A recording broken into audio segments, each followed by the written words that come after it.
Assalamualaikum and very good morning, everyone. Morning. Good morning. Yes. Good morning, madam. Morning. Good morning, Pop. How are you, Pop? Good morning. I'm fine and excited to start the day with all of you. Hopefully everyone also. And how's Yes. everyone today? So hopefully you all have had a good rest. Maybe some rest. Most on the doing the homework. Hopefully. Okay. Okay, so let's begin. Tentatively, we will begin right now, 9:06. So after the presentations, maybe we will have a break a bit. And after that, some lecture by our prof. And then in the afternoon, we're going to have, I think, afternoon, right, prof? Yes. Briefing by the publisher. All right. Yep. Yep. And Okay. then we conclude from there. Yes. Okay. Actually, quite a lot, yeah, because we've just done 3 session, and then I have actually 4, 5, 6, 5A, 5B, but I'll try to make it compact. Yeah. So thank you very much. Yeah. Good morning. Assalamualaikum to everyone. Yes. So maybe we can start the day today with the Umar Kitab. Yeah.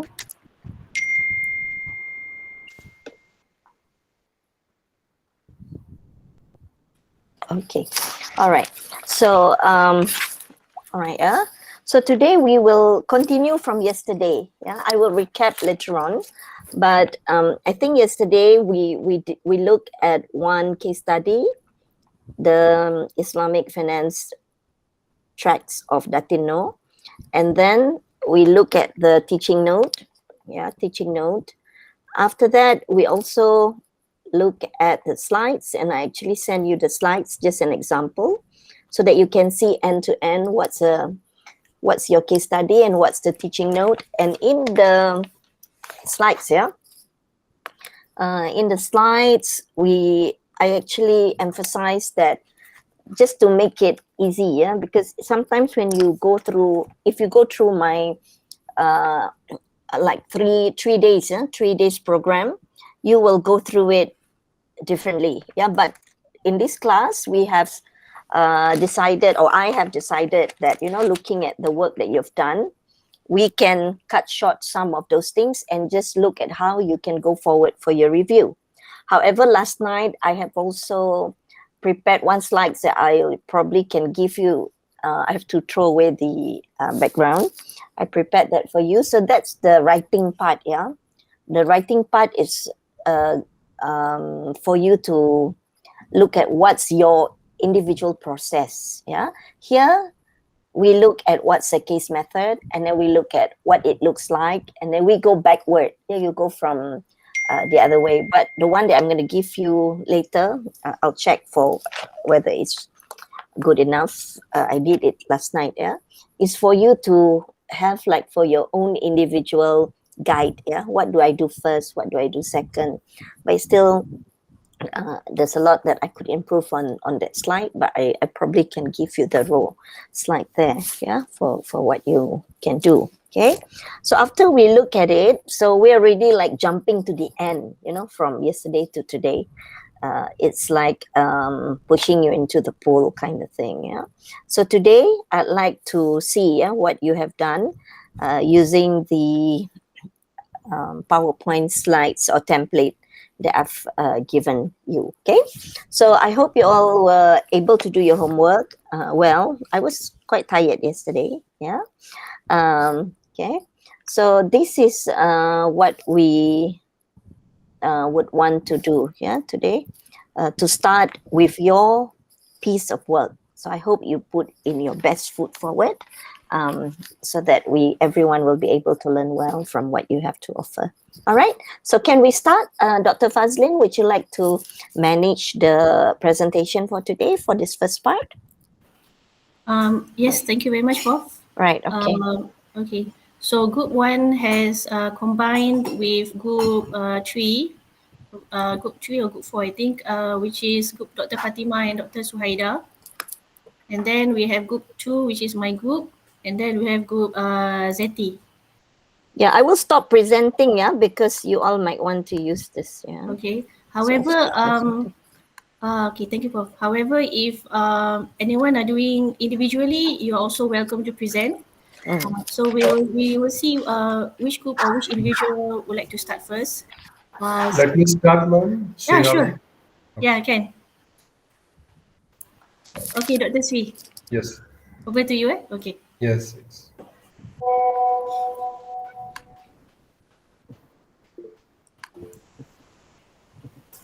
Dr. Pua, you got anything to say? No, madam. Just after Oh, this, I okay. will present it. After this, I will present. Okay. All right. Thank you. 10 minutes. Ma'am, I hope my screen is visible, ma'am. Yes, maybe you can make it bigger. Okay. It's okay now? Yes, much better. Thank you. Much better. Okay. Yes. Ma'am, actually, good morning to all. First of all, thank you for the opportunity for this presentation. Since it is a 1.5 page case and this is the first time I'm writing a case, I thought if I put in a PowerPoint, I'll not be able to actually convey what I wanted to convey. So I'll just present my case as such to all of you, and I could adopt many things what ma'am has conveyed yesterday in terms of how to develop a case, particularly the way the case has to be, the story, the characters, the conversation. While going through the case, we'll be actually looking at it. As I mentioned yesterday, I had spent considerable time in the industry and then I moved to academics. And this is a case which typically I faced during my industry days. And I have changed all the names of the characters in this case. The topic of the case is manager Gautam's ability to handle the situation when his team member went missing. So, if you just look at the synopsis, the case narrates how a manager who was handling a sales team handled a grave situation to know whereabouts of one of his team members. One of his team members went just like that missing one fine day. So it was a Sunday, and the HR department also was on leave. So this manager understood it is a collective responsibility of managers also to get into the people management, and therefore he did every possible thing to find out his team member. So this is an introduction. So Gautam has been working in a pharmaceutical company for the past 8 years, and he joined that company as a sales executive. And over a period, he grew up in that company to the level of regional business manager. And the strength of Gautam is he's an expert in terms of turn around the business. Whenever there is a problem in some territory, he is one guy who has been identified by the management to give that assignment so that through his skills he will turn around the business. So organization wanted to leverage his expertise in one of the states of India, that is Kerala. Kerala was a state which has very high potential, and unfortunately due to various reasons the territory was closed for nearly 2 years. So the organization thought, let's send Gautam to the state to just get back whatever we have lost. So the reason why Kerala was not performing in the past and why that state was to be closed is because there was a lack of because there were three reasons. One is because of lack of leadership, and there is a very high attrition rate among the employees working there, and also there was a lack of trust from external stakeholders because employees keep changing every now and then. New face goes and meet the customer, so the stakeholders also have lost the trust for the organization. In spite of this company is one of the top two company in the country, and which was having an outstanding portfolio, right? With such a huge organization, with such a huge what to say brand image, still this company was not able to perform because of these three primary reasons. Okay, so now Gautam has begun this mission Kerala. So when he took over the state, he just tried to travel across the state for the first 2 months, where he started meeting all the customers, right from internal stakeholders, external stakeholders, the channel partners, a lot of accounts, corporate accounts like public accounts, like corporate accounts. And not only that, Gautam started collecting all the ground reports about the competitor performance through a lot of market surveys. And finally, after 2 months, Gautam decided let me have people in 7 territories. So then he decided those 7 territories. On a war footing note, he completed the recruitment process also for all these 7 territories, and people who join those territory are being assigned as a designation as territory manager. In the 3rd month itself, he has completed the complete recruitment process. Okay, and after 15 months, this is the performance of the territory. It was almost 15 months it took for Gautam to bring back the performance, and the business unit head, Mr. Dev, was convinced with his decision on sending Gautam to Kerala to turn around the business. So this is the overall region. This is the overall region performance after 15 months. I just mentioned the names of the team members like Afzal, Anto, Biju, Mani, right? And this Trichur is one headquarter which was actually still vacant. They could not complete the position in spite of that. And if you look at overall, for a YTD target of 354 lakhs, he has achieved almost 280%. Even though he has not done his target, but still he has seen a considerable. He could give a considerable progress in the assignment what he has taken.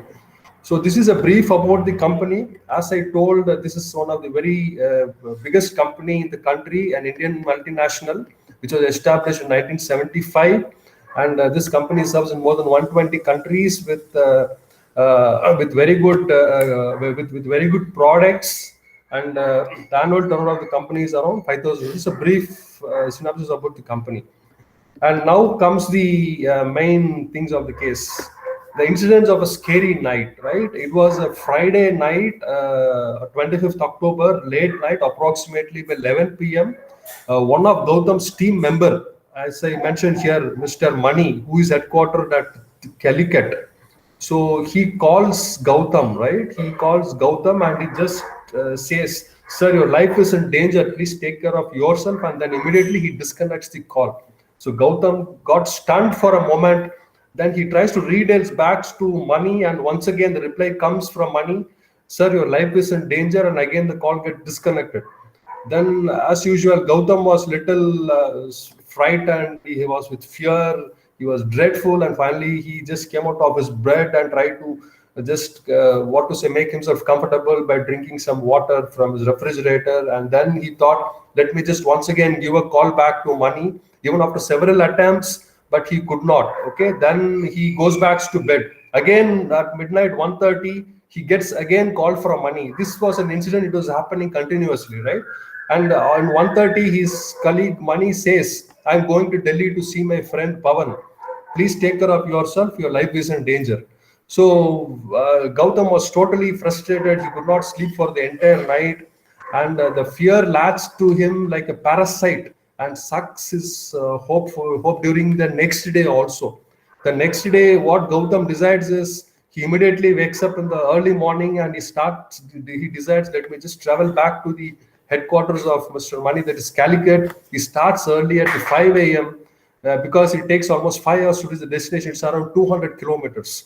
So while on the way to Calicut, suddenly Gautam receives a call from one of the customer from the Calicut headquarters.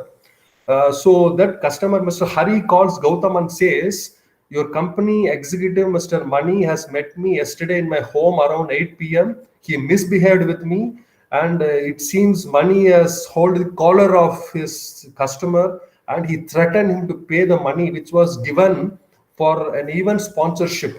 So he has threatened, either you give back the money for the what I given for sponsorship, or better you start using a product." So Gautam was once again shocked. My God, then something very serious must have happened. Then Gautam has just conveyed this Mr. Hari that, anyway, I'm on the way to Calicut. I'll be reaching around 9 a.m. So please don't.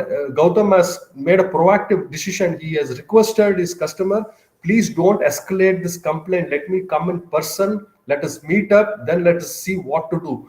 So in the meantime, Gautam understood it's a serious problem. He thought it's very important. He has to keep his boss informed. So immediately he calls up his boss, Mr. Rajesh, who is headquartered at Mumbai, narrates the entire incident, and he keeps his boss informed. And after reaching Calicut at 10 a.m., and Gautam started moving towards Mani's place where he was residing, and there was another shock waiting for Gautam over there. Mani was actually residing in a union building, right? The employees' union building. The union office is down, and he was residing in the top. It was a very big shock for the Gautam. And when Gautam went there, these union people never allowed Gautam inside because Gautam is a manager, right? As such, the distance is always there between the employees and the manager. These people never allowed Gautam, and Gautam has to plead them, tell them what has happened, and finally they understood there is a problem. They invited Gautam inside the union office, and Mr. Syed, one of Mani's roommate, he started to help Gautam on this, right? And again, Gautam has narrated what all has happened to Mani, to Syed, and Syed also tried to rang up to most of his friends, and finally Syed could give a clue to Gautam. It seems Gautam has reached the place the previous year night, and almost he left in the late night. He has parked his bike at the railway station, and he has left in the late night. So Gautam thought, okay, probably he must have reached his parents' home. Then what Gautam did is he immediately reached one of his executive who is based out of Kottayam, right? I have mentioned here the executive's name in Kottayam, right? He's Mr. Anto, right? He's one of these executive based at Kottayam. So he just reaches Mr. Anto in Kottayam to check in Mani's house whether he has reached his home or not, right? And finally, to Gautam's surprise, Mani has not even reached his home, right?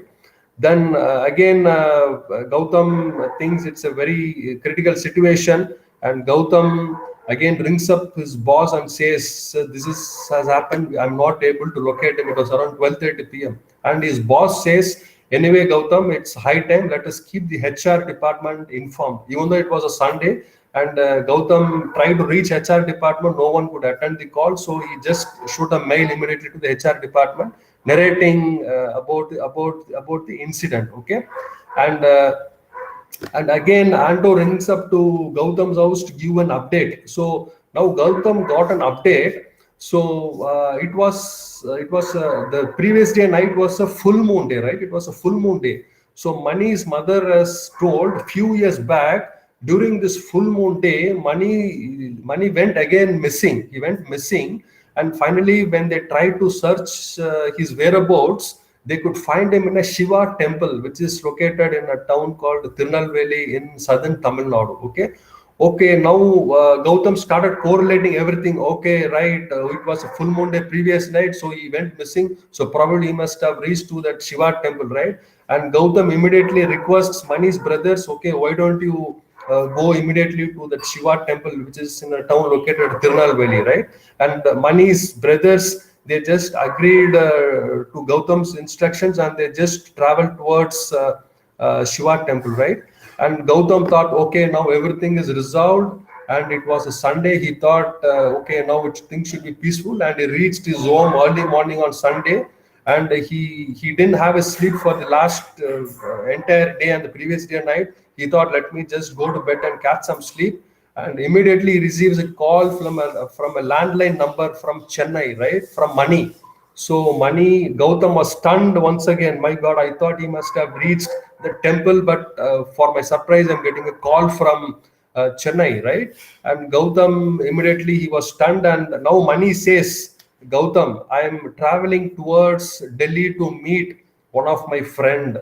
So now Gautam immediately what he does is he has a friend in Chennai, Mr. Ganesh. So immediately rings up to Ganesh and gives this landline number to him and asks him to locate where this number is from. And Ganesh could find out this number is from a public telephone located in the Chennai Central Railway Station. So Gautam immediately sends Mr. Ganesh to Chennai Central Railway Station, and not only that, Gautam immediately takes a photograph of Mani and he faxes it. This incident happened in 2006-7. There was no WhatsApp during that time, so Gautam immediately just faxes his photograph to Ganesh, and Ganesh immediately takes that photograph, informs the railway police regarding the incident. Railway police registers this complaint, And 5 p.m. Ganesh rings up Gautam and gives an update. Railway police have found Mr. Mani under a bridge near Chennai railway station. The unfortunate thing is all his personal belongings has been robbed and he has been left hard and half nude. And now he is in the custody of the Chennai railway police. And finally, Gautam informs his parents, and his parents reached Chennai, and they took money back to their home. So this is a brief snippet about the case. So these are some of the teaching notes. What I thought I could do it after listening to ma'am yesterday. So what should have been going through Gautam's mind during this period? I thought he should be having fear, panic. He should have been frightened. He should have been scared, dreadful, afraid.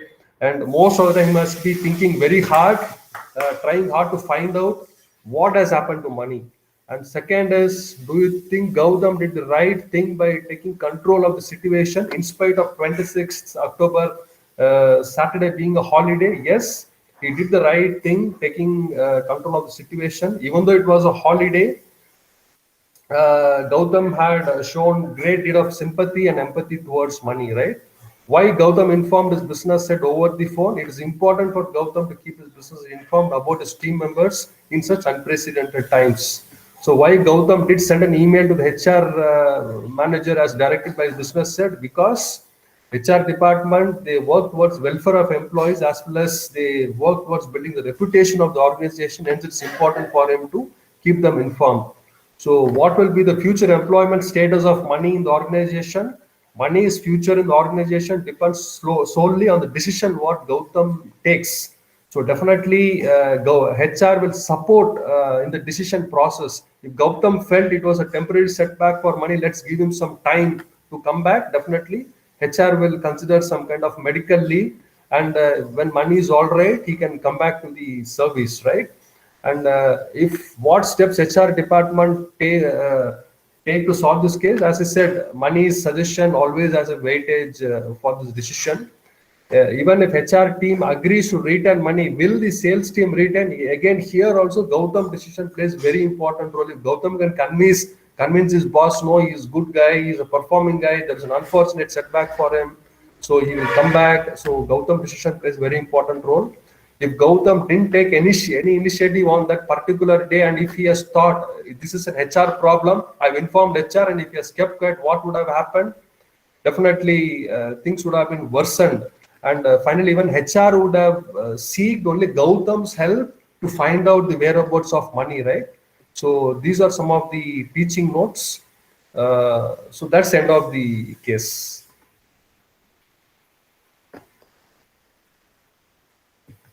Okay, thank you, Dr. Sri.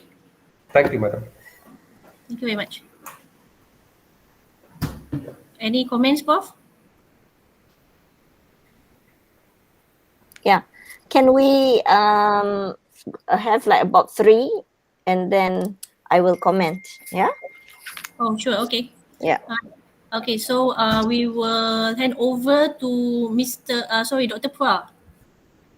So Dr. Phua would present for the as the second presenter. Over to you, okay, Dr. Phua. Yeah, thank you. Yeah.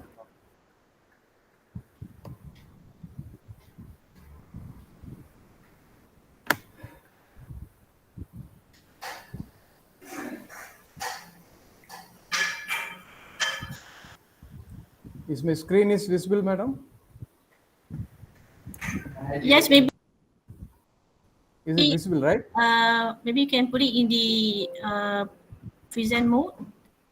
Yeah, it is present mode now. Okay, make it a little bit bigger then. Hello? Maybe you can make it a little bit bigger. This is a maximum. Hello? Sorry, Dr. Putri. Maybe you use slideshow. You go down. Yeah. Yeah. Yeah. Yeah, I now. think the wrong screen share. Because we are still in the PowerPoint window. Okay.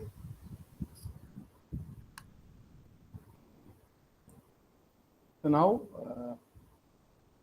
this is a slideshow. Hello?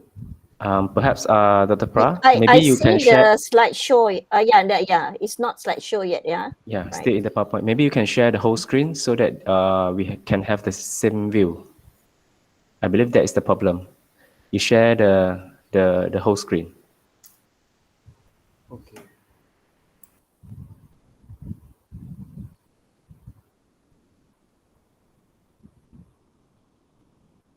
It's not on slideshow, I think, because I didn't see you put it at the glass at the bottom there. You see it's not on slideshow. Okay. Is it in a presentable mode, madam, or? No, you go down. You see, you're still at the first one at the bottom there. You go one, Yes. 2, 3, 4 at the cup, the one that looks like Yes. the wine cup. Yeah. Yes. You haven't pressed that. You're not pressing that.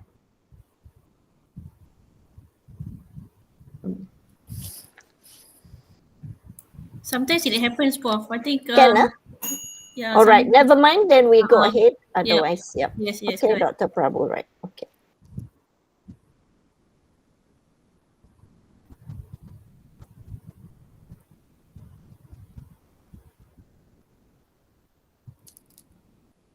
Yeah, just share Dr. Prabhu like just now. We'll just look at it. It should be all right. Okay.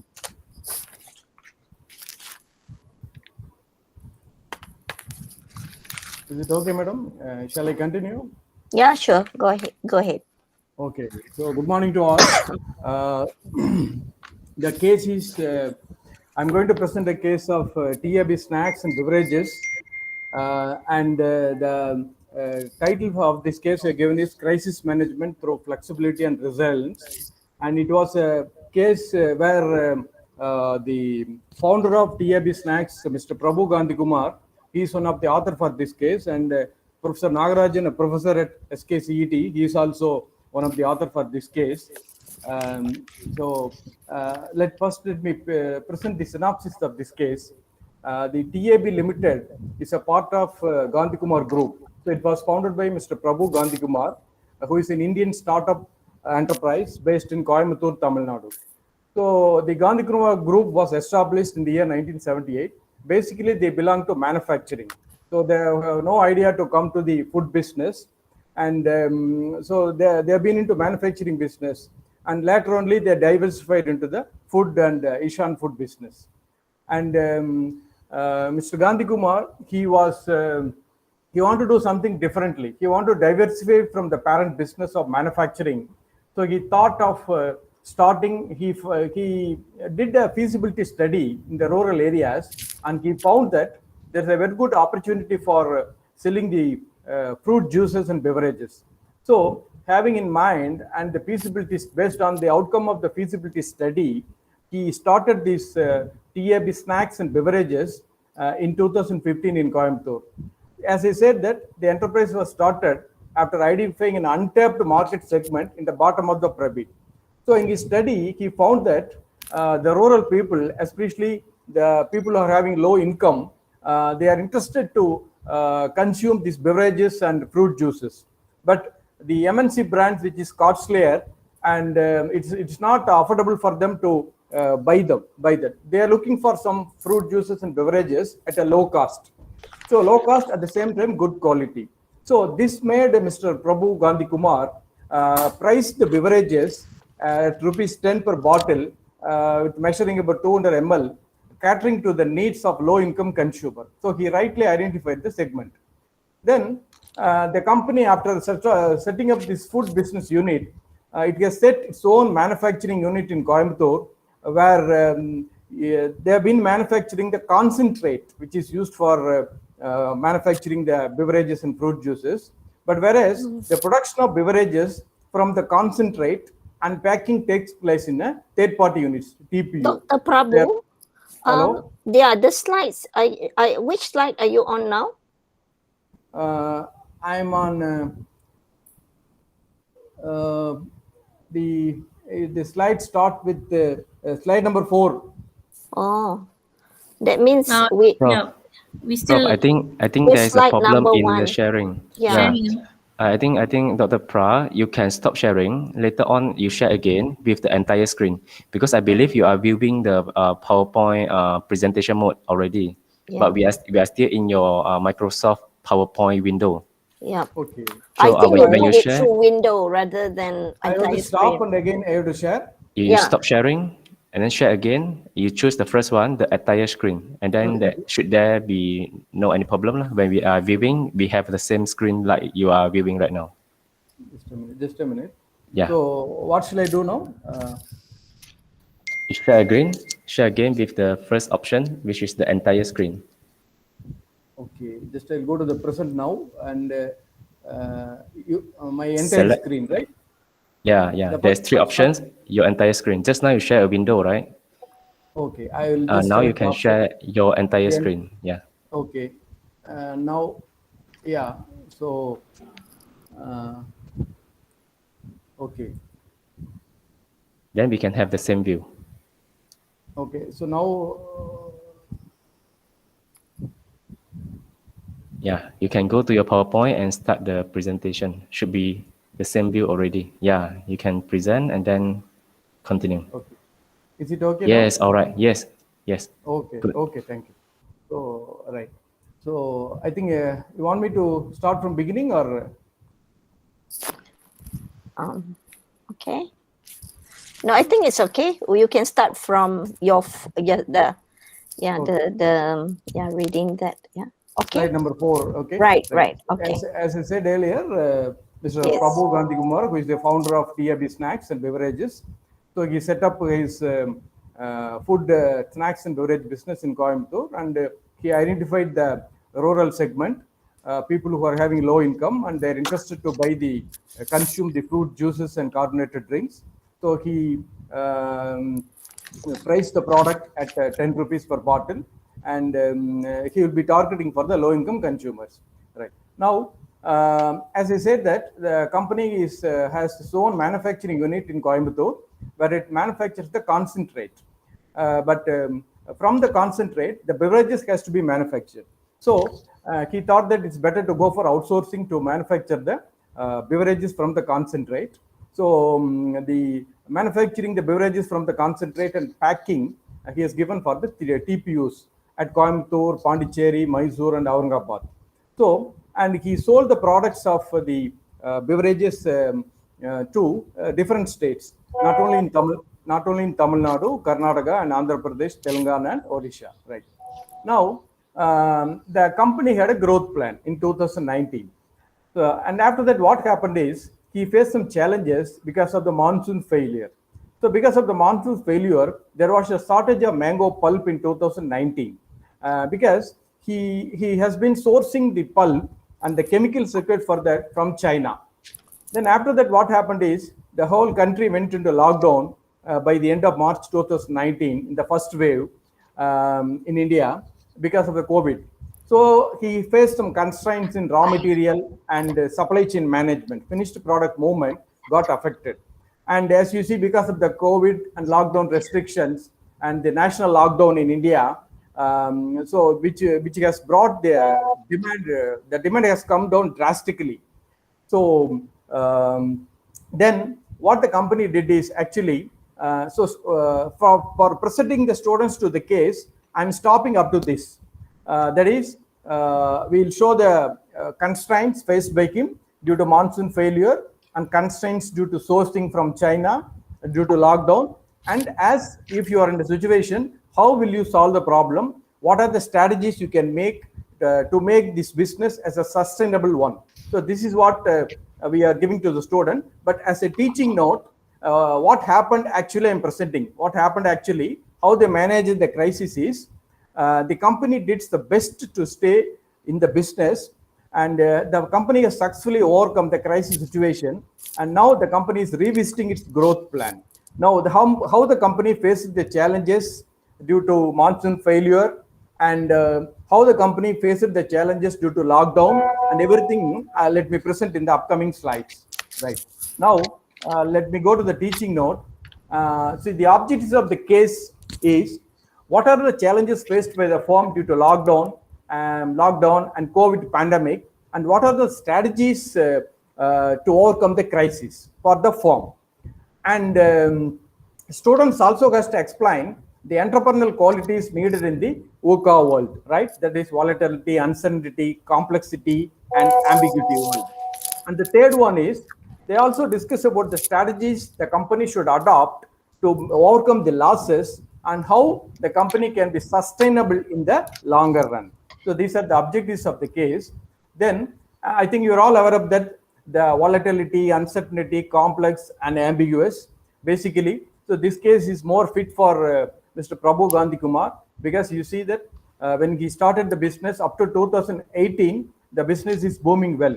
But after that, what happens is you see the environment because of the COVID and impact, he has to make changes immediately.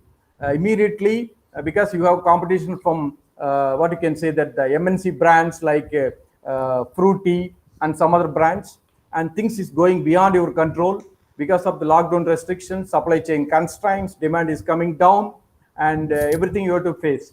And as you see, uncertainty. It's an uncertain environment. So uncertain environment is basically we have to take action. We have to plan A, plan B, plan C, everything we should have that. And complexity. So these things I think you're all aware of that. And next, let us go for that. As I said, I put some 3 questions for that. Now we can see how they overcome the situation. So the company started creating a goodwill among the government official and law enforcing authorities. So during the lockdown, especially in the national lockdown, the COVID law enforcing authorities, the police and other health department official, they have been tired. They've been standing at all the checkpoints, and they've been controlling the traffic, controlling the unauthorized movements of the people going from here and there, except the permission given for essential commodities good. So they've been tired, and you see all the shops have been closed, right? All the shops have been closed except some vegetables and essentials. So they were tired. If they want to take some beverages or some fruits or some juices, nothing is available. So as an empathy, Mr. Prabhu Gandhi Kumar and his team, they've been offered to provide the fruit juices for distributing to the police and government official who have been doing a manning job at the police check post. So the company started not only distributing the fruit juices, those who are standing on the highways and patrolling, they also started distributing to the government officials, the healthcare department and other departments who act as a COVID warriors to prevent the epidemic. So as I said that serving them with juices and soft drinks at this juncture created a strong goodwill about the company in the minds of the official that helped Prabhu Gandhi Kumar later to distribute the products to the people when the lockdowns are lifted gradually, and even during the lockdown also. So now let me go for the other strategies. So they followed this practice of serving the free juices to the police people and other COVID care warriors for a month. And after that, government come with a notification that government permits that essential goods can be transported with a permit. So when government came this announcement permitting the liberal movement of essential goods, now there is a dilemma, because whether these fruit juices and beverages is coming under Essential Goods Act in India. So that was a dilemma. But however, there is some lack of clarity is there. So because already they have created a goodwill by serving the juices to the front care workers and the health care worker and government officials and police, right? So, but they say that officially will not permit, but unofficially you can take it and you can distribute to the your retailers, I mean your sellers. So they allowed the supply chain unofficially because of the goodwill, right? That's the one strategy. Immediately you can see to face the challenges, right? So that is one thing he did it immediately, right? Next one, as you see, because of this unofficially government official has given permission because of the goodwill, the product reached both new and existing customer. So this was possible because of any competitors also not able to cope up with this lockdown at this time being, even MNCs. They have some supply constraints. So the company could gain a lot of larger share in the market even during the relaxation time of the pandemic, whereas other companies not able to do it in Coimbatore and other region. Now, because of this supply chain effectiveness, the product is reaching to the customer because and because of this, it creates a demand for the product. So, and now you can see the decision-making qualities of an entrepreneur. Now the demand is increased, and you have a better opportunity to get more profitability and more get revenue if you increase the prices for the product. But they have not, Prabhu Gandhikumar and his team, they have not come forward to increase the prices for the product because they want to create a goodwill. Whatever the goodwill they created among the suppliers and consumer, they want to continue. So they have not increased the prices. Right. After that, by the time the lockdown restrictions are eased out slowly, the company is now on strong footing to go ahead with its expansion plans. This is what really happened.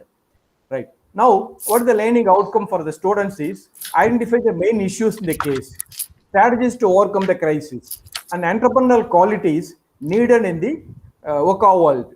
And what will be the strategies for the TAB's food or snacks to sustain in the competitive environment? And we are all discussing about third wave. If third wave comes, what will be their strategy to keep the business moving in the third wave if it comes, right?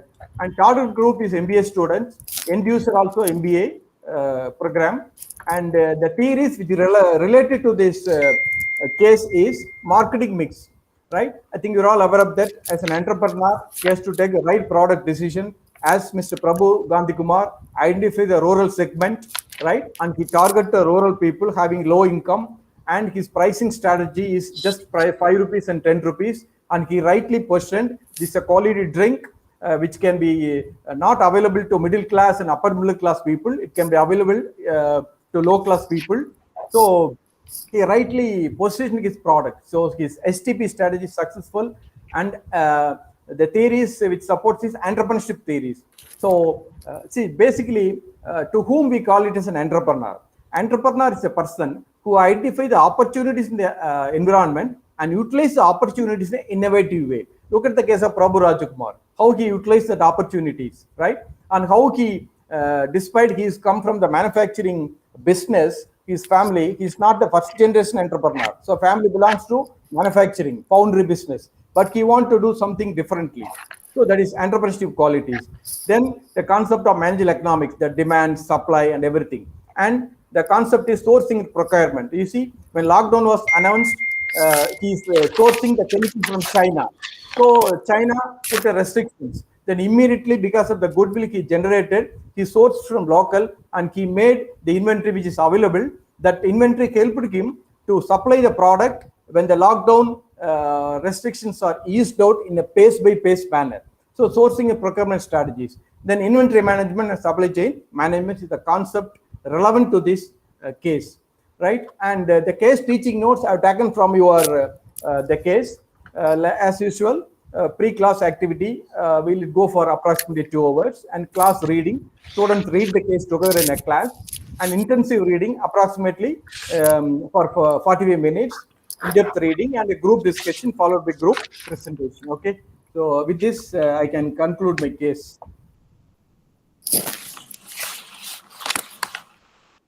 Thank you. Thank you very much, Dr. Kwa. Yeah, right. Yep. So for So what's happening? Yeah, all right. Okay, so many things there. Yeah. All right, we've got 2 cases. Anyone else want to, maybe we'll get about 3 so that I can make some comparison. Then I will start, what do you call it, giving my Looking for comments. some guidelines from you after this. Okay. Yeah. Yes. Okay. Right. All right. Yes. Anyone who like to volunteer? I want to present my case. Okay. All right. Sure. Okay. Over to you. Um,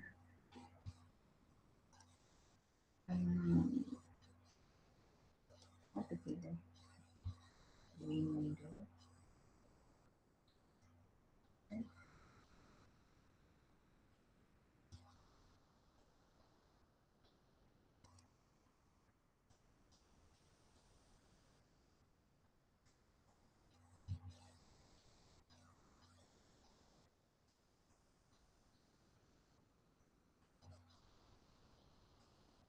Hold on, yeah. I try to open my slide.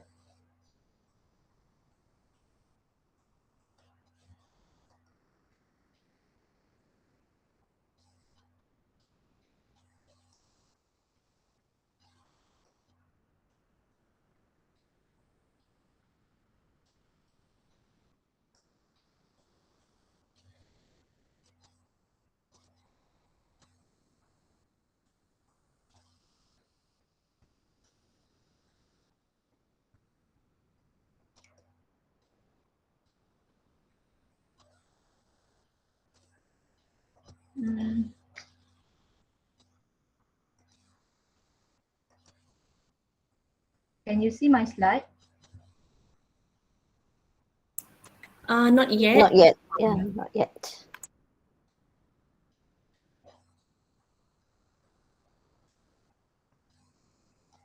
What about now? Not yet either. Not yet.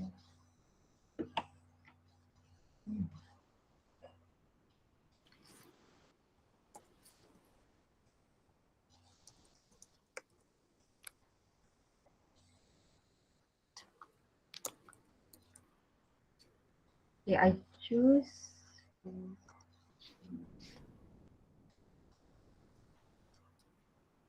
Now, can see? No, Now, not now, yet. not yet.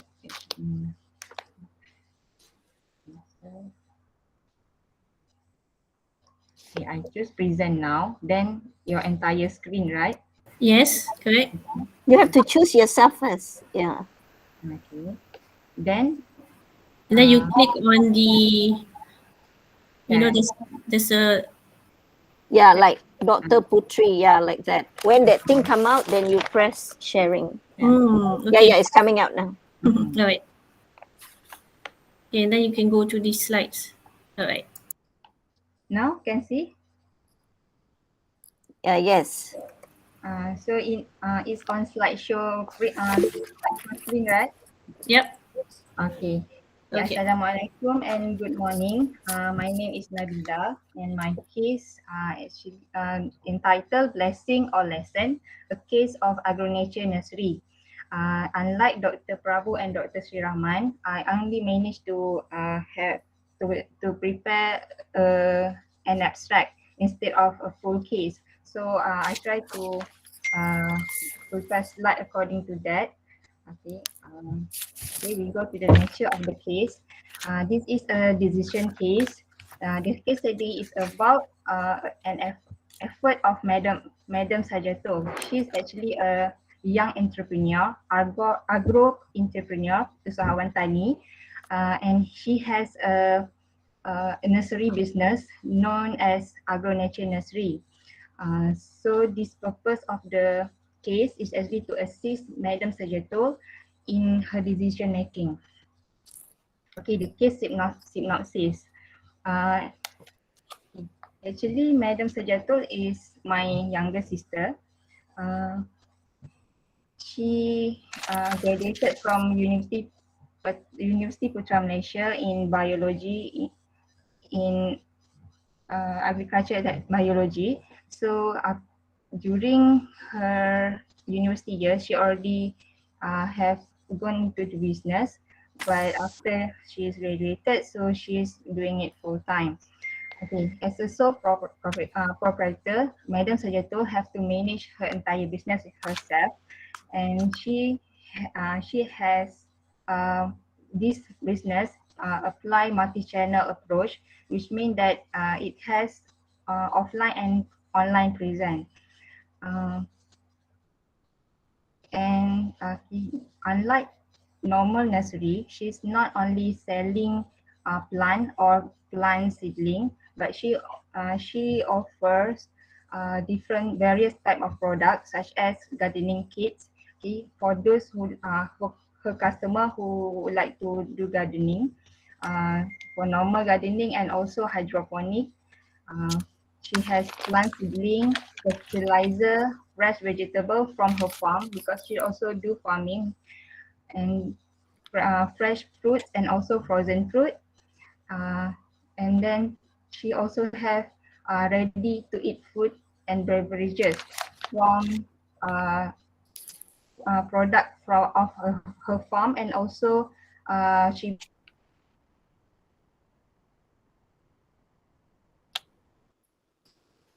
buy from wholesale supplier.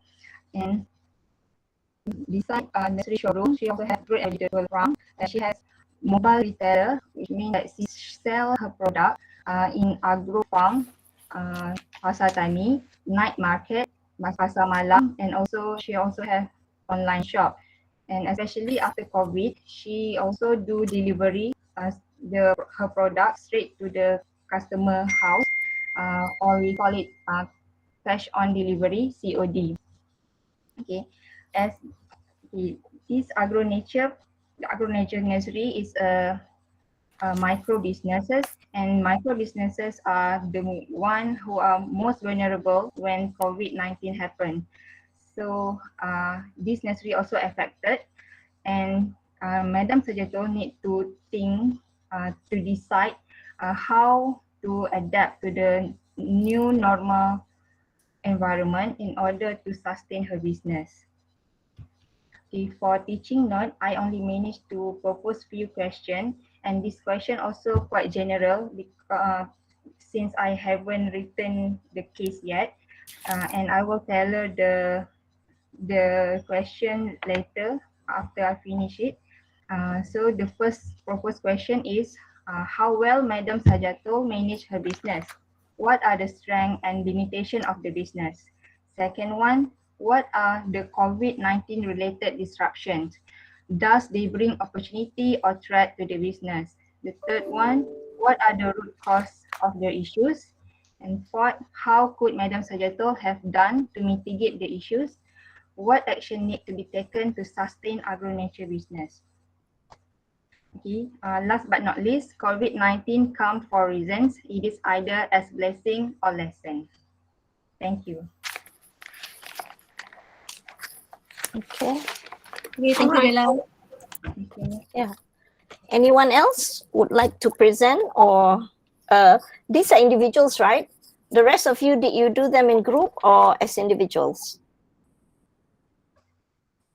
I'm not sure about the rest. I think some of them have abstracts have done individually, but I'm sure Individually. about the groups. All right. Okay. Yeah. So let's see. Do you want me to give feedback now, or should we listen to one or two more? Maybe I can present first. Maybe Yeah. another Okay. one more. Okay. All right. Okay. One more will be good. Okay, Dr. Putri. Just a minute.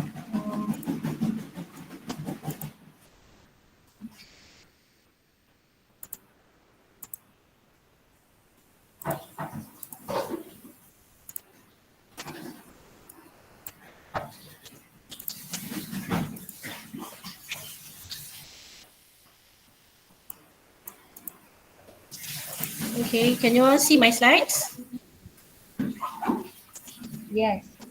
Okay, alright. Yes. Yes, Yeah. ma'am. Okay, Yes. so basically the what we call the planned title would be for this case study is Cruising the Technology Life Cycle. And the nature of the case, to my opinion, is the problem or decision making case. And we'll go to the synopsis. So this is about Najib Ghazali. He is our academic staff in UMP. So since the success of his innovation that's been commercialized in 2015, he decided to venture into wastewater treatment through MNR Sdn Bhd. So at that time, he would never think that such a move would transform him from a lecturer to become a successful entrepreneur. He was being awarded as the best innovator in CITREX and ITEX for several years in a row for his innovation by treating oily wastewater using green technology formulation. So since then, MNR Sdn Bhd continued to be developed and prosper. So this is basically from his fundamental research, and from there he decided to build a company. However, by the end, just to show you that the guy is the one with, this is Najib Ghazali. Okay, so in the middle. Okay, so I'll move on to the next slide. However, by the end of last year, the company has suffered, has experienced low sales. So suffered a 2-year loss due to manufacturing at low capacity. So this pressure was even greater for Najib Razali with the pandemic crisis, who forces him quickly to make a tough decision to avoid being stagnant and overtaken by the competition. However, despite his hectic schedule as an entrepreneur, he believes by giving back to the community, it gives a sense of purpose in life, both dunia and akhirah. He recently organized the Ziarah Prihatin UMP Alumni Program. He is still the Vice President of UMP Alumni. Many programs has been done. So recently they did the Back to School 2020-21, successfully implemented according to the KKM and MKN SOPs. So with his spirit of these noble missions initiated since 2009, he has been inspired to champion a positive change to the community using his fundamental research, which is waste treatment. So actually there's a picture here of him. I think it's been, it's over here, this guy here. So this is a picture of him doing this program for Ziarah Prihatin UMP. Yeah, so they bought clothes, school children clothes and uniform. Okay, so moving on to the next one. So the keywords for this case study is technology life cycle, maturity stage, and competitiveness. And some of the subtopics for this case study is number 1 is pursuit towards green technology. The numbering is wrong. The overview of the waste treatment industry, cruising through the technology life cycle, hiccups along the way, and Najib's dream. So according to these subtopics, I'll explain a little bit. The pursuit towards green technology, why? Because the products that has been innovated by Najib, okay, he's from this faculty, Chemical and Process Engineering Technology, okay, and using his product named MNRG treat. So basically he treats the oil wastewater. So this oil wastewater, using this coagulant here, it can separate between oil and the wastewater. So the oil can be used as other things for the industry. So this is basically a B2B product. So here it says here is a natural formulation. So it's using green technology that separates oil wastewater, and it will help the industry or any company that produces wastewater, okay, to meet the environmental standards. So it's a win-win situation there. So these are the products, okay, on the left side. Okay, then moving on.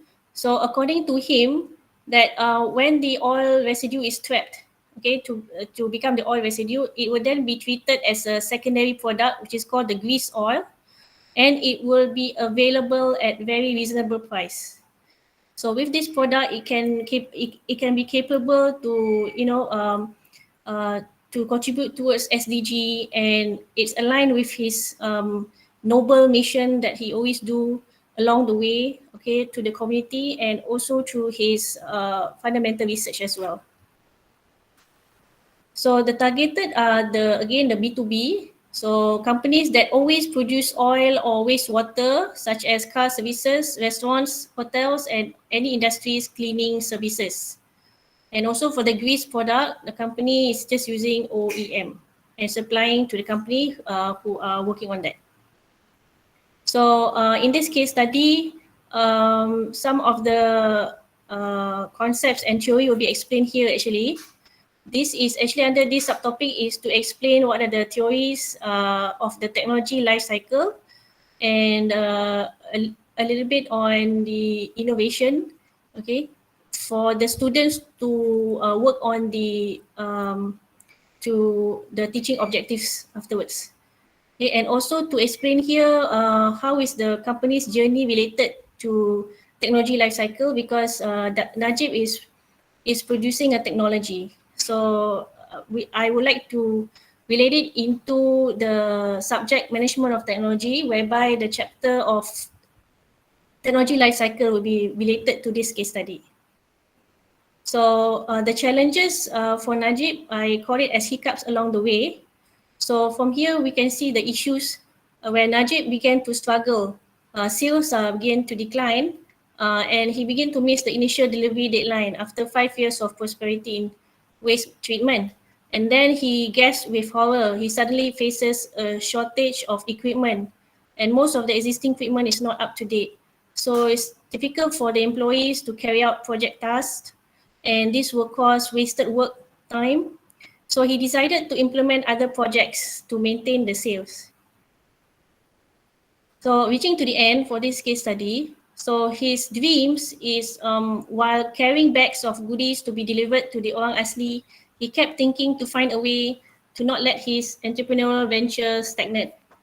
So help him to ensure his technology does not go to waste and become obsolete. So moving on to the teaching objectives. First, I would like the students to understand first the context of technology life cycle to explain how important it is for the planning and the strategy, and to strategize for him, for Najib, to avoid reaching the maximum value of the technology life cycle. Meaning to say, before it becomes stagnant, what can you advise him to, to avoid this? So the learning outcomes, basically, I just copy paste from your slide, Prof, actually, identifying the main issues until presenting the decisions. And the concept and theories is on technology life cycle. They need to read on this one and to read on the competitive theory to discuss what are the future prospects. Basically, life cycle is to learn um, why is it important to learn about the technology life cycle, and what can the companies do by by using this as a guideline to delay the decline stage of their technology. So some of the teaching case discussion questions would be, why is it important for companies to use the product or technology life cycle? What are the mistakes that companies make in managing technology? What are the factors to formulate a technology strategy? And sorry, typo here. Discuss what is the best innovation so that M&R can survive and compete, and illustrate the stage. What is the stage of the technology life cycle? But they need to illustrate. Okay.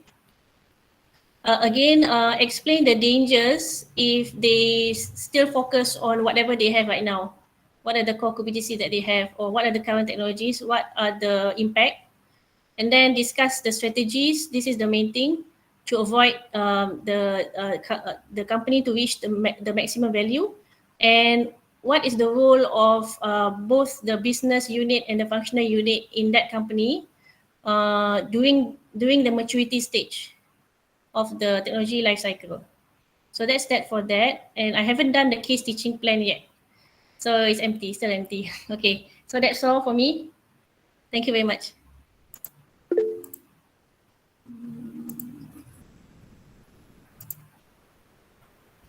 Okay.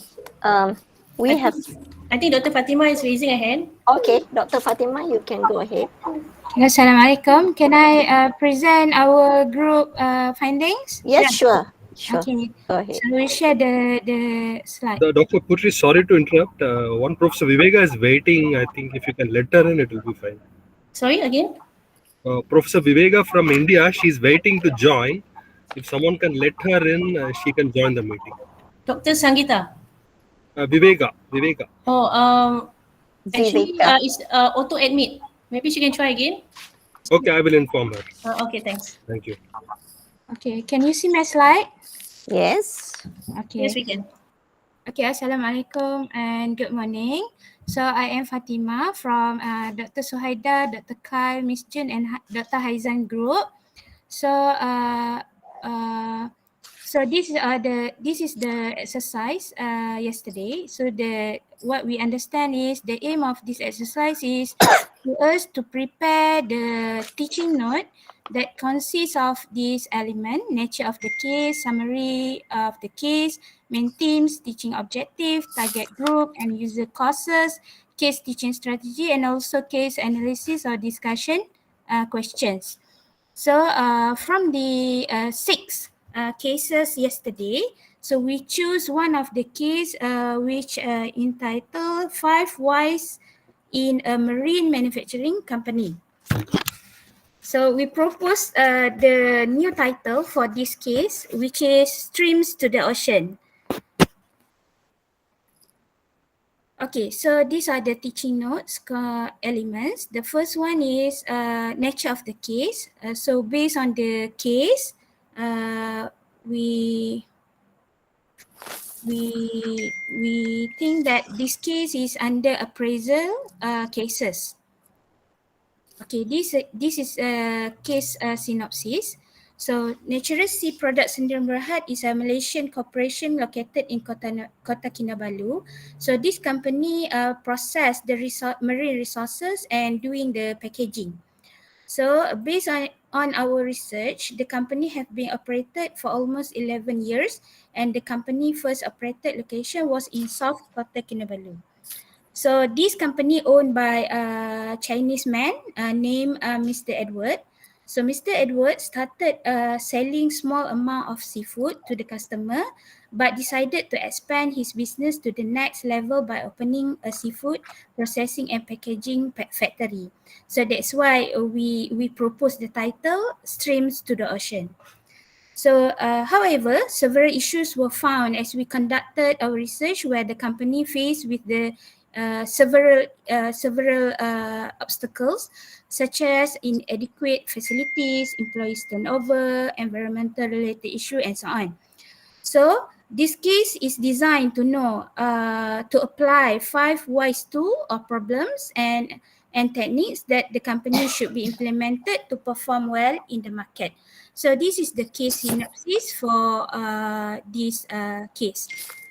And then the main themes of this case is using the TQM tools, Total Quality Management Tools. So the teaching objective of this case is to evaluate the root causes of the issue by utilizing YY analysis, the TQM, one of the TQM tools. And secondly is to recommend the appropriate solution for the identified root causes of the issues. So our target group for this case is undergraduate final year student or MBA students. And then end user of the courses is operation management, human resource management of that company. And then we go to the case teaching strategies. So there are 5 strategies. The first one, the student need to understand the main issues in the case, and then identify the root causes of the issues using YY analysis. And then student need to present and justify their findings. And then they need to propose the solution for the issues and then reflect on what they learned by doing this case. Lastly, case analysis or discussion questions. So there are 4 discussion questions for this case. The first one is state the main issue faced by the company to expand their businesses, and then describe the root causes of the issue by using YY analysis, and then briefly explain the concept of YY analysis, and lastly, how the proposed solution affect the business performance. So these are the elements in the teaching note for Stream to the Ocean case. Okay, that's all from our group. Thank you. Thank you, Dr. Fatima. So now we have 5 cases, yeah? I think I should start giving feedback, or do you all still want to go on? Yeah, all right. Okay, good morning. We have heard 5 presentations, yeah, on the different courses. So maybe I will start with Dr. Fatima, your group, yeah, your group. Can you put your slides on again, Dr. Fatima, so that I can go one by one? Yeah. I'll go by the slides, yeah. I have some comments, but I'll just go by the slides. Okay. Right. Can you see my slide, Prof? Not yet. It's coming up, I hope. Yeah. All right. So you hold there and you be in control. All right. Okay, okay. Okay. Let's go to the first slide. Okay. Okay. So your title, yeah, streams to the ocean. 5 ways in streams to the ocean. Why did you choose this title? What does it mean? Yeah, when you all choose this title. Actually, Prof, the previous title is five wives in a marine manufacturing company, but we proposed the new title because the case is about how the company the Edward, Mr. Edward tried to expand the business. Expand the business from the small processing food into a factory. Okay. That's why we propose from the small river to the wide sea. Okay, that's quite interesting. So, what you streams to the ocean, or yeah, I understand what you mean. Like from a stream to an ocean, is it? Yeah. From a stream to an ocean. Okay. Okay. Or streaming into the ocean. Could it be streaming into the ocean as well? Okay. No, I'm just thinking aloud. Yeah, because streams to the ocean, I know what you mean. You can have streams, different ways of doing things, streamings, right? Different strategy into the ocean. Okay, anyway, the title you might it's good that you want to be catchy and to relate it to water, right? Right. So that's one progress. Yeah, but of course you don't put that 5 whys in a marine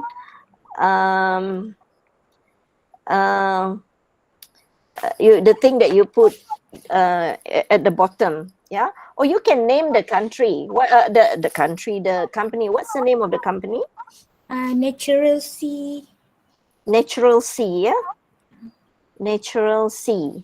Natural Seas. Okay, usually you would want to put the name of the company there, yeah, so you cannot be so broad like a marine manufacturing company. So you put the name of the company because you're doing a case study on that company, right? Natural Seas. Natural Seas. Natural Seas. Okay, anyway, I'll think of a title, but I like that you all put an effort to put from streams into oceans or something like that, flowing into the ocean. Or you can talk about the water, you know, the river being like zigzag, yeah, zigzagging into the ocean or whatever, yeah. Okay, you can work on that. The next slide, please. Okay, and then immediately you go to the teaching note, yeah. So, but you, I guess because you got to rewrite the case study, right? So now you are replanning and reviewing it. So you start with the teaching note. Okay, next.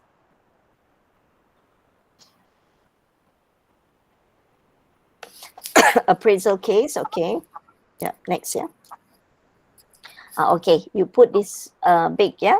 For this synopsis, I see that the content, the things are there. It's not bad, yeah. Let me see. Let me enlarge it. Okay, the content is there. So you, first of all, you introduce the company, yeah, Natural Sea, and then you talk about whatever, and then you introduce Mr. Edward Chua, right? And after you introduce Mr. Edward Chua, then you talk about all those big problems there, and then you put there the case is designed to know about whatever, yeah.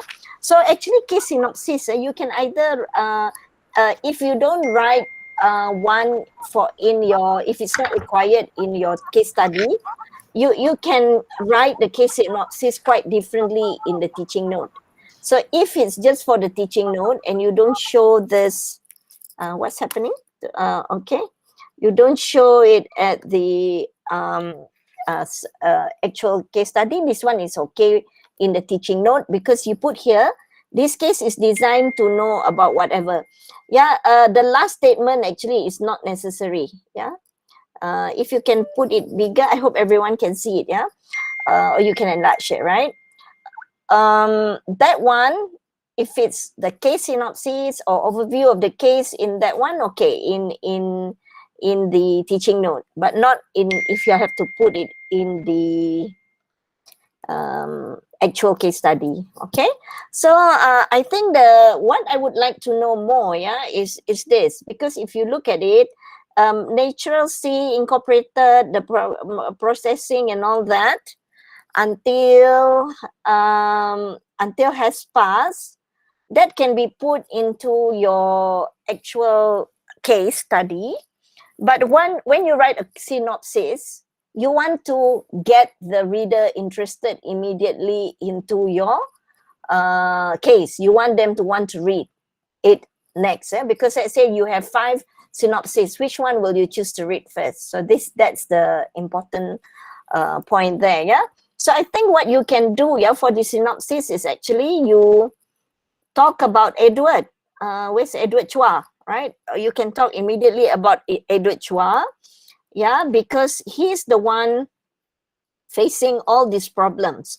And you don't put here, were found, nevertheless, were found as we conducted our research. This one, you can show in the, you can write it under, in the teaching note as what you how you gathered your data. Yeah, that one you can put it there. But for the case synopsis in your case study, you put the protagonist first, that is Mr. Edward. What are the major problems that he is facing? So you can just write something like 8 years has passed, right? It's 8 years, yeah.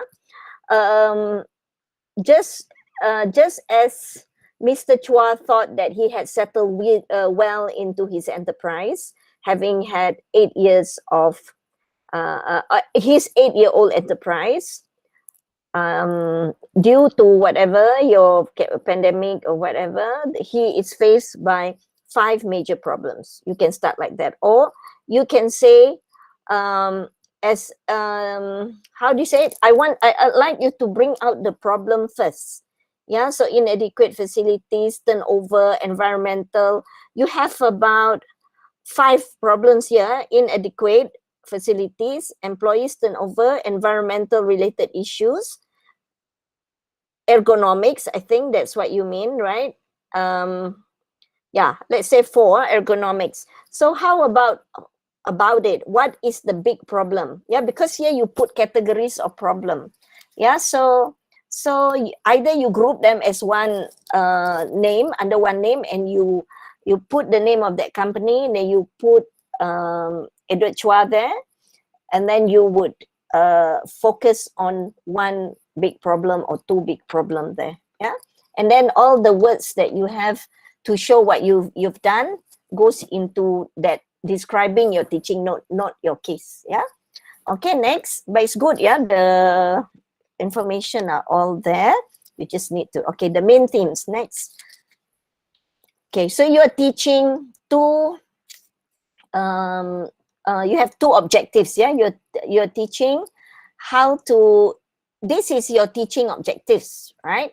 To evaluate the root cause. The student, you want actually your teaching objectives is to teach students so that they're able to evaluate the root cause of a problem faced by an organization, right?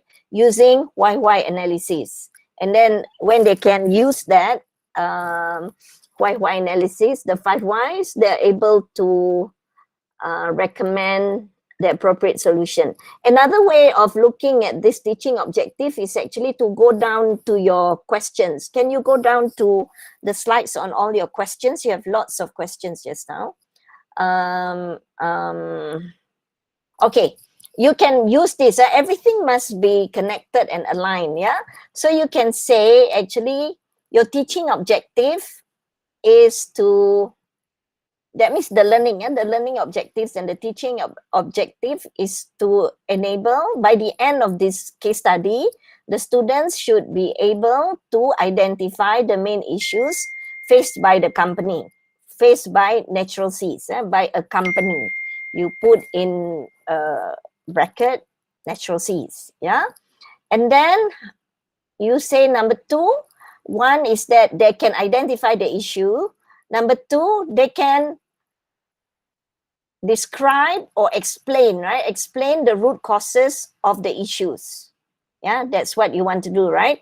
Either that, or you can say they're able to identify the main issues using the why analysis. Number one. Number two, once they have identified, they are able to explain the root causes of the problems, right? And then number three, what do you think about that as a learning objective? They're able to explain the concept of why analysis. Actually, without going through a case, also the student can read and just explain, right?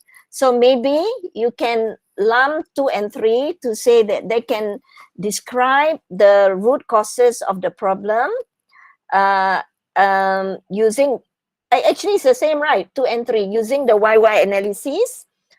Why analysis. So when they can describe, that means they understand, isn't it? Yeah. And then they can, based on their analysis, they're able to propose suitable solutions. Yeah.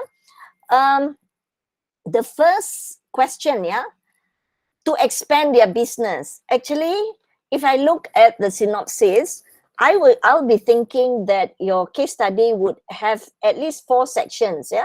That means one is what are the employees turnover problem. Then number 2 is what is the ergonomics problem. And you have 2 other problems just now, right? So those will be the sections in your case study, right? And then after that, the solutions will not be there. I saw that the solution is in your case study. The solution will be in your teaching note. All right, Dr. Fatima, am I clear here?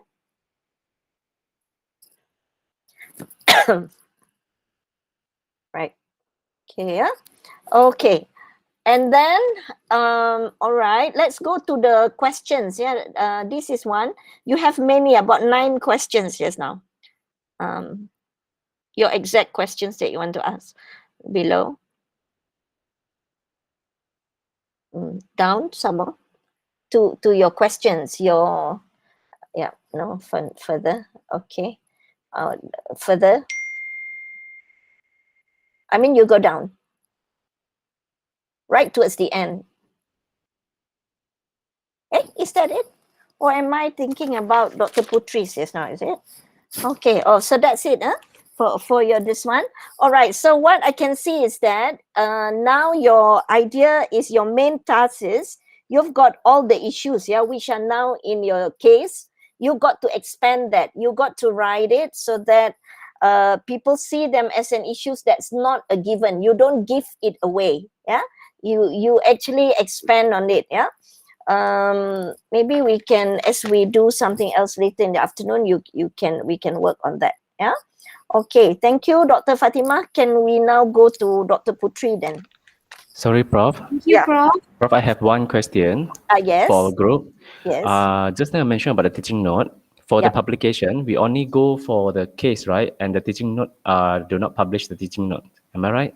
Yeah. You don't show that teaching note. Correct. Okay, so the teaching note is just for our reference, eh? Right. Yeah, that's why I Okay, mentioned when you put the teaching note, when you want to write the teaching note and you want to explain how you got your data, for instance, so that one is there, yeah.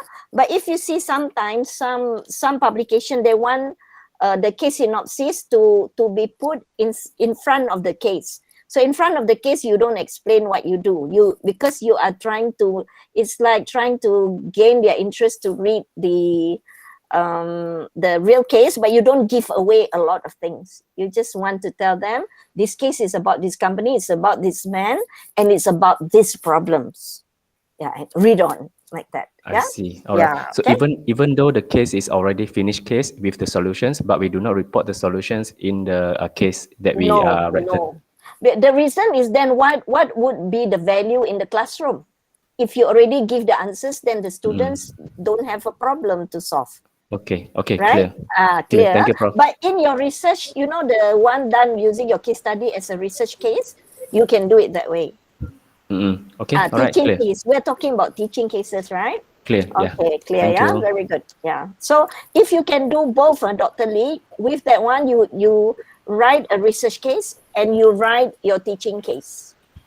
Then can get both. Yes, you can get both from the same data, right? Okay, all right, thank you. Yeah, we'll get William to explain later the publication, right? Okay, Dr. Putri, yours. Okay, Prof. Right. Okay, yeah. You start with this, is it, Dr. Putri, or? Oh, No, I start with the title. okay, cruising, yeah. So I'll just give this very general comment. I think your title it doesn't reflect the case that you want to write, yeah, because you use the word cruising. Yeah, cruising means like navigating, yeah, the technology's life cycle, right? Yeah, that means your journey in your technology life cycle kind of thing, yeah. But when using the word cruising has many connotation. When you cruise through something, it sounds like a very easy ride, isn't it? Yeah, so that's the reason that particular word. Yeah, so you think about that, because when I say cruising, so what's the problem? They're cruising through life well, it's the first thing that comes to mind. Yeah, and then number two, can we look at your synopsis? Okay. Your synopsis come in many slides, right? Not just this slide. Yeah. Okay, so it's a lot of things there. 2 or 3 slides, I can't recall. Yes, 3. 3 slides, yeah? So actually you have to, it's long for a synopsis, yeah? Your synopsis must tell only 3 things: the name of the company, the year if you want, yeah, the name, the year of the case. The year will be known later on, not that it's very necessary, but the company, the protagonist, the problem. And then the last sentence must always tell you, so this guy, what is he going to do about it? Like what needs to be done? Yeah, but not what has been done. Yeah. Oh, okay. So let's look at your first thing here. Since the success of his innovation, commercialized, he has been awarded all these things. You can mention instead of since the success, I think you can write a statement to show that he's an accomplished person, right? This is what said. So you can put award-winning innovator Najib Razak. Najib Razali. Najib Razali. Okay, so you introduce him as that, yeah? Or you can say lecturer turned successful entrepreneur Najib Razali. Then what happened to him? Yeah, he's in a dilemma. You can write the worst you can do. Is in a dilemma, and then you immediately describe the dilemma. What is it? Despite having cruised through 5 years of what do you call it? Commendable success, he is now facing the biggest challenge as an entrepreneur. Of course, you can use better than that once you think about it. And then you mention what are the problems, yeah? And then you say business has been, business is only operating at 50% of the usual. Could it be the pandemic? Yeah. So you say Najib is not sure, or something like that. Najib is not sure. Najib has a lot to think about his problem. However, what he knows is that his next move would be aligned into the social enterprise model, something like that. If I try to capture what you want to do.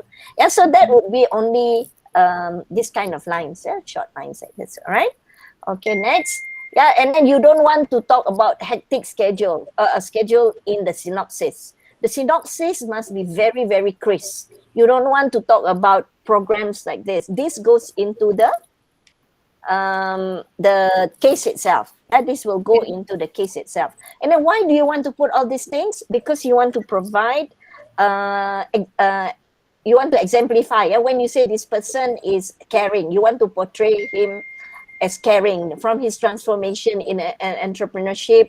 At first, he was doing it maybe just to share his innovation. Later on, he found out that he, want to share it with better on social impact. He wants to be a social impact. So that would be like about a page to show that, yeah.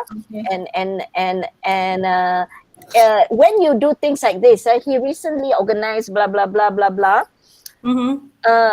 It is only at a very superficial level. because you Okay. say he organized. Then what happened? Oh, okay. You have to bring him as the protagonist. You know, he was deeply motivated. He to join the emerging groups of social enterprises when having experienced a few interaction with community work. You put that as the first line, and then you give things like this is what their companies have done so far, how many people were affected, beneficiated, if you want, if you're talking social enterprise. If you're not, you just keep it short. Yeah, you must always remember why you include these paragraphs. What is important about it? Or should you just use one word? Yeah, he has changed his mission from conventional business to a social business. Yeah, or is he, if he hasn't changed it, what vision and mission should he put now in place? Yeah, to change, to mark the transition from a conventional to a social business, for instance, right? Okay. Actually, I'm trying to make it like your case study, like Datin knows with the mountain climbing and all. Uh-huh. I'm trying to see whether her spirit can bring to that business. So looking from Right. that, we thought Yeah. of Yeah. Meaning you want to portray him as a leader, right? yeah. Yeah, that is good because you are building the protagonist character in your case. Yeah. So the way you put it when you write it, let's say your case is 10 pages, then you might want to dedicate 1 page to build the character. But if your case is only 3 pages, then only 1 paragraph to introduce that character. Oh, I see. You understand? You have to have a balance. You always must go back to what do you want the students to be able to read in the case study that can answer the questions that you ask. Because it's a teaching case, right? Here. Yeah. Yeah. All right. Next. Let's go next. Okay. You have the keywords. So I know very well what you want to do. You want to introduce the technology life cycle. So definitely you will have to have that technology life cycle in your case study, right? You have to draw it. And then you want to look at the maturity stage, right? Yeah. So will you tell the student that it's at the maturity stage, or will the student need to identify it themselves? That's my first question. Yeah, identifying themselves. So All right. So you cannot give away, right? okay. You cannot say they're at the maturity stage. At the maturity stage in the case study, and then you ask, at what stage are they? What's the name of that company again? Is MNR. R&R company. Yeah. MNR company, and then you already indicated. So if they answer maturity stage, what level is that?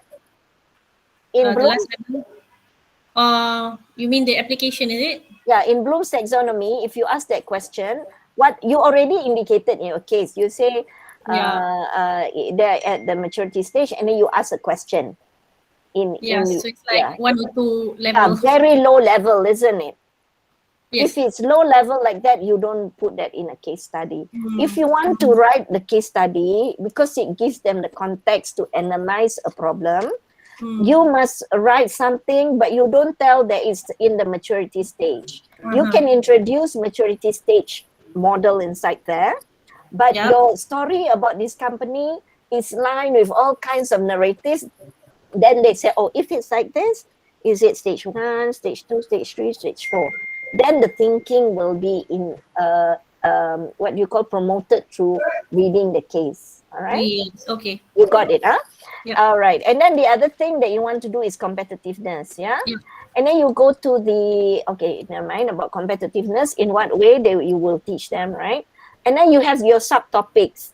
Pursuit towards green technology, that means here you're talking about his journey in the green adoption and adaptation of green technology, right?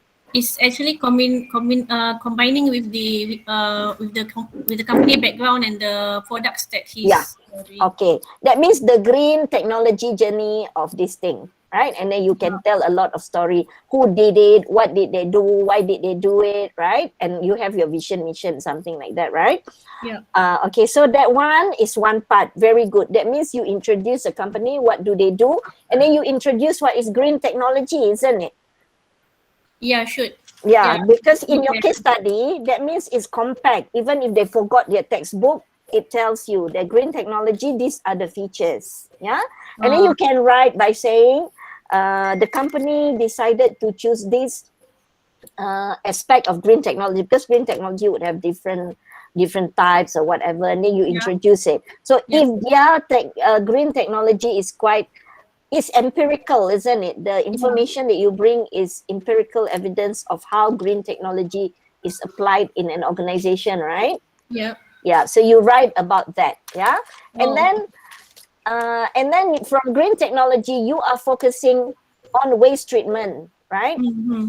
That means a subset of green technology. So you also give a broad idea, like you might want to say how big is it in our country now, blah blah blah. Yeah, all this information are important. Then students would be able to, because you talk about competitiveness, right? Yeah, yeah. Yeah, so you would have to introduce at least the figures. Where does this company stand in relation to their competitors? If you go back to PRU-BSN, you will see that there, you know, who are the competitors. That is to give them the broad idea about, oh, okay, this company is here, is number 5, number 3, number 2, and what are the indicators that they use to look at competition. If you want to cover competition, if you're ambitious, that means yours is multiple contexts, right? Yeah. And then number 4, that should be number 3, right? I don't know where number 2 is. Okay, cruising. Then here, this one is not about cruising. This is about how your performance in the technology life, the performance of this company in relation to the technology life cycle. Is that right? Yeah. Yes. So your story must be, you interviewed somebody just now, right? So you don't conclude here, you just tell the story. The conclusion, the insights that you get is turned into a question that will be with the answers in your teaching note. Yeah. Okay. Yeah, but in the case itself, you don't give anything away. You just describe and describe. Describe the technology life cycle of this company. You got it? Yeah. In fact, when I look at it, yeah, I would, for me to do my writing, how do you call it, my writing plan, I would put here that the technology life cycle as is practiced, or as was practiced by this company, year 1, year 2, year 3, year 4, year 5, right? But we won't label it as matured or growth. No. You just say year 1, these were the things that they have done. Year 2, year 3, year 4, year 5. But along the way, you can ask that question. Yeah.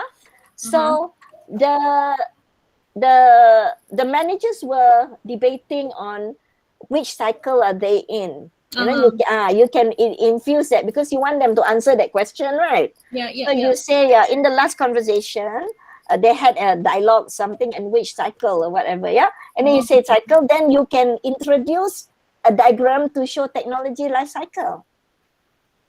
Okay. All right, now I'm going into the writing part, yeah?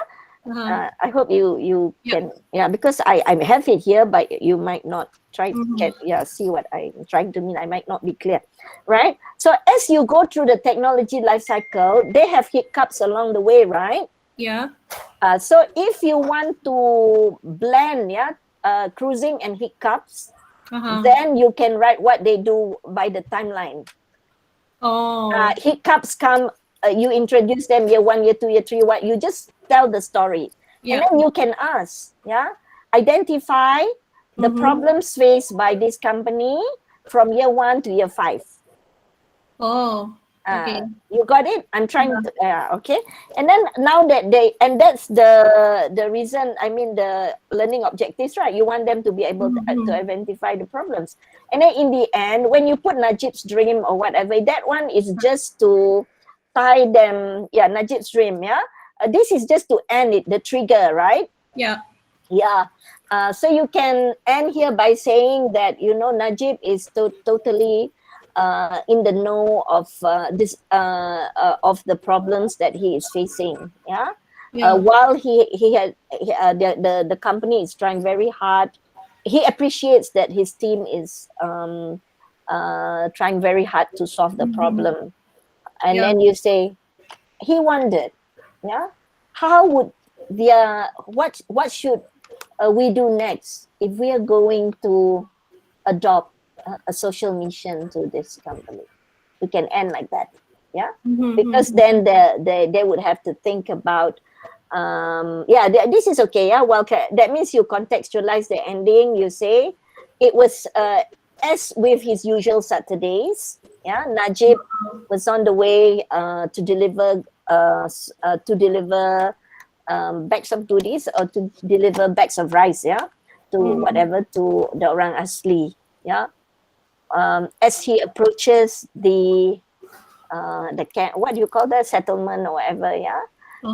He began thinking, what else? What can I do to escalate this social mission that I wish to adopt in the next stage of my business? Full stop. Question mark. That's it. Yeah. So that's the trigger. All right. Okay, So okay. you know the problem. The problem they have to solve is how do they manage those problems? They have to identify, and they have to provide a solution. But what kind of solution? One that would give them a new direction. But if you are not teaching, and then you have to incorporate the principles of social business, for instance. Yeah. If you put there, then they know, oh, if he wants to turn from conventional to social, let's say you put the 7 principles there, then they have something to guide them. Then it becomes very interesting problem to solve. You know, these are the problems you can identify using 5Y. The normal way to solve it is like this. You learn it from your textbook, right? And then, but now you have to add another element to it. Yeah. Which way does that social mission comes through in the 5 problems that you see? Yeah. So maybe you can see employee problem. You can train them to be more appreciative of social mission, for instance. Right? Okay. Yeah, I see that you all will be able to go along. Let's go down. Yeah. This is the teaching objective. Yeah, teaching objective, yeah. To understand, to explain, to strategize. Yeah. If you put learning and teaching objectives together, how would it be different or the same? Learning and teaching. Yeah. This is a teaching objective or a learning objective? It looks like a learning. This one. Yeah. Okay. So actually, you can just put learning objectives rather than okay. All right. Okay, you put learning, but don't use outcomes and objectives, right? That's why I say when you have the teaching objective, you will sound like to write the case is written to enable the student to do something, right? So this one is immediately. These are the what do you call it? The case type of learning outcomes, but you can have more specific learning outcomes. Yeah, you know, the based on your questions just now. Go back to the previous one. And is this one? This one. So in other words, these are the learning outcomes that you want, isn't it? These are the, what do you call it? The item, the topic-based learning outcome. Okay. So the teaching objective should be different then. You can merge them together and make it concrete. Up to you. Oh, you can merge. Yeah, can. I'm just giving you. That's why I'm so afraid of giving suggested, ways to do it. Then it takes that creativity out of you. That's why it's good that you all put this in. Then you say, you ask yourself, when I write this case, what does it mean? Yeah. So you want them to read. This is your objective for doing it, so that you have a reading text for the student to understand technology life cycle. Yeah. And then to also understand it within an empirical context, actual context, right? And then to explain the importance, no, I don't think you're going to explain the importance, the case will be, the student will be able to appreciate the importance of technology, understanding whatever, This is like their reflection. Okay. All right. So if you want to say that it's important, then you have to write in the case one dialogue that say, you know, whatever it is, we must understand that we are now in this phase. Yeah, I think we're in this phase, maybe, and people are arguing. Yeah, but the idea is after you read the arguments, you would say like, oh, if you have the wrong concept or different concepts of different interpretation of TLC, yeah, it might come up. You might come up with a different solution. Yeah, managers have to be aware of that. So that must be put in the case. Yeah. Okay. All right. Okay. Uh-huh. So be clear which is learning, Uh-huh. which is teaching. All right. Okay. Next. From the theories. Okay. Fine. You got two theories. Good. Yeah. That Uh-huh. means only two. In fact, I would think only one is okay. Oh, okay. Right? Because you're focusing on technology life cycle.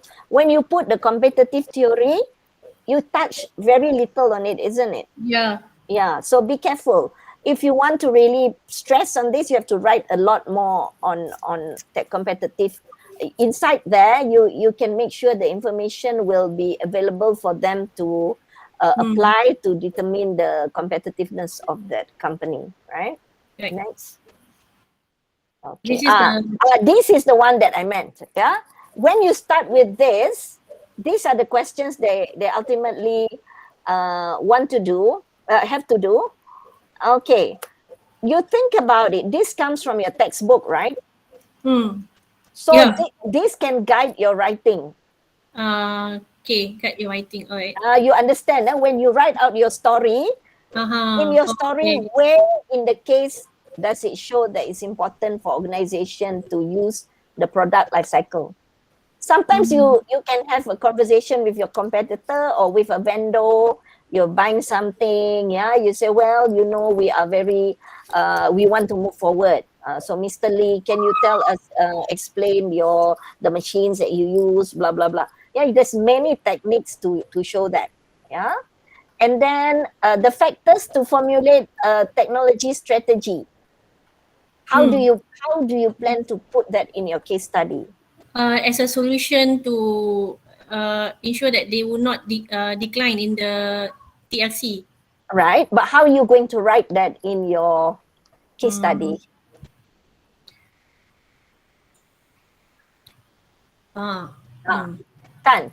So you can create a scenario. You say that one, you know, your technology officer came back and explained to this one. These are the things that he learned in a conference, for instance. Oh, okay. You got it? So yeah, you know, hey guys, I came back and there are two major things that I learned. And you put them. It's so hard to do that to explain them in a text, right? So you can put boxes. Technology adopted by company A in Germany, technology adopted by company B in Singapore. Oh, you got it. You bring yeah. the thing, not they explain out of the you know, out of nowhere, and then they go back to the textbook. It must be put in your case study. You understand? And then they can decide. They can explain, and some might say, oh, no, I want to follow the German model, I want to follow the Singapore model, whatever. But where did they got the model from? Your case study. How did you present it? Whatever way that you want. Sometimes now, because we have and digitalized, you can even have little YouTubes. I would YouTubes on how, what a technology strategy of other people. Once we go into the multimedia platform, but now we're writing this in text, written text. Okay, Got it, yeah? And then the same thing, the stages of technology life cycle. You want them to determine that again just now, right? And then innovation. How do they know which innovation? You must write all the innovations in the case study. You must present them. Okay. Yeah, but not necessarily from your company, you know. In your story, you say, because you have that problem, isn't it? Yeah. So you write, maybe you have, like, as I mentioned again, you talk about innovations relating to this industry, you get some examples, and then you also present yours. You present your companies. Then these people will be able to do comparison. Or like the previous one, so that they The can. same one. Okay. Yeah. Right. Okay, next, the next line. Okay. Next slide, please. Yeah. All right. And then the previous one. All right. Okay, so here you see the dangers. Yeah. And then how do you know things are dangerous if they don't cause their core of current technologies? You must give examples again. Yeah. And then everything that you want to do here, you have to provide in your case study. That's how your case study would become like, it depends on how in depth you interviewed that company. Yeah, some Yeah. of it you can just use another comparison, is also okay. You decide, because you talk about who is your immediate competition. You can present both of those things if you want. Yeah. So what does it mean? Some information will be gathered from secondary data. Some information will be gathered from your interview. You integrate them and then you put them in your case Okay. study. All right. So I Okay. see it blooming. I can see it blooming. Okay. Yeah, because you see the value of writing these questions now. Yeah. Yes, Now. it will guide your content of the case study. All right. Okay. Okay, what time are we now? We seem to be so engrossed. It's 11. Do you all need any break? I'm okay. Yeah. Okay, maybe I finish this one. I go back to the Dr. Putri. You're done. Nabila. Okay, Nabila. I quickly go over it. Yeah. Okay, Nabila, can you share the slide? Yeah. Yeah. So Nabila's case. Yeah. If you can share the slide, Nabila. The first thing is the title. Yeah. Anyone has any comments on the title instead of me giving it? Yeah. What do you all think about the title? Blessing or lesson? Any feedback on the title?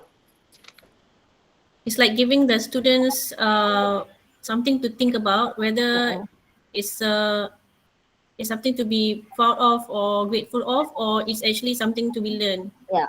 Yeah. Do you have an issue with that concept to compare blessing with a lesson?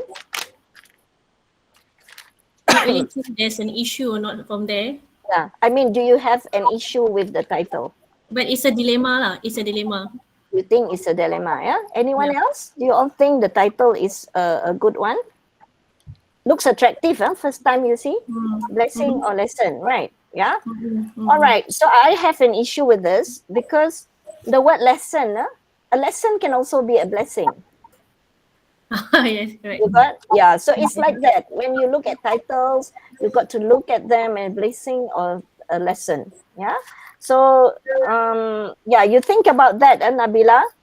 Okay. Because I think a lesson can also be a blessing. Yeah.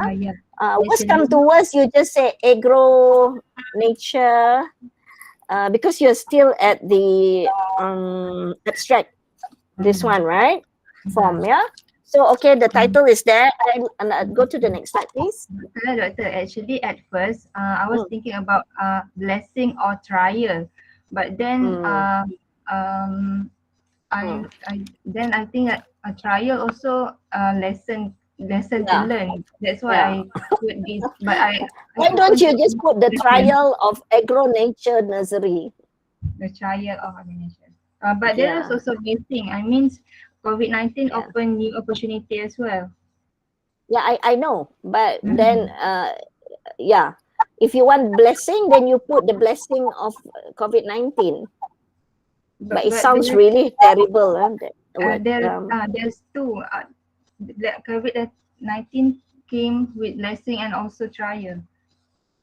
Yeah, I'm just saying that Maybe, your Prof, maybe comparison, opportunity. it's Prof, usually maybe challenges. opportunity is more fair. Yeah, right. Challenges and opportunities. That's what we mean. Yeah. Blessing is an opportunity. Lesson is also an opportunity. What usually the dichotomy would be like the, what do you call it, challenges and opportunities of agro nature, but it doesn't sound really what do they call it, attractive, right? So but that's the main idea that you want.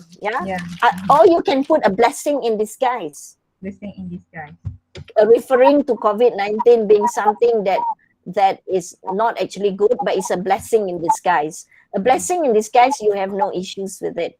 That means you're focusing on the blessing. yeah. But With the effect of the Yeah. but there's also challenges came with Yeah, if then you put challenges and because opportunity. other people suffering. You Yeah, know? yeah. But you are focusing only on a blessing in disguise because you didn't think that it was a blessing. COVID-19 to many people it's like a curse, right? But here you are trying to say that you turn around something that is negative into something positive if you want. But if you put blessing or lesson, this one is not the opposite. Whatever other word you want to put, but it's definitely not lesson. But challenges and opportunities, you have positive challenges as well. Yeah, but they always pitch against each other to show the two spectrums. Yeah. All right. You choose another word, whatever it is. Yeah. Okay. Is it a blessing? Blessing means as though it's a given. Is it a lesson? Then it can show that you put some what do you call it, thoughts into it. Yeah. But in terms of language, it's not the exact opposite. That's the only thing. Yeah. So even if you put the case of Agro Nature Nursery, no issues. Yeah, but not attractive as you mentioned. Right? Next, please. Okay. Okay, nature of the case. Okay, you want to make a decision. I like that you know Shadatul, because she's your sister, so it's easy for you to get information. That's a strong point. Yeah, if you have your sister, and one thing is you can be quite transparent as well, isn't it? Yes. Because she will probably sign it off for you, but make sure you don't put her into trouble. Yeah. So okay, so this is a story of a young entrepreneur, right? And then a story of someone that how do you say it? She started going into this business, a micro agriculture business, and then suddenly the COVID-19 came. Yeah, the pandemic started. So this is a good case, yeah, because this person just start and then COVID-19 comes in. If we refer to Dr. Putri's case, they have started 5 years and then COVID-19 comes in. Do you see any parallel thing there that you can, if you work together, what kind of principles can you discuss? What kind of topics can Dr. Putri and Dr. Nabila discuss? Do you see the same thing? It's how different industries adapt to the COVID-19 situation. How do they react to this situation? Yeah. So it's very interesting. The context, the external context is the same, COVID-19. So if you all want to come together, you work together, you have your webinar, and then you say, what are the macro challenges brought out by COVID-19? Then what are the opportunities? Then you all can write the case, you know, very well. I mean, you can have a team effort to identify the external issues, and then how do you bring that into your respective case? Yeah. All right. Next. Yeah. Nabila? Yeah. I think it's somewhere there. Yeah. Nabila, the next one is, yeah. Okay, your your case synopsis. Okay, entire, she is responsible, she applies, blah, blah, blah, including all that. And then you have segment as microfilm. Okay. I think you rewrite this, but the ideas are all there. Yeah, because she's a sole proprietor. And then, do you want to emphasize that she's a sole and proprietor? That means you emphasize the type of company that she registered under, right? And then maybe because then she's responsible for everything. That's what you want to say, right? And then you I want to say that this is a one-person show business. Yeah, one-man show. Yeah. Then if you want to say that one-woman show Shadatul, a budding entrepreneur, you see the same concept, but when you write the story, you change the terms that you use. Boleh tak, Nabila? I like this is a thing when you do you discuss with them, okay, sole proprietor sounds so SSM. Okay. But when you put one woman show tadi just now, yeah, it makes it, oh, a one woman show. What is this one woman show doing?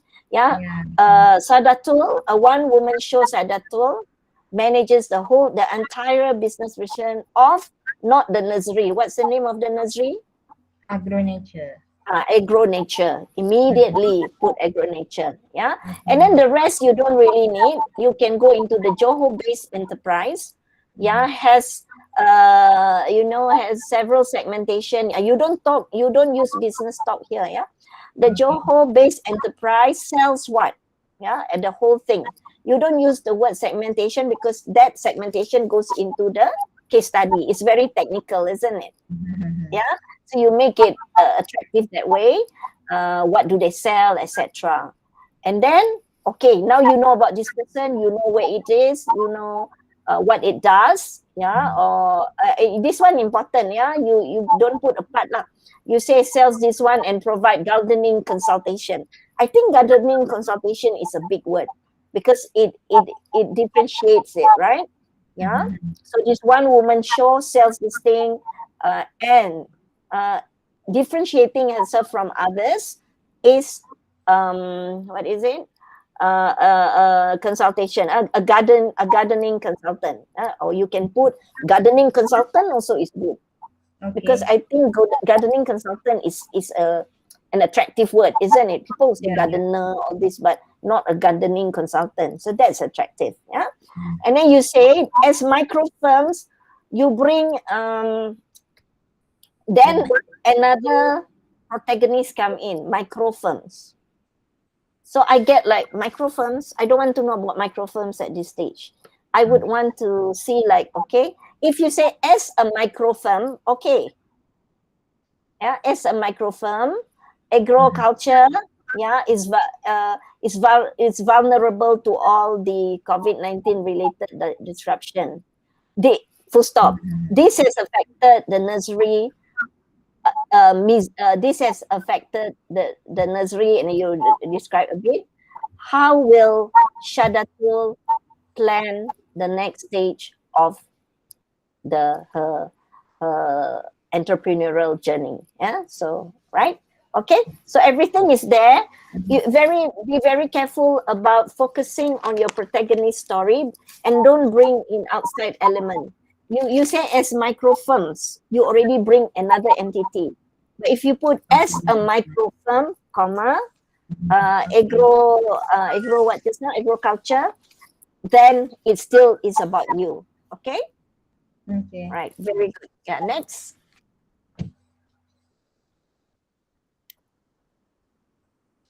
Okay, you have this discussion. Yeah, this is the same feedback with Dr.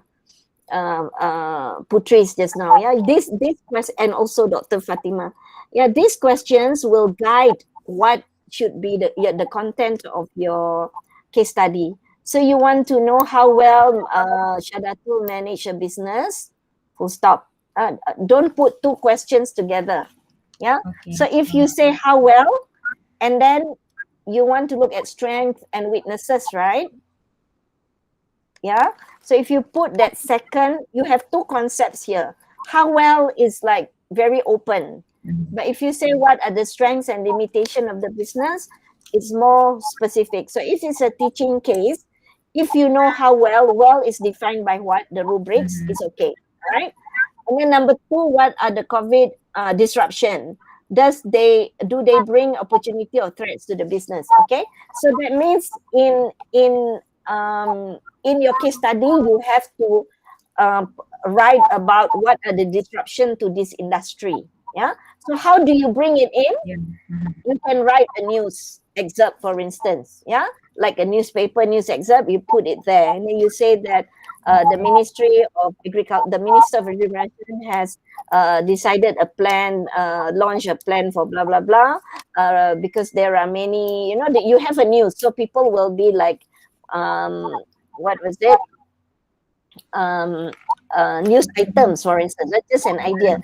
these are some disruption that can come in.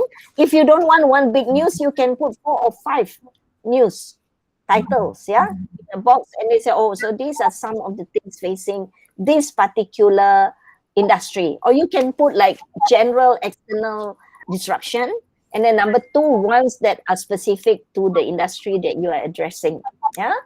And then root cause. Are you using the 5Y or whatever, Nabila? Or Not sure yet because I haven't finished collecting data. collection?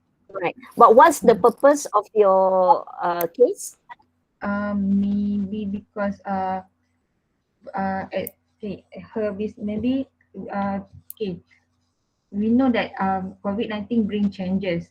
How come the changes the changes to become opportunity or threat? There must be something existing in the business that caused that. All right. You have 2-layered question. I want to ask you, when you go and meet Miss Sadatul, what are the changes that she's experiencing in her business? Okay. Okay.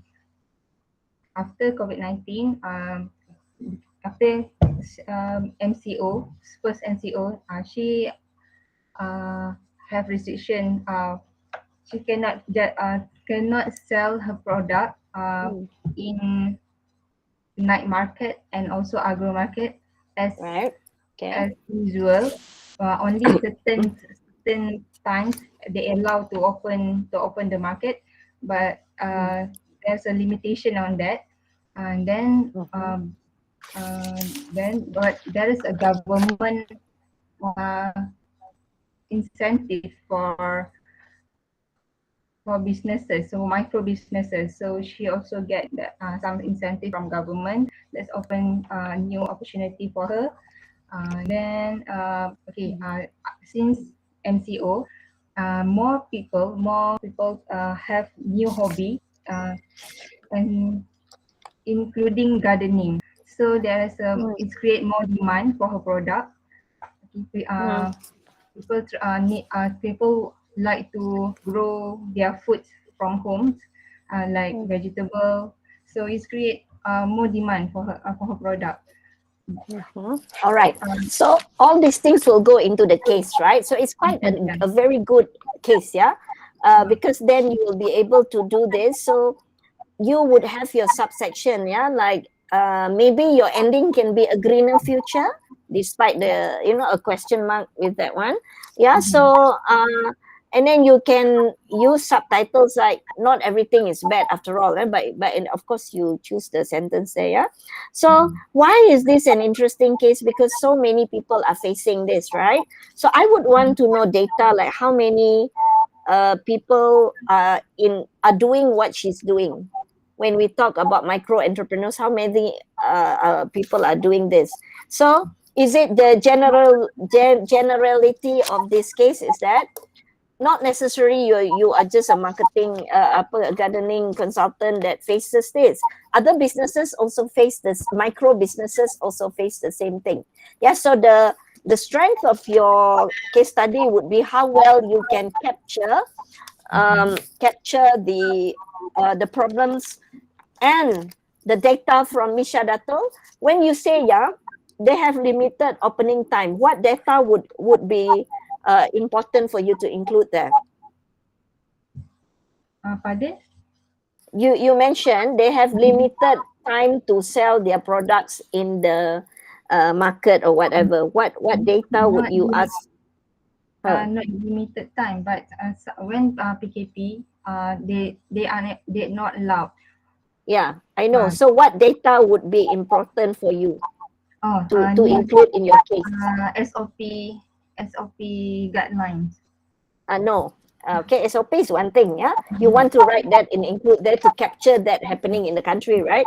But what I'm trying to say is that when they have limited time or no time into the market, what goes down is her performance, right? Her sales performance, right? So you got to identify her revenue streams, because she's making businesses from different revenue streams. So how has the one change in the in the SOP or whatever, the PKP impacted her revenue stream. So all those data must be put into your case. So that if I'm an entrepreneur, I would say, oh, I'm also a small-time entrepreneur. This kind of data is also happening to my business. Yeah, if she's still operating, right? Okay, good case, yeah, Bella. I think you can move it forward.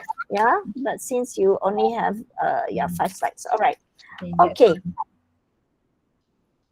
Okay, look for a good word to be blessing, or actually a blessing or a curse, but you don't want to use the word curse, right? Yeah.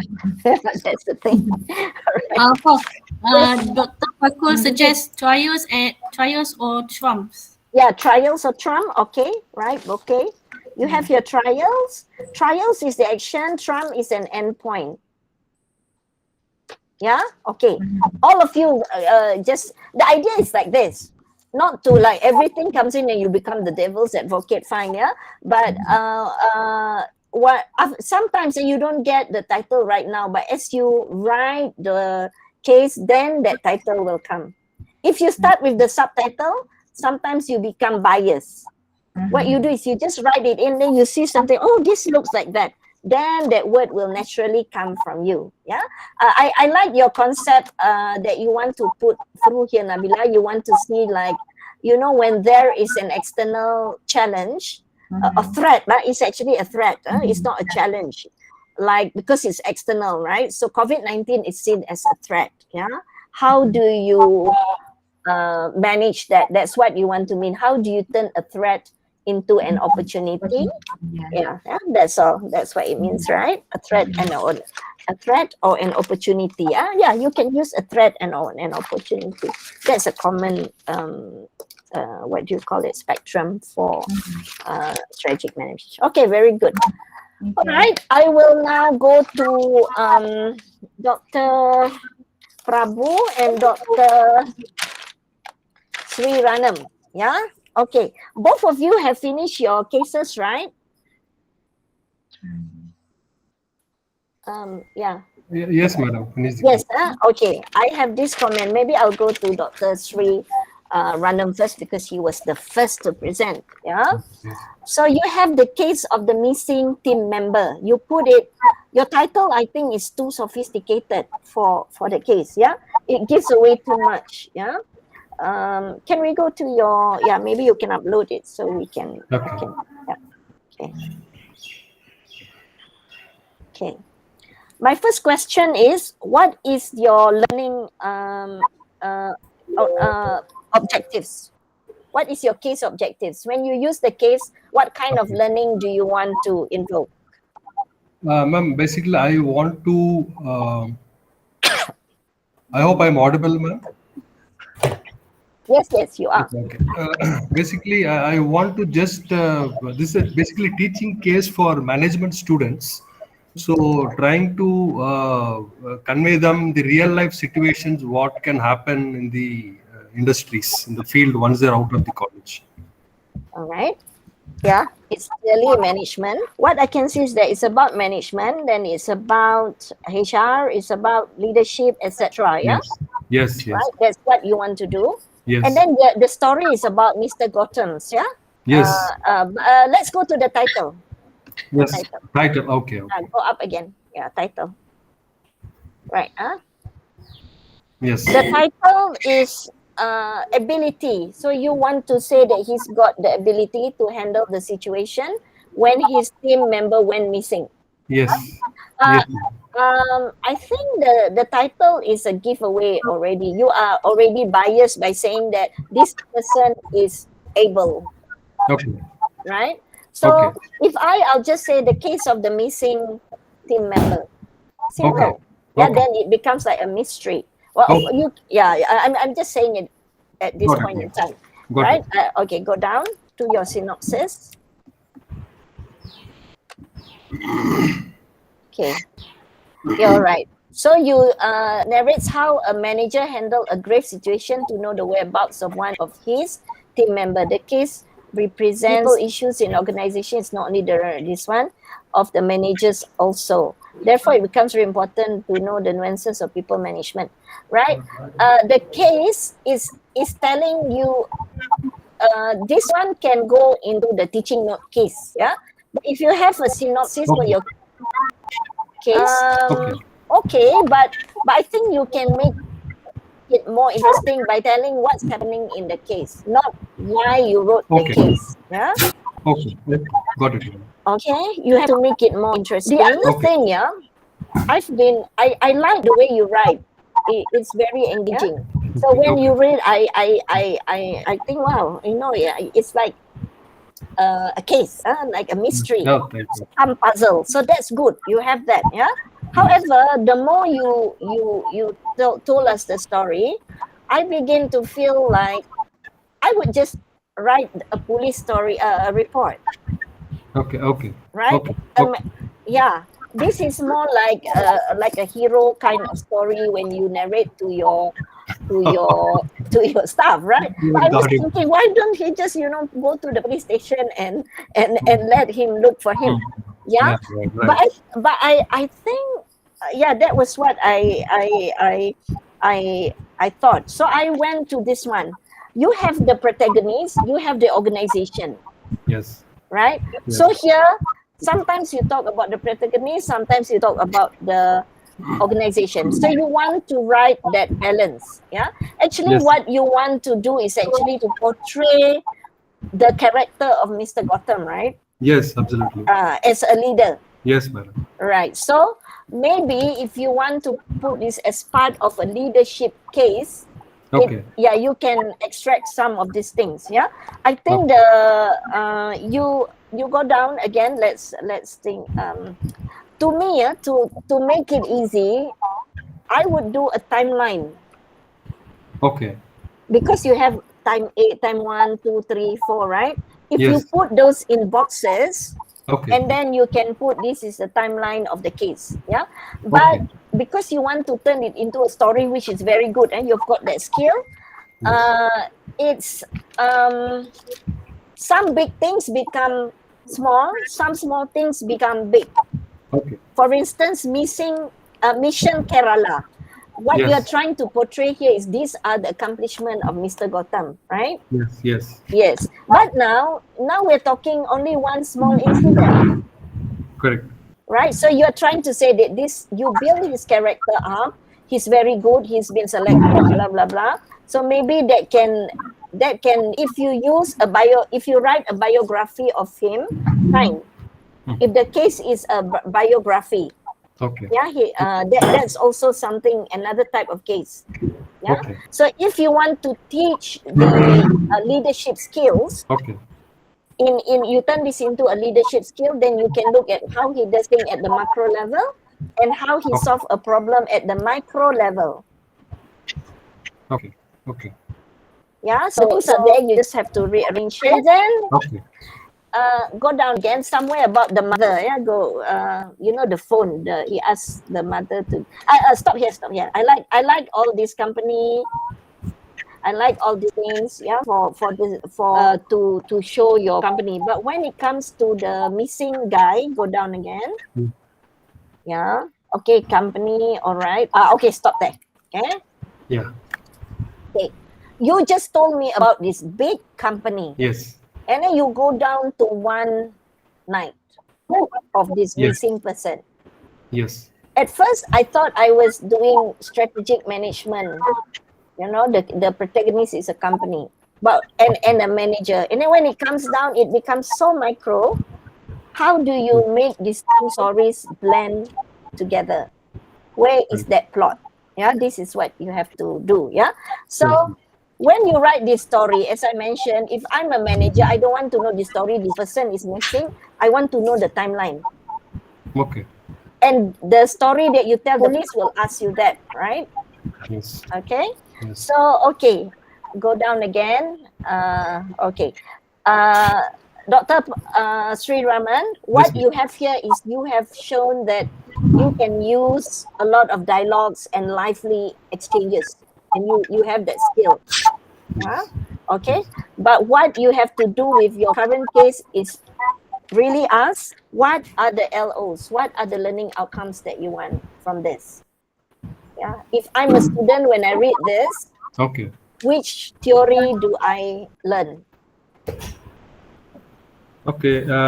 Just to not to when you face a grave situation, you need to just think rather than getting panic immediately and start doing things in an opposite way. Yeah. So in other words, I think you should start from this story. Okay. If you want to do this, the case of the missing whatever, so you tell us how it missed and all that. And then the other part, the big part, I think you got to infuse it into that story because it looks so different. Yeah. Yes. One is I'm the Prime Minister of Malaysia. Suddenly how do I look for my lost child? Yes. Yeah. So I think you want to focus on these missing things. This story makes it something to be discussed, but Yes. is it his character or is it that story? How do you find that guy? It's his character. I want to focus Yeah. on the character. Yes. You want to build that. You want to Character. talk about leadership character, right? Yeah. So Continuous definitely. engagement, engaging continuously. That was my whole idea. Yeah. So let's go to your LO. For instance, can you see the mother, not the telephone go down again? Let's see this one. Somebody asked him to give the mother Yeah, the mother. phone. Yes. Yes. Can you go there? Yes. Here is it, ma'am. Here it is. In the meantime, okay, realizing but Gotham couldn't rank up all these things. There's Oh, just so many things happening. Yeah, here, mothers. Yes. Here. Yeah. This is one. Gotham insists Anto to give cell phone to Manus when he's worried about this one and all this while conversing. Yeah. The student reads this, so what? You know what I mean? You use so many words there, but if you turn it into a multimedia story, this can become the producer's guide. You understand? Okay. Yeah, got it, got it. Yeah, it is so dramatic. Yeah, Yes, very. The drama is nice, but you got to cut it down so that it creeps. Yeah, when you right. Okay. Got And it. then the dreadful Sunday. Okay, nice. You do that title then. Yes. So it goes into a few days. Yeah. Yes. All right. Okay. Okay. So I guess your question can be like, this would be a good case. At the end of the case, you have some questions.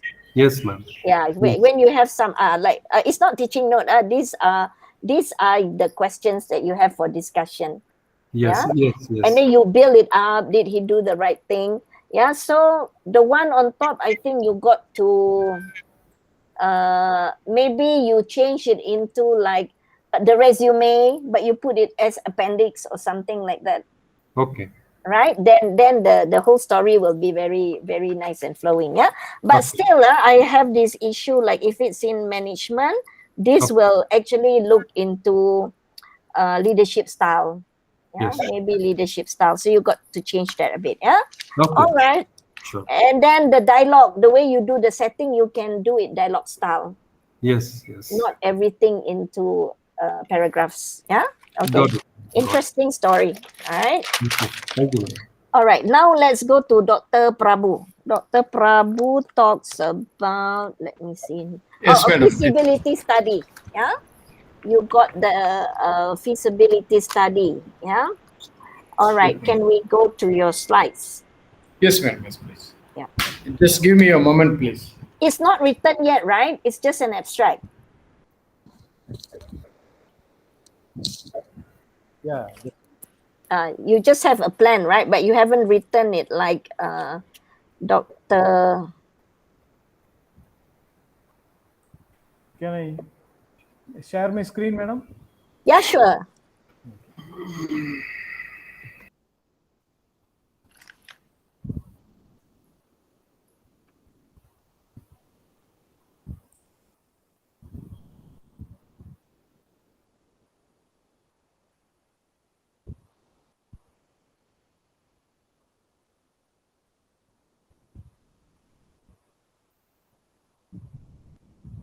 Is my slides is visible, madam? Yeah, I can see it. Yeah. Right, yeah. Yes. Yes, Okay. Establish. All right. Of course, your madam. synopsis would tell the Yeah, storyline, I'll not yet. I Yeah. will show the title also. So this is about TAB snacks, and I put the title as Crisis Management Through Flexibility and Resilience. Okay. So is it okay, madam, with the title No, of this? the title is very huge, Okay, okay. right? And then you tell me crisis management. So the crisis management is so huge. And Okay, then you have the name of that company. What is happening in this case? Actually, you have something on feasibility, isn't it? Yeah. Yeah, so I would think something about feasibility. Yeah, you're in the food business. You can either have a title that relates to food business and feasibility. Yeah, but not crisis management. I think it is so huge. Crisis is too huge to go into a small teaching case, right? Okay, next. So this is about introduction to the TAB Yeah. snacks, beverages and snacks business, about Mr. Gandhi Kumar and how he started. Yeah. Shall I move to the next slide? The synopsis is only these 2 lines, is it? No, it is there. Oh, It's going. go ahead. Yeah. And you see this about the company, how he started the company, when he started. Then this is not a synopsis. Go back to synopsis. Synopsis means a short description, like an abstract. Yeah. So in the synopsis, you introduce the protagonist, the company, and then you introduce the problem. And then there's one statement to see what is happening. It is there, madam, because I introduced the founder of this group. Yeah. But what's the problem? Problem is there in the next slide. Just but you the next slide, okay. But the problem in the next slide is okay. All right. More about the company. Yeah, about the company, and you can see now the problem starts here. Yeah, but you can't put in a synopsis all of these things. It has to be short. Only, let's say, five to sentences that would be different. You don't put details anymore. You don't put like shortage of mango pulp in 2019, but you put there is a decline in sales or something like that. Yeah, or there's a decline in mango pulp. Yeah, and then you can put here like it's the way you write it. Yeah, the lockdown, the decline in pulp, and all in one sentence are on the major things. This one, yeah. Okay. Madam, and good, yeah. Your last line here is good. The company did its best to stay afloat and has succeeded. Okay, and it's now you tell them what you want done, right? So you mention again. You bring back your protagonist. Yeah. This case. How do you say it? This case revisits its growth plan to ensure a competitive or sustainable future. You put it like that. Huh? It's the way you say. You don't say the company, the country, the company. Yeah, you rewrite it very crisply.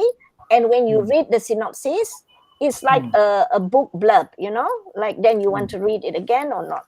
Yeah. Okay, but the things are there. Went down, raw materials. Yeah, everything there. But don't go into. I think what I mean is try to write it in a paragraph, and it reads. Yeah, all right. But all the things are there. Very good. You have the problem, but don't write in this way. Just mention short in a short sentence. Yeah, and you have the trigger. Yeah, 5 things. Yeah, everyone. Protagonist can be the person, the company, maybe some time frame, the year indicated, and then a brief statement of the problem. Make it nice. Yeah, and then finally. The trigger is what will be covered in the case study. Or you can write even a question. Will XYZ be, will it be feasible for them to adopt their growth plan? Or something like that. Okay, good. Next. So this is about teaching note. The teaching note, all right. Yeah, this is the objectives of this case. Okay. The objective must be stated clearly. You see here is challenges, and then 2 is explain. Number 3 is discuss. So you must have like, what about the challenges? What do you want to do? To portray challenges, to explain whatever, to discuss strategy should adopt. Yeah, but actually, if you look at the objective of the case, you don't discuss or explain, you show, you write it, yeah. Because it's not about explaining it. It is to include those things, yeah. This is of the case, yeah, not the learning objectives, right? Okay, we go to the learning objective.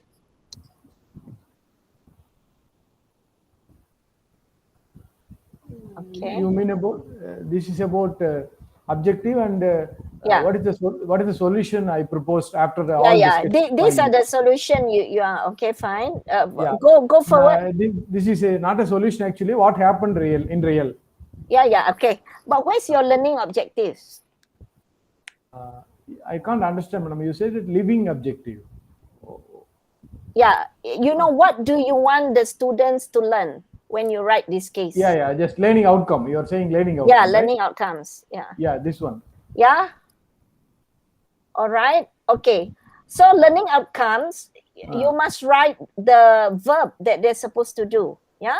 Like number one, they should be able to identify the main issues in the case, all those things that you just listed just now, right? Yeah. And then what about strategies? What do you want to do about, what do you want them to do with the strategies? Yeah, that I mean that. So to overcome the crisis, students are welcome to give their suggestions to overcome the crisis and to be sustainable in the business. So they have to come their strategies. The strategies may be, as I mentioned, that that means the students have to able to identify or propose strategies, right? Yes, propose. Yeah, so you put the word to propose. When you have Yes, learning outcomes, we put to propose. And then how about entrepreneurial qualities needed in the vocabulary? Yeah, they have to identify and they have to tell about the qualities for entrepreneur to sustain in this kind of uncertainty uncertain environment. Yeah, okay. So in other words, and the next time also you have some other strategies, the fourth one, right? Yeah, so actually, when you write the case, what do you need to put in the case so that the students have enough information to propose the strategies? Yes, madam. Yes, in the case, I have enough information, but due to the, I think in the PPT presentation, I just constrained. Yeah. You've written the case, right? Yes. Yeah, maybe if we see the case, you can do that. Yeah, but what I see here is the learning outcome. You have to be, like entrepreneurial qualities. So they identify the entrepreneurial. What subject is this for, by the way? It's you are asking about this case, or it is actually an entrepreneurial story. Yeah, entrepreneurial story, and the subject. Yeah, which class?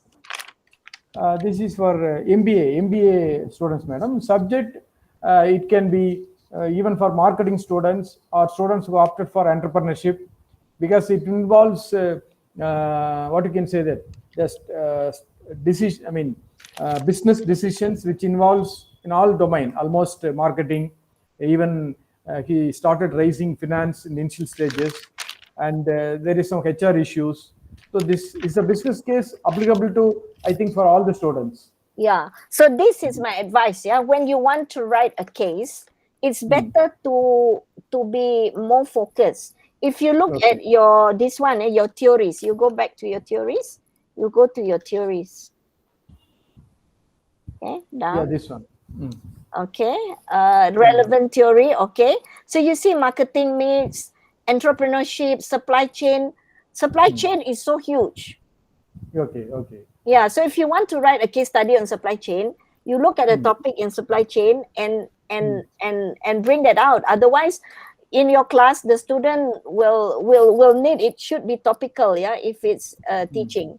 Otherwise, you will have a lot of you don't know what they want to do. If you say marketing mix, then there will be data to about marketing mix, right, in your case study. And then suddenly supply chain. Then I'm thinking about, is there going to be like a business process mapping? Yeah, and then you say entrepreneurship. What about entrepreneurship? Yeah, so I think the issue here is you have to really look at what you want to teach, the topic, and then after that you cannot put in too many theories. Otherwise, it's difficult for you to write and put in the information. The case consists of enough data should be available for students. My advice is don't go into too many. You go down one more. I think there's even more. You have 6 theories, I think. go you down some more? No. I just reduced it to 4. Oh, you after just listening reduced your- to 4 well just now. Okay. All right. So my advice, if you want to do marketing mix, you do marketing mix. Otherwise, it'll be too long for the students to read.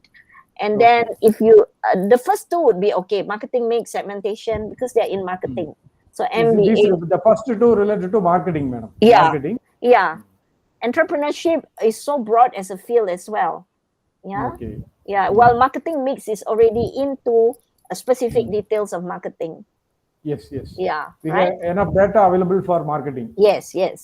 You got it, huh? Because yeah, all right. If you haven't written that should be this, yeah.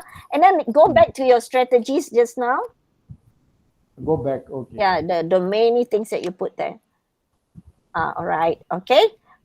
Is this, it starts here, is it? Okay. Yeah, strategies. Yes. So what you key- can, what you can use this for, the same with Dr. Putri just now, yeah, where they have all these questions. This will guide you to what to put into your what do you call it, your case study. But I have this issue, yeah, when you talk about them distributing things to the police, etc. Is there some ethical issues there? Yes. Yeah, I see there's some ethical issues. So Yeah, maybe that you gives- want to turn this into an ethics case as well. So you can even make it even smaller. Yeah, yeah.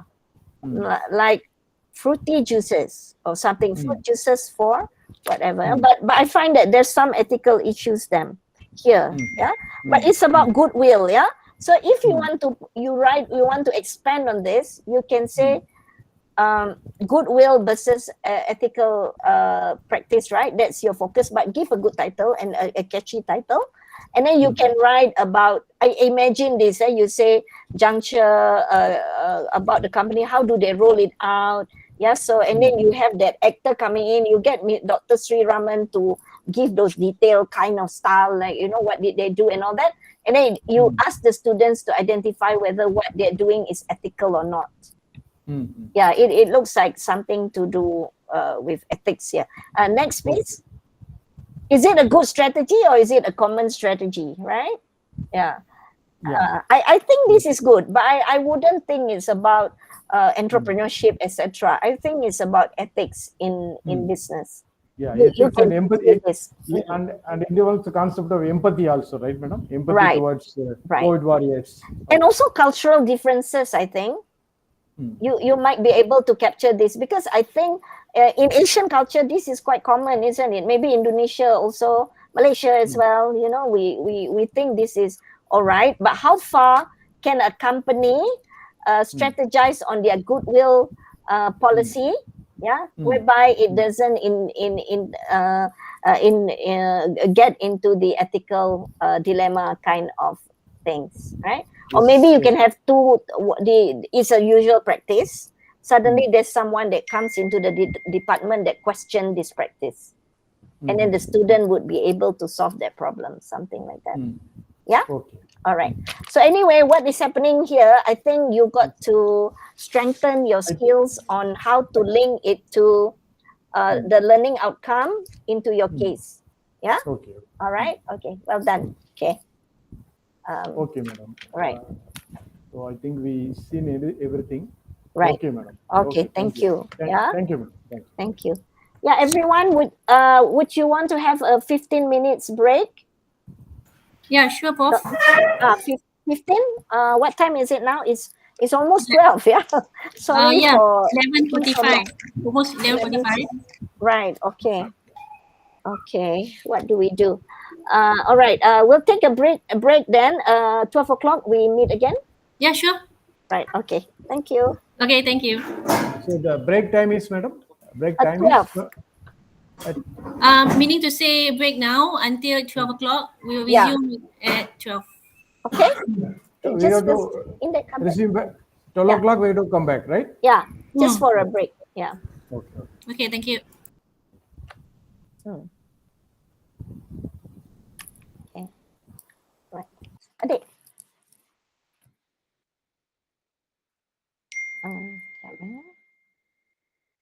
Where is this? That one is there. The drawer there. Drawer.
Assalamualaikum, very good afternoon to all.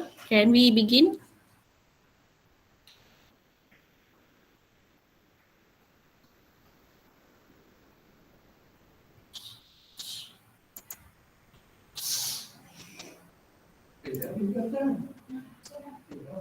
Yes, Dr. Putri.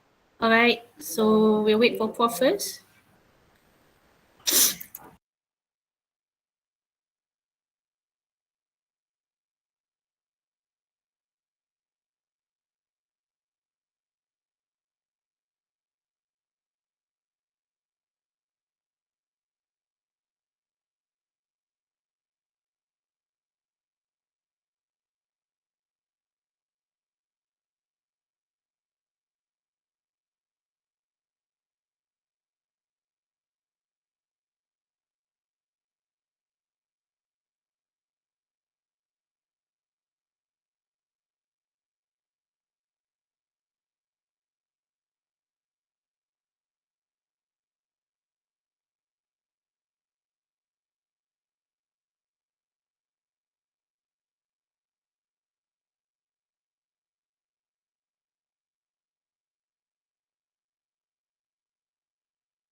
Hi, Prof.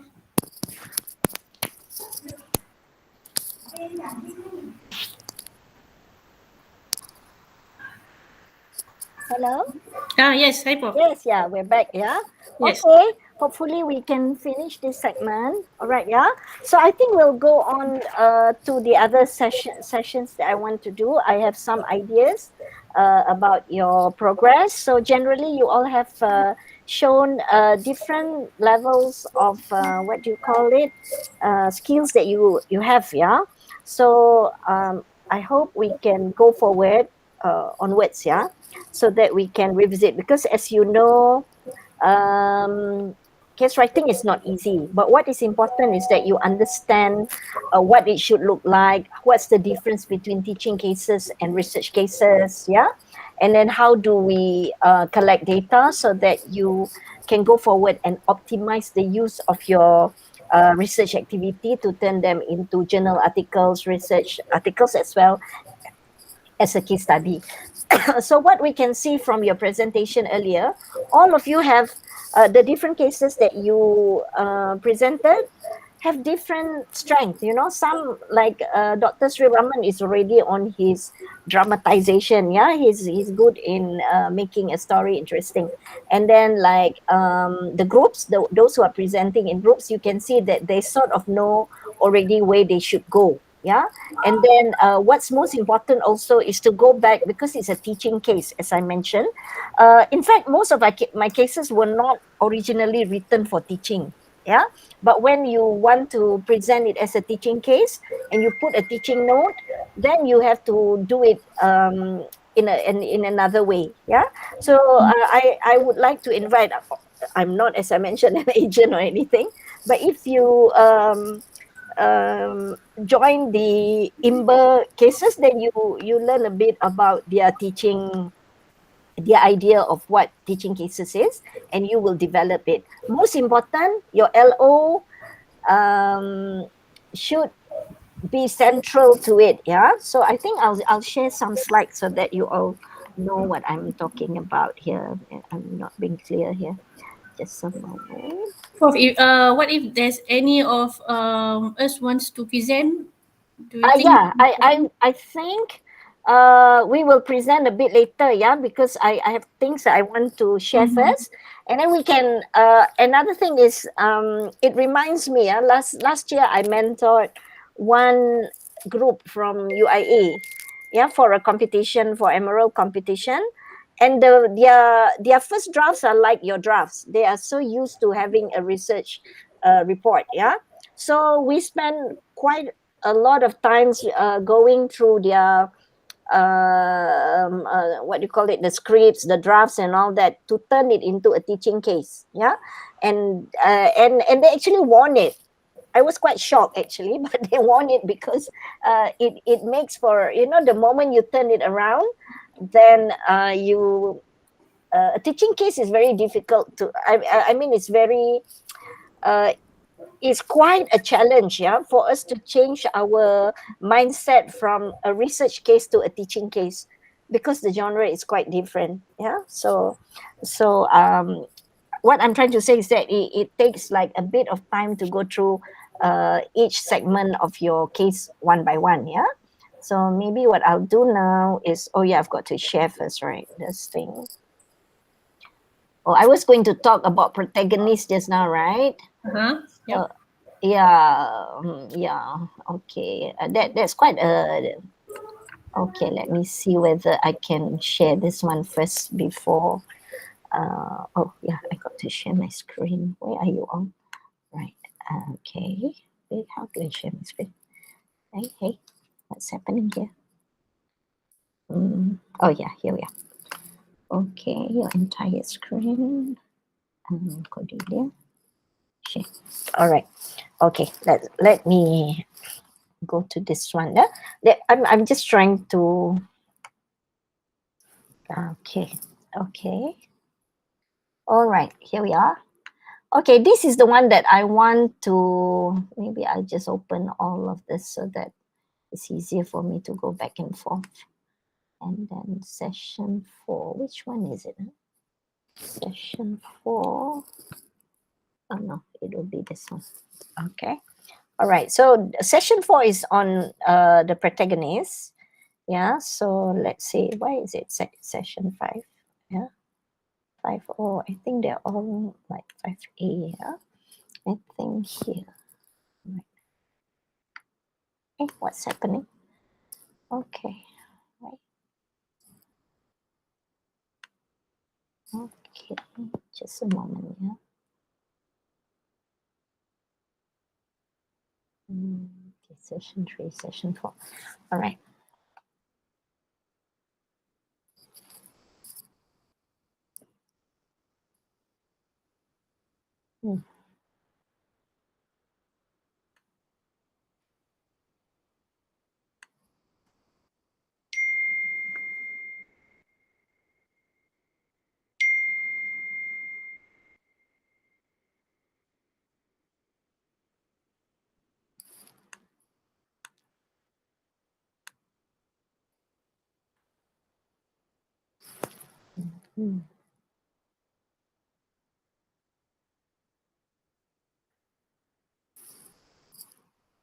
Okay, I think this is session 4. Yeah, I got them all mixed up. What's happening here? Okay. No, I will skip this.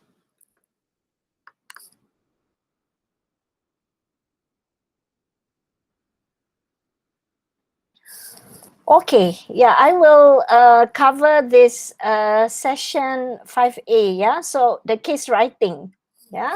So let me go through this. I want to, I will not go through this, yeah, I will.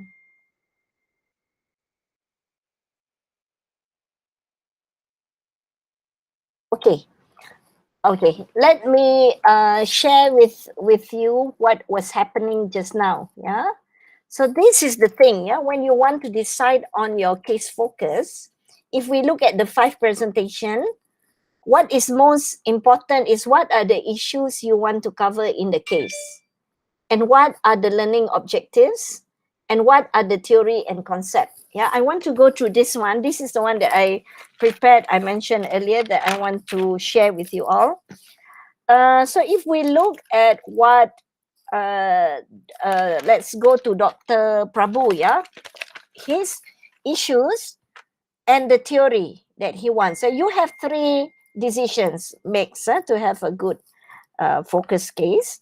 So you choose what are the decision. Is it a marketing decision? Is it a supply chain? Is it an entrepreneurship decision? So it's important to scope that. And then each learning objective, the easiest way for you to do is to go back to your course outline. Which one do you want? Yeah, because in your course outline you probably have like 4 or 5 for a semester. Yeah, your LO, and then you have the sub LOs. Yeah, so maybe you have one LO, you can use 2 cases, but you will have sub LOs. Yeah, and which theory, which concept. So if we look at Dr. Fatima's just now, the one on manufacturing, right? So the concept that they want to teach is how to use 5 whys. Yeah, why concept. So that's the important thing. And that concept, they want to introduce it in the manufacturing context. And the learning objectives, they will map it like that. And there are 3 decisions. So you must know your focus. So from today's presentation, we gather that knowing your focus is an important starting point.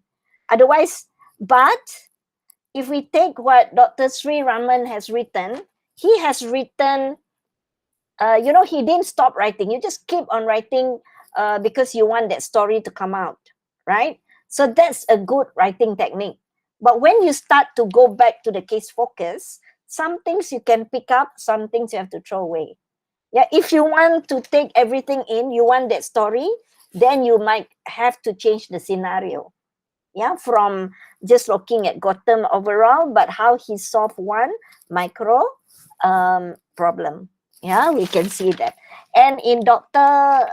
Putri's, your issue is tech life cycle, and then something on competition, and then your characterization is a leader that wants to start changing from adopting social mission. Yeah, but that's the character, that's not the main thing. But if it's really an important thing, it's the turning point, then it becomes the main thing, right? You got it. Yeah, so this is this thing. So an example, yeah, so you have the cost focus, yeah. And then this one, I will look at cost feature, case origin. Yeah, this is very important. Wait, let me see before. Yeah, when you decide on the LO, you have to review your course learning objective. You decide which chapter and topic you want it to be, your case. And then you research on current interesting issues in that field that you want to cover. Yeah. So the content, you have to think, what do you want them to learn? So if we go back to Dr. Sriram's presentation, yeah, he wants them to learn about Gotham, not about the case really, right? Because you want them to learn what does it feel like to be a manager, and sometimes you are faced with issues that are really out of prediction, right? Very unpredictable, and it's real, it's authentic. Yeah, so you want to share that one experience of that person. Then you go back, but can I share it? Does it fit nicely into my course learning outcome? So this is where I mentioned, maybe if you look at leadership style, yes, because it exemplifies how, whether you are micromanaging, macromanaging, whether you are empathic, whether you are authoritative, all those things, yes. Yeah. So I think it fits in well there. And then process.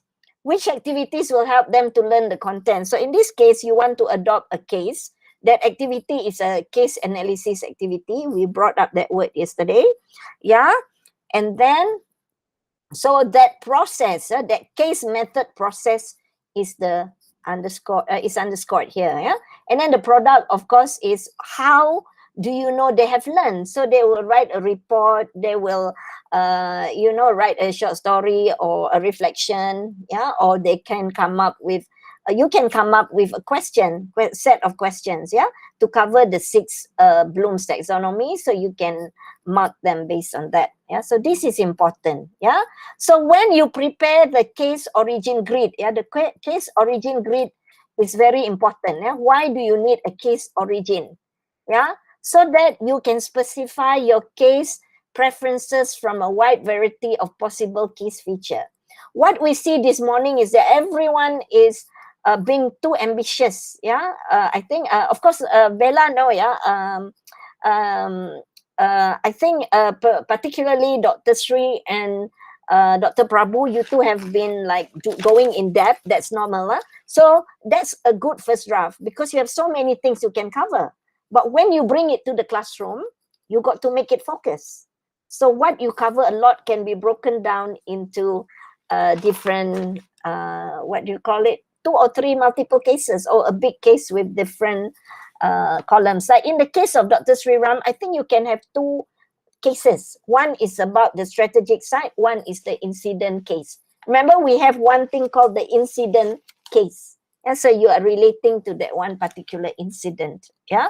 So like the lawyer, that kind of thing is important for law. You want to know all the details, what time, what date. So you might want to talk to Wan Nazrul to see how you can blend it into a legal aspect as well. Right? I see that. So it's a good beginning. Yeah. So this is an example of a case origin. Yeah. I have given you all the PRU-BSN. So what is the module content? So for PRU-BSN, how an Islamic financial institution, in this case PRU-BSN, leverage on innovation for growth. So my story will be about that. So, I told the story from 9 different characters. And then what are the opportunities and challenges faced by the various function of the Takaful operator? So you have the HR, the marketing, the legal, the actuarial, everything, finance. So it's driven there. And then I also want to tell that story. What do they think are key drivers of success? So in that story, all their stories come out. But I didn't tell them this is how it should be. I told it from the point of view of the practitioners. What do they think about it? Yeah. And then the innovation, management, and Takaful, I got it a lot from their secondary data. All right. And then what issues now? After I get what I want to cover, what issues should I write there? Yeah. And then so I ask all these questions and the issues will come out. Yeah. And then how can the students analyze it? Yeah, so they're going to use pastel, SWOT, because mine is a strategic issue. So like in your case, the tools and techniques for analysis would be the 5W. And then if you have the marketing mix, how do you assess marketing mix? Yeah, what makes for a good marketing mix? Do you see it? So if you, based on what you all have written, because we started with the end in mind, now we walk backwards. Sorry to have done it that way. Maybe it's better the other way around, yeah? But when you walk backwards, so this, you must know how to write a case origin grid. Yeah, I'm going to give you all all these slides, yeah, for your practice. Yes?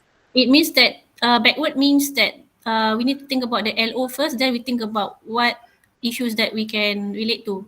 Yeah, because I'm sorry, I must have thrown you all out of balance because you all asked for my sample yesterday, you remember? And then when I gave you that sample, you tried to fit in what you do, and it's probably not a very good fit for all of you. Not everything can fit in well into my what do you call it, framework, right?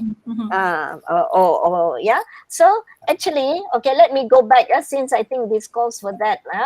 So this is what I wanted to share with you all. You know the case method already. We went through it in details. These are some terminologies. Yesterday, you all remember you asked me to come up with the terminology. So the case writer is you, yeah, teaching instructor. Contact person is the person managing it, yeah. The focal person is, like in the case of Bella, the Sajatul, right? And then the teacher trainer, those using a case for teaching and training if you don't write it. But in this case, you want to be a trainer, you also want to be a case writer, right?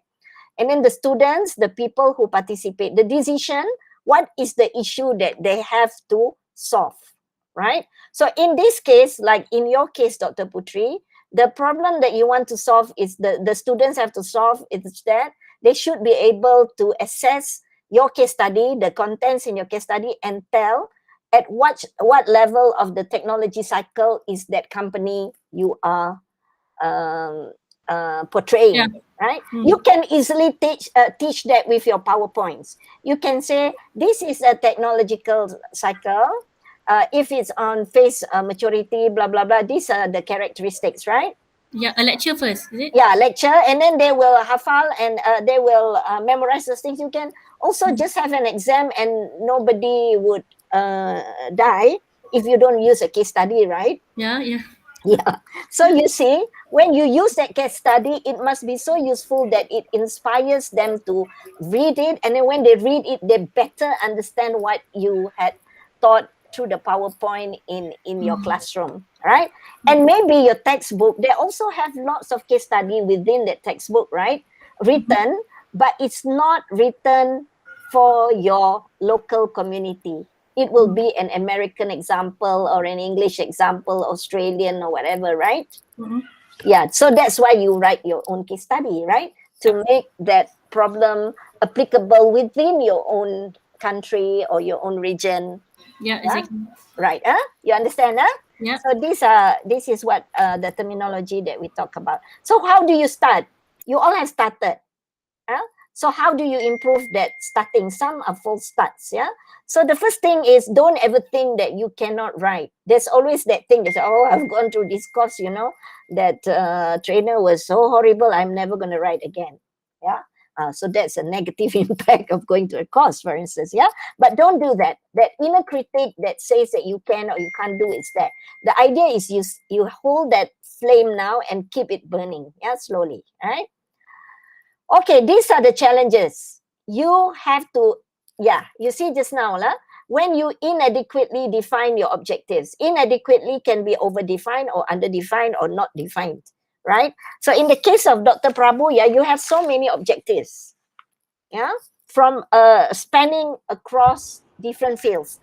When you get into the groove of writing, yeah, some cases are really robust. They can be used in different fields, yeah. But now let's start small. Let's use it in our classroom through the topics, yeah.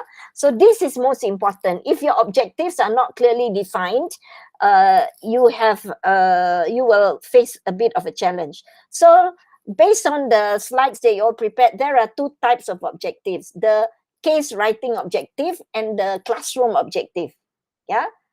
Why do you want to write the case is the case objective, yeah, to portray what, to do this thing. Classroom objective is why, what do you want them to learn? So if these are misaligned, there'll be a problem, yeah, because where do you start first? It could be both. Yeah, Dr. Put, you're actually asking me that just now, right? Where do you start? Sometimes you get inspired to write a case, you write it first. And then sometimes you need a case to meet the learning objective of your classroom. Yeah, so you drew that. Huh? So who are these people? Communication problem, because these are the major people, yeah? Like when we were talking about Harvard yesterday, the subject matter expert can be the educator or the trainer. The case writer is someone that writes well, yeah.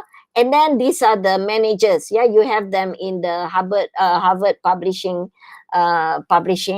business part of HBP. They are the ones that organize that whole process of producing the case, but they don't write it, because case writing, you need two skills. You need to be able to write well. So now you want to become a case writer, you are also educator. Yeah, right. So this is your objective now, is really to build your case writing skills, because you know how to educate. Yeah, if you are very clear about what is about your courses, what's your program educational outcome, program learning outcome, you should be able to help you do it. Yeah, so make it simple. Yeah, make it simple. And then this is analyzing the case. Yeah, when you analyze the case, you will be able to make sure that your case is a good one. Yeah, what is the functional area of the case? So you all talk about supply chain, you all talk about marketing, you all talk about HR management. Yeah, what are the case objectives? You all know it. I mentioned 2 types. Who is the target group? You know what type of case is it? Yeah, so in your case it could be an incident case. Yeah, Dr. Sri. And then, is there a decision maker? Right. Yeah, so in your case, if you do a decision, the incident, everything is about Gotham, but who is making the decision? Yeah, so you might want to think of an angle to get the student to become the protagonist. So the easiest way is, if you are Gotham, what would you do? Yeah, that's like a simple way out there, but you can make it more sophisticated.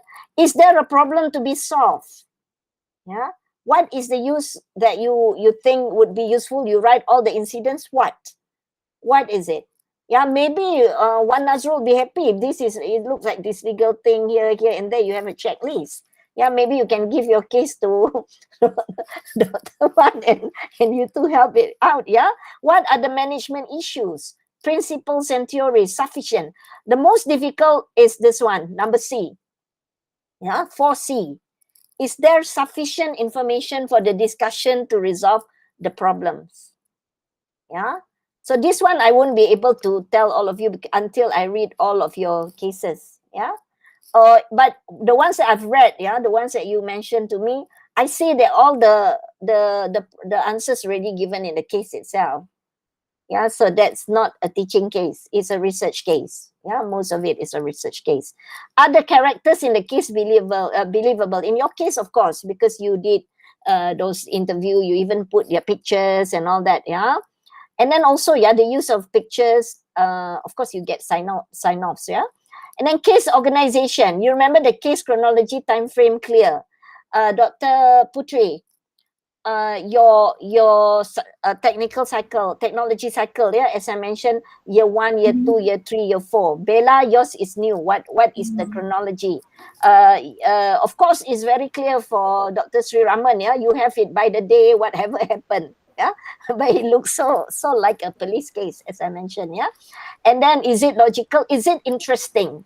Yeah, to me, like Dr. Sri, your story is very engaging. It's interesting. Thank you. Yeah, but whether it gets out the LO is something else. You got to create that scenario. Yeah, and then, do you have relevant appendices and industry notes? Yeah, given. Yeah, and then okay. Then number 6 is about the classroom. Is it learner centered? Is the story believable? Are the facts accurate? Are the opinions of the writer excluded? This is difficult. Number D. Yeah, if you look at 6D, you read the cases that you have given to me, they are splashed with all your opinions, because you conclude, because it's a research case, it's a case study, right? A research case study. Yeah, is there a sense of urgency to make the decision? That's where you put the trigger. Yeah, you put a trigger at the end. And then yes, also another thing I spotted just now, Dr. Sri, was it? Did I put Sri or? Yeah, look out for your tenses. Yeah, because sometimes you use the present tense, sometimes the past tense. So that one is proofreading kind of stuff. All right. So I'll be sharing this one with you all immediately. Yeah, afterwards, so you all will know how to use this. Thank you, Prof. Yeah. Prof, sorry, yes. about the target group. I'm kind of confused. Target group meaning to the target group is student or target group of the company? Students. Oh, student. Because the case, when we already have the case, it's for the students, right? Oh. Now, when you look at the industry, I'm going back and forth, yeah, because sometimes you start with the industry, sometimes you start with your LO. When you go out, definitely you start with your field, right? You want to go out and do something. So when you have your first industry visit, this is what you can do. Yeah, you can, you must understand what is the case method, convince them that, you know, they're contributing to a lot of things in the world. Yeah, and then what's the role, confidentiality, why do you want to write about them? Yeah, and then who is the industry organization? This one is very important, yeah, because sometimes your industry, they have association, they have ministries taking care of them. So you as a case writer, as I mentioned, you must know everything about that. But you don't have to write everything about that. You have to be selective. Yeah. Therefore, if you talk about technology, innovation, maybe you have to know what MOSTI is doing. Yeah. And then if you talk about agriculture, yeah, Ministry of Agriculture, what is the strategic way forward for the country? And then where are you in that space? Yeah, that's important. Yeah. And then you have supporting materials if you want, right? And then just now, yeah, we talk about, you all presented all kinds of things in different ways. Now we talk about what data do you put inside your case, yeah? So you must know what is your list, yeah? Just how much information needs to be included in the case to meet the learning outcome. Not too much, not too little. Too little, you give away. Too much, they get lost. But you only want to answer one question. You want them to answer something in 20 minutes, but you ask them to read something in 20 hours. That's not a good balance. Yeah. All right. So this one will facilitate the writers when they collect the data. But always collect every data you can. Don't lose any chance, because later you might need it. But of course, when you write and you need extra data, if you have a good contact person, you might get verification for new information. But sometimes if that's the only window for you, then you throw it away. Yeah. So it's a good practice to design custom specific data needed, learnings to be outcome. So these are the things, data already available and additional data to be gathered. So this is very important because remember I shared with you when I interviewed Rajati here, I look at every data available so that I don't waste her time. Yeah. So the additional data cannot be, you will waste that precious time that's given to you. Yeah. So you have to have your data. Yeah. For example, here, I give you an example. So this is PRUBSN, right? I introduce case outline. I have a case outline here. Introduce the main protagonist, provide brief overview of the Takaful industry, state the CEO's view and strategy and innovation. And this is the crux of it. Describe innovation across divisions, final trigger. Right? So this is my case outline. So when I have that case outline, subtitle comes in later.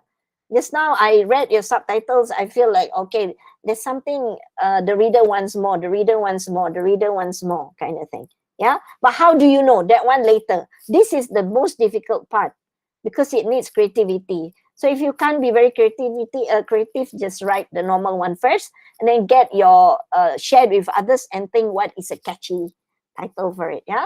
But what's the data already available? I know the name of the CEO. Yeah. What do I need to know? Everything about him. Yeah. Metrics. How do I know their performance? I have to take find out what are the metrics to measure Takaful performance, and then additional data. What is their data on the metrics? And then methods of gathering. I ask the CFO, for instance, or actually I ask everyone. They have different ways of measuring sales. So I ask the chief sales officer. Of financial performance, normally you ask the CFO. Yeah, because each of them have different measures that they use. Yeah, and then the views. What are their strategic statements? So I want to ask them about the views and strategy innovation. So I have to know what do they say. So I look at their published material. And then what do I want to know? I want to know the CEOs. They have them on the annual report, but what does he say about them? Yeah, I want to know. So I interview the CEO. And then the rest. Yeah, what are the subtitle? What is data already available? I know how many divisions there are and what is the organizational view of innovation. In fact, when I choose to focus on innovation, because the companies say it is successful because of innovation. So I want to know, okay, you say you're successful based on innovation. How do you do it? What is it all about? Yeah. So here it looks like one line, but this took me like 3 weeks together every day. Yeah? How each divisional head view and manage innovation. So what do? I interviewed the divisional heads. And then here, based on my interview with the CEO, I asked him about, what does he think, how to move forward. But what do? Did I put it in the case study? No, I put it in the teaching note. Yeah, because the answer is already there. But because I don't want them to be that CEO, I want them to take the role of the CEO. But in the end, I want them to have other ideas. The CEO said this. The moment you put it in the case, the student will say, well, he's a CEO, he said that. Who am I to say otherwise? I don't want that. So that becomes a trigger, but I can give that answer in the teaching note. All right. So data requirement list is so important. If you have not done it, this is what you should do about data requirement. What do you want to do? Where do you want to get it? Right? Okay, this one I mentioned just now. LOs. Yeah, origin grid I already mentioned just now. Yeah, why you need the origin. And then this developing the shopping list, the moment you know your origin grid, yeah, you have all these answers. These are the questions you want to ask the interviewees. Yeah, you prepare that. For instance, these are some questions I asked to Prubesen. The module content, let's say innovation management takaful. Yeah, these are the three things. What are the key factors? If so, who leads it? What is approach to innovation? Incremental or strategic or both? Driven internally? What key metrics are used? What resources? Blah blah blah blah. Yeah, and then I also want this thing. I want them to evaluate this thing. They have this all for life. So I want to ask them, okay, CFO, excuse me, in your annual report, you say that your slogan is for all for life. Can you share with me what this phrase means for you? So you keep note of that. Yeah. So these are the things that you include in the your case. Yeah. If you find it interesting. Yeah. All right. Yeah. You got it. So you got a shopping list, and then now, like for today, you have to have a time plan. When do you want to complete it? When do you want to what do you call it? Case to the organization, because then you have to get back to them, and then they have to give you the provisional release, data collection, rough draft of the case, again prelim teaching note. All these things are the activities that you can do, and what dates you want to put there, right? So you have this time plan. I put that time plan again for you, right? Yeah. Okay. Okay. And then, so we've done with that process. Now you plan your nitty-gritty, like what we were only going to cover today later. So yeah, the opening paragraph, learning objectives, case organization doesn't mean the organization you're writing about the case, but how you're going to organize your case. Yeah. And then you see the outline by subtitles. I put here outline by subtitles, right? So actually, if we go back to here, I already have the subtitles here. You see? Because I've got the case outline, and I give a subtitle to the case outline. Here, yeah? Soaring high, the rookies capture the biggest market share. So it's like a newspaper title, news title. Yeah? The paramount importance of strategy. Yeah, what is it? You see? Okay? Okay. Okay, and this is the outline of the case, yeah, which we will look in detail. Okay, any questions so far? I'm sharing this immediately because I think it relates to your, what you are doing. How do you say it? In response to your presentation this morning. Okay. So, any question, any feedback on whether it has been helpful or not helpful? Maybe you can share with me. Any feedback? Dr. Sri, Dr. Prabhu, Dr. Putri, Dr. Fatima, Nabila. Yes, ma'am. I got an idea now how to just make it more publishable content. Right. Now understood why it is getting rejected. Now you understand. Okay. Yes. But you can come back again and we can see how to do it, right? Yes. Okay. All right. Any more? Sorry, Prof. If the answer is quite if the question is quite silly, the one that we are going to show to the students, is it the the module 1, module 2, and the slide that you showed just now. And then the activities, or we do not show anything. We just show the case and then we just discuss. Yeah, you show the case. You don't show your teaching note to the student, yeah? Yeah, even the module and all, right? Okay, correct. Module means which one? Somewhere in the slides there's other module. Module. Which one is it? Tapi tak apalah, Prof. Module. I better go back to the slide. Which slide was it? This one, right? 5. Yeah, I think session 5.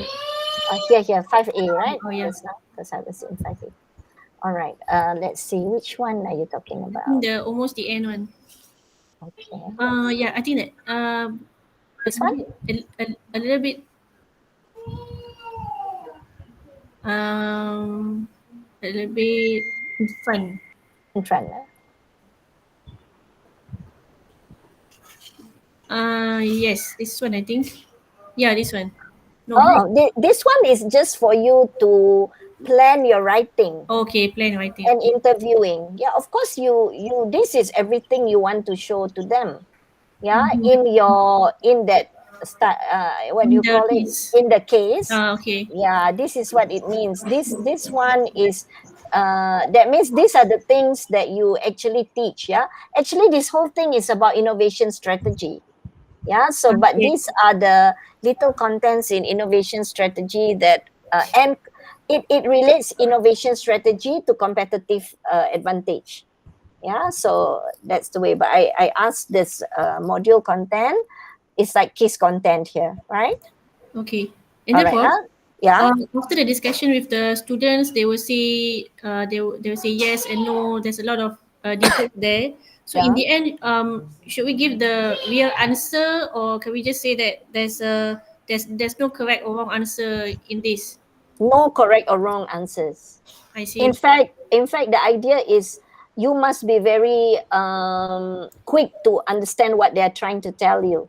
Yeah, because they have different perception. But what's important is that they understand the basic principles you want to teach them. It's how they how do you say it? You have, let's say you have competitiveness.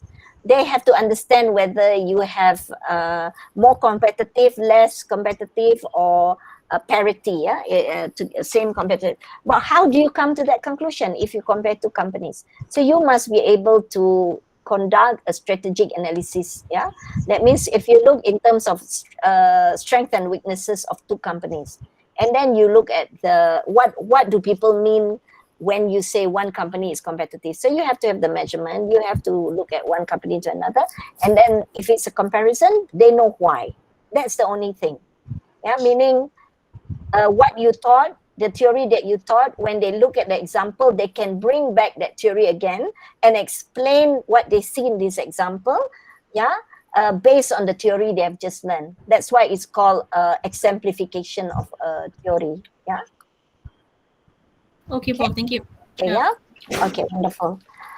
Okay, there's so much to learn. As I mentioned, this is like a semester long, and I'm trying to put everything. I'm sorry. Yes. Any more question? Yeah, I have a question, Madam. When we collaborate with industry for publishing the teaching cases, before going for publication, we have to get it written consent from them. It is mandatory. The publishers may insist on this to get a written consent. Yes. Okay. Unless it's a public domain company, like I mentioned yesterday. Actually, if you get all the information from secondary data, it's also possible to write not possible, it's very possible to write those cases. Yeah. In fact, if you look at your textbook, yeah, many of the cases in your textbook has tons of references at the back for that case. Yeah, because it's public domain. So there's two things. Yeah, you have to prove to the publisher that it's public domain, or what do you call it, released by the interviewee that you want. But now trending, people prefer it to be where you actually interview people, write about a real case study, because these are emerging cases. Sometimes, especially if you talk about startup, who is going to write about a startup? you're going to write about it, right? And these startups are not likely to be public listed. Correct? So that being the case, you would need the case release. That's why that's very important, yeah, for you to take that into account, right? Okay. Prof, sorry, Prof. Yes, I sure. have the similar Okay. question with Right. Dr. Prof. Regarding the consent, do we have the specific or standard consent form to be signed by the company or the person that we interview? Usually for the publisher, they will tell you, they will give you one template that they I have. see. Yeah. I see. So as a author, we no need to prepare the consent form, eh? No. We only require it when we send for the publications. Right. And Okay. if you all want to learn the baby steps, as I mentioned, you can you can join the UUM IMBA case writing conference. They will give you all the consent form, etc. So if you want to I adopt see. it in UMP, Dr. Putri, in fact, you can also start a competition, and then among whoever, yeah, maybe you all should start it, yeah, and open it among yourselves, and also invite the other universities, and then you will be able to, because you have a good publishing house, I think. Not bad, UMP. Yeah, not too bad. Prof, do we have the conference this year? Yeah, I think it's September. Maybe I can call Dr. Zarifa, and she can give you a bit of some news on it for like 10 minutes towards the end of this day, if you want. Yeah, sure. Yeah, But maybe we have some difficulty in joining, for example, 1 hour this afternoon from 2:30 because Okay. it's clash with a important meeting. All of you? For myself, no, only myself, Dr. Haizan, and Dr. Fatima, 3 of us. All right. Okay. Yeah. Anyway, I have- it's recorded, right? So Yeah. I will review the record again. Yeah. I have another 2 questions, Prof. Mhm. So if you write the case, can we write the case because normally we write the case based on the interview, right, with the Yeah. expert people. Can Yeah. we write the case based on our own experience because we do have a little experience as well Yes, of course. on the specific issues? Yes. My soul of the role is my own experience. I see. All right. So I Actually, it's refer to the me. sample. Yeah, and then I have lots of samples if you want. Yeah, that's what I meant. These guys sometimes, that's the one that's about me, but not entirely about me, as I mentioned, because it's not interesting. I'm not like interesting. Yeah, so so it's not entirely about Okay. me. So yeah, but the other cases, they're about my people that I know, because I All right. listen and I try to get different views. If your friend tell you something, you ask, you have to verify it, because that may be that person's way of thinking or feeling about something. But if you look at it from another point of view, then that would enrich the your content, right? I see. Is it compulsory for us to highlight the real company name, and also the real interviewee name? Yes, In- if you get a case release, sometimes the interviewer, if you have the company's name, right? So that's a live case. That one will be very powerful. They will be more likely to discern it. But if the company chooses to remain anonymous, but they're willing to give you the data, you can write that it's a disguised case on a real case. And then that's also possible. Right? The same goes to the people, right? Yeah, the name. people. But of course, if you say like, I'm writing about whatever, what is it? Top Glove. And then you say the CEO is Madam Cordelia. People will laugh because they know Top Glove, it is Datuk Sri Lee. You know, that Lim or Lee or whatever. Yeah, so you must be clever to disguise. Okay. Yeah? All right. Okay. Last question, Prof. Right. If you write the case, right, because of course, if based on our experience, of course, the case is already passed for a few years. Yeah. Is that still significant for us to write it? Yes, sometimes the issue is, some organizational issues, they are recurring. Today you experience it. 3 Maybe they're years happening ago, again. some other companies did it. 20 years ago, it's the same thing, isn't it? I see. Yeah. I All right. think management problems, a lot of them are evergreen. Yeah. I see. So how do we get the subtopic from our main topic, basically to make it like because our subtopic also need to be catchy as well, right, as our main topic. Right. what is the How to technique? do We that, can extract that. Okay, the technique is you got to read a lot, of course, yeah, and try to get a outside reader to do it for you. Sometimes it's what you're trying to say here, just like just now when we did Nabila, right? Nabila, and then she said something. Oh yeah, she used the word sole proprietor. As I mentioned, it sounds so SSN, yeah, sole proprietor partnership. What's so interesting about it? But the moment she used the other word, one woman show or whatever, that's interesting, isn't it? But one I woman see. show also relates to sole proprietorship. You see, I so see. those kind of things will be read a lot of titles, and then you would see that one comes with writing skills. I think. I Yeah. see. Okay. Yeah, I think you all will be quite challenged, yeah, Dr. Lee, because when you ask that question, it's not the subject matter expert skill we're talking about. This is already the writing skill. Yeah. Yeah. All right. Understand. Right. Regarding the consent form, right, that shared by the required by the publisher. Yeah. So if we involve like for example the external party, we interview ABC company, for example, but during the content that we write for our case, basically also involve the external party, for example, MITI. So how can we do we need to get the consent from MITI as well, or just from the company as alone, because the information all are from the company? Right. That one's from the company, but usually when it comes to MITI, it would be something that they would publish even on their website, right? Yes. So that's public domain. Okay. No Okay. issues. Understand. Yeah. Okay. Understand. Okay. That's all. Thank you so much, Prof. Right. Yeah. Okay. Who else are leaving and will not be coming back at 2? But you'll come back after your meeting, right, Dr. Lee? Yeah, I will join at 2. I will join at 2, and then I will go out at from at 2:30 for a while, and then we'll join back. All right. Okay. Any more question? Right. Excuse me, doctor. Yeah. I would like to ask. Okay, if we unable to get the data that we want, maybe it's unavailable, or maybe if the contact person are reluctant to share with us, maybe it's sensitive things like financial. Yeah. What can we do? Okay. Usually when they are sensitive about financial, that means they are not public listed. Right? They are private limited company, sole proprietorship, partnership, right? Usually then you cannot use the financial data. You cannot ask about their financial data. But what you can use, if you want the student to understand at the industry level, you can get average, you can use the ministry, what do you call, the statistics from the sector industry rather than from their company. Yeah. And then but if it's important, if it's about sustainability, you need to know the financial data, right? Yeah. So if you don't have that, you either can just say it's running at a loss.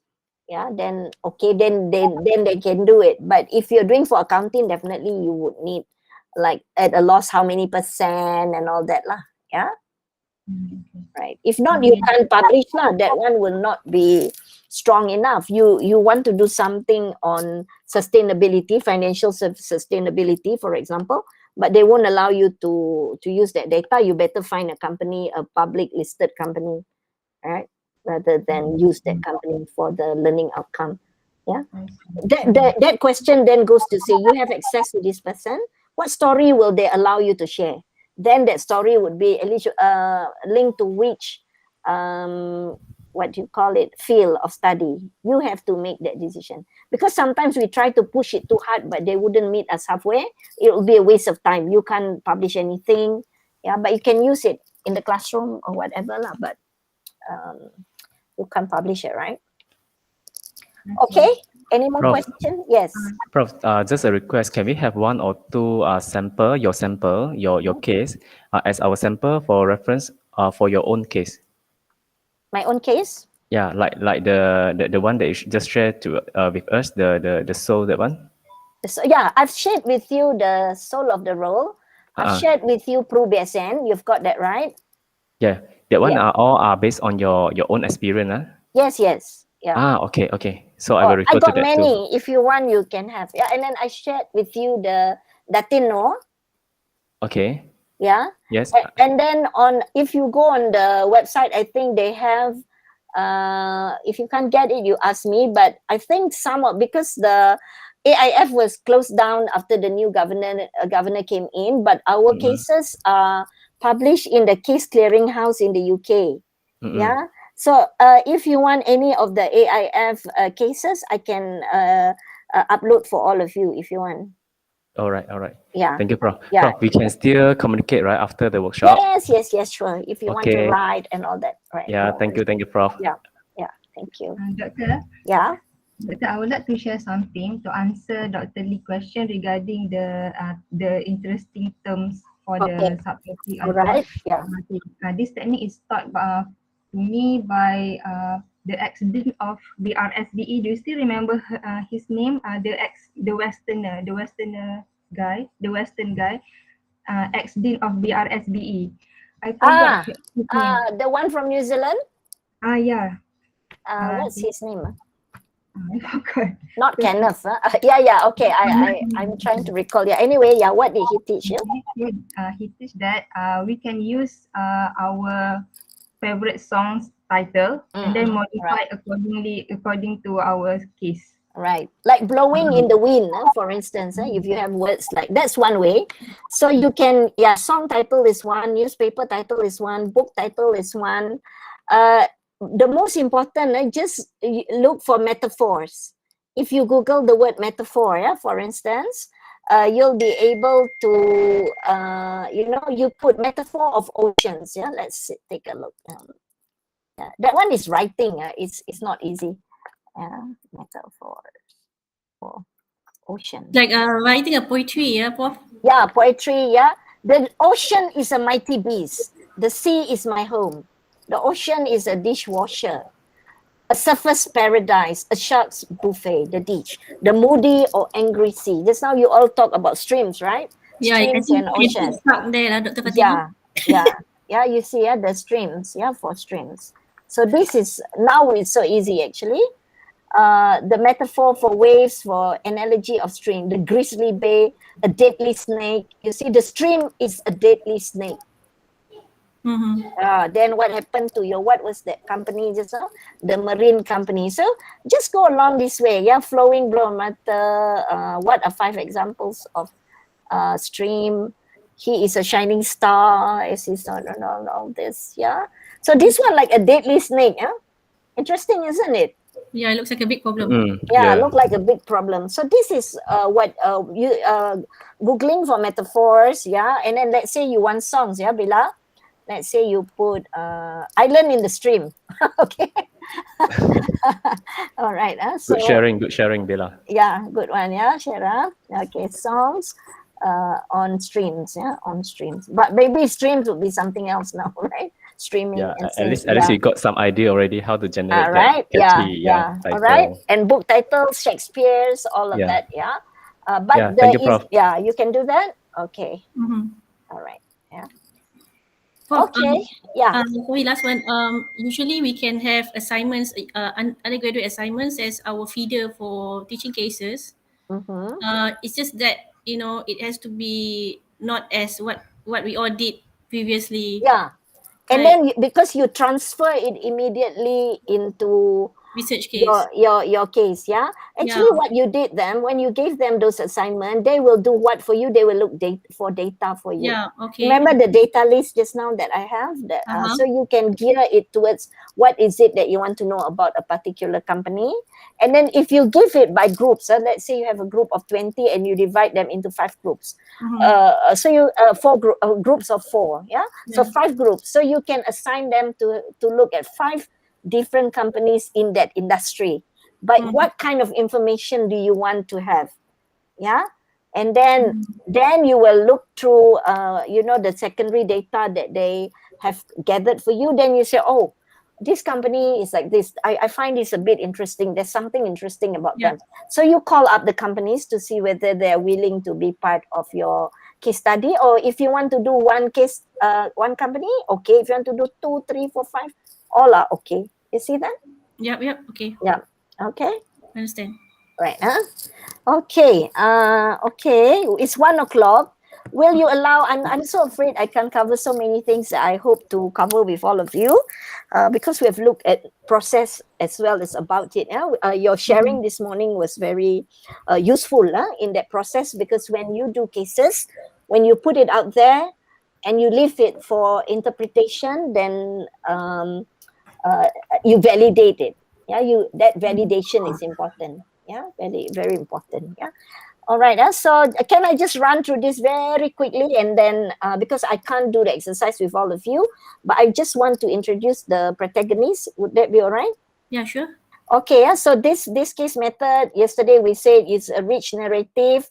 It's not a case study, the type used in academic research. We have established that. Yeah. It provides information, but not analysis or conclusion. Remember?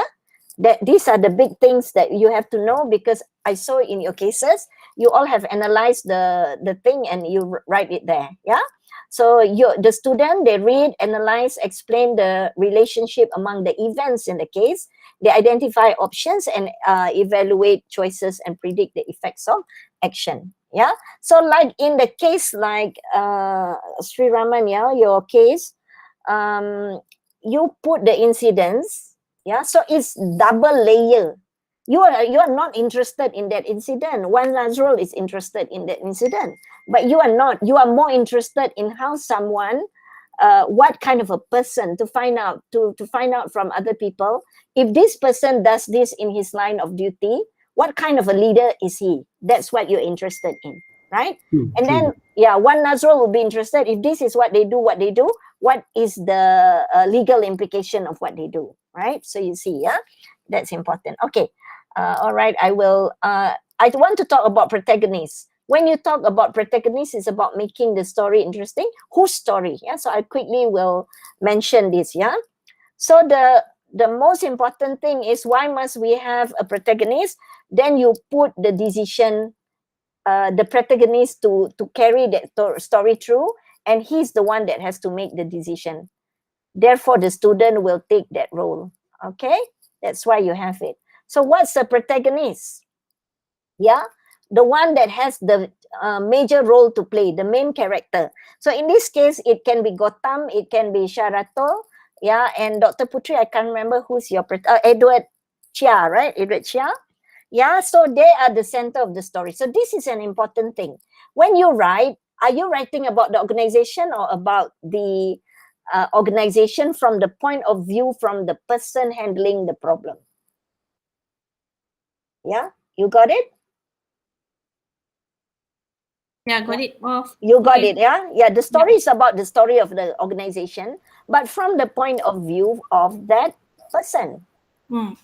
Whoever you choose it to be. So I always include that Prubesan, yeah, because there are 9 people talking about the same thing in their own experience. Usually it's just, if it's Datin No, it's only about Datin No, right? But if it's about Prubesan, there is like 10 mini cases there. The big case and then those 9 different cases, yeah. Yeah, so in each subsection there was another hero, but the big hero is that Aman Chawla, yeah, Aman Chawla. All right, okay. Antagonist would be another. Who is the antagonist in the organization? That means the external environment, isn't it? It's in conflict with the external environment. Okay, all right. So this is the thing. What if the main character is not the protagonist? That means it's told from another point of view. It can also happen. Yeah, why would you want? What is the writer is the protagonist? Dr. Lee just now talk about it, right? If you are the writer, you want to write about what you know.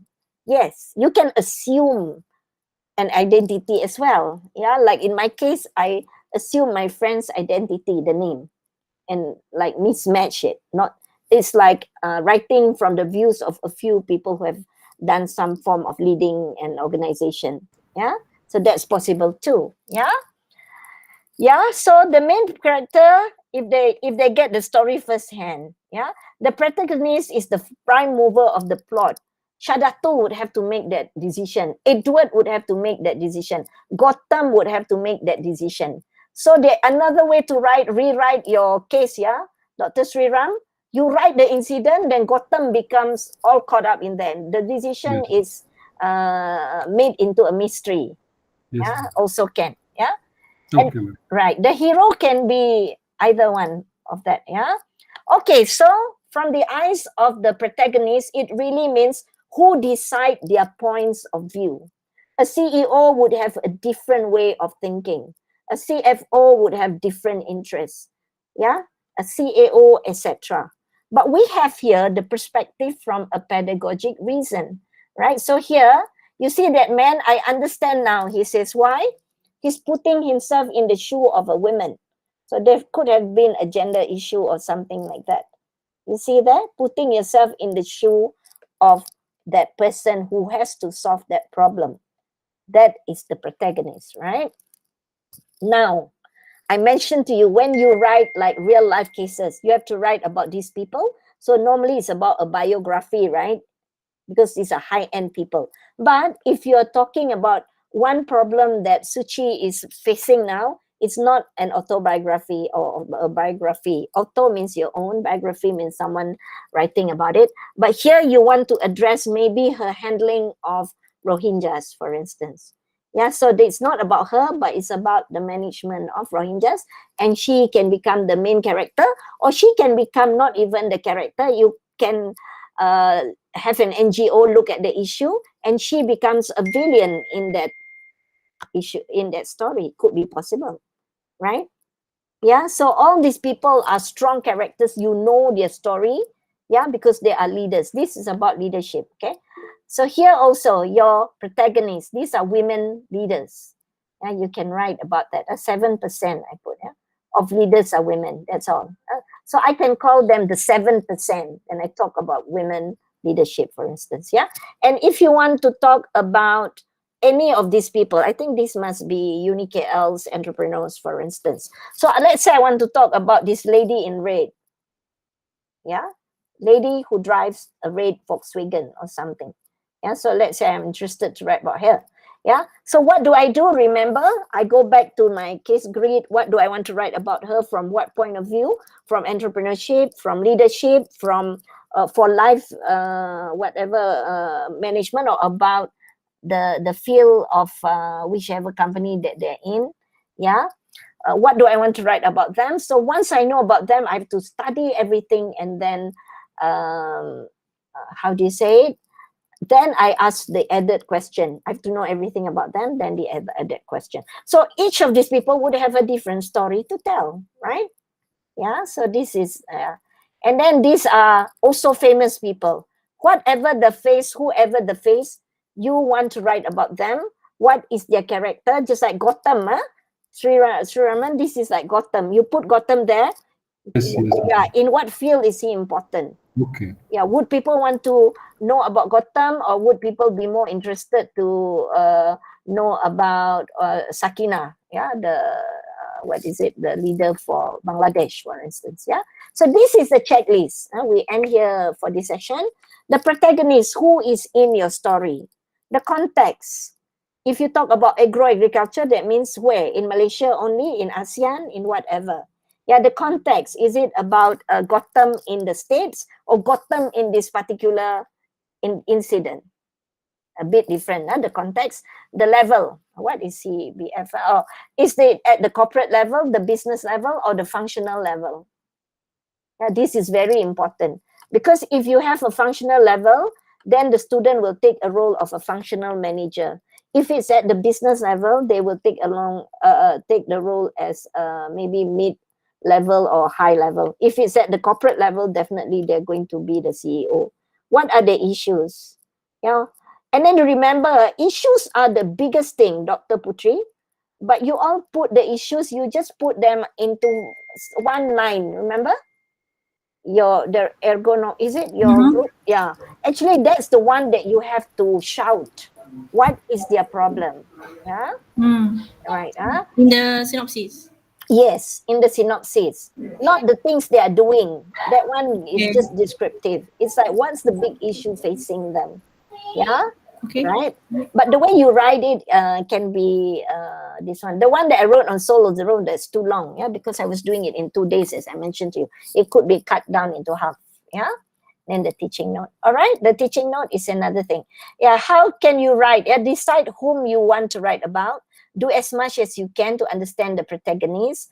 Thoroughly study their context. Yeah, if you want to write about a person from their career context, you have to understand that. But don't forget the personal context is also important. Yeah, you remind me to talk about Gopeng Way afterwards. Huh? This context is important. Silver Lake, and then what are the issues they face, and then you put yourself in their shoes. But if you talk about putting yourself in the shoes, immediately you know you're going to be Aman Chawla, you're going to be Gopeng Way or something. Yeah, identify what makes them tick, know them inside out before you interview them. Observe ethics. Yeah, you must respect their space. All right. Okay, we will end with my own story. Yeah, because I didn't introduce myself yesterday. And then Junaida mentioned about my one pager. I want to share with you all one strategy to introduce yourself, which I taught Junaida 10 years ago, and she still remembered. I was shocked. Yeah. So you see, this is Cordelia in a page. Yeah. So this is me.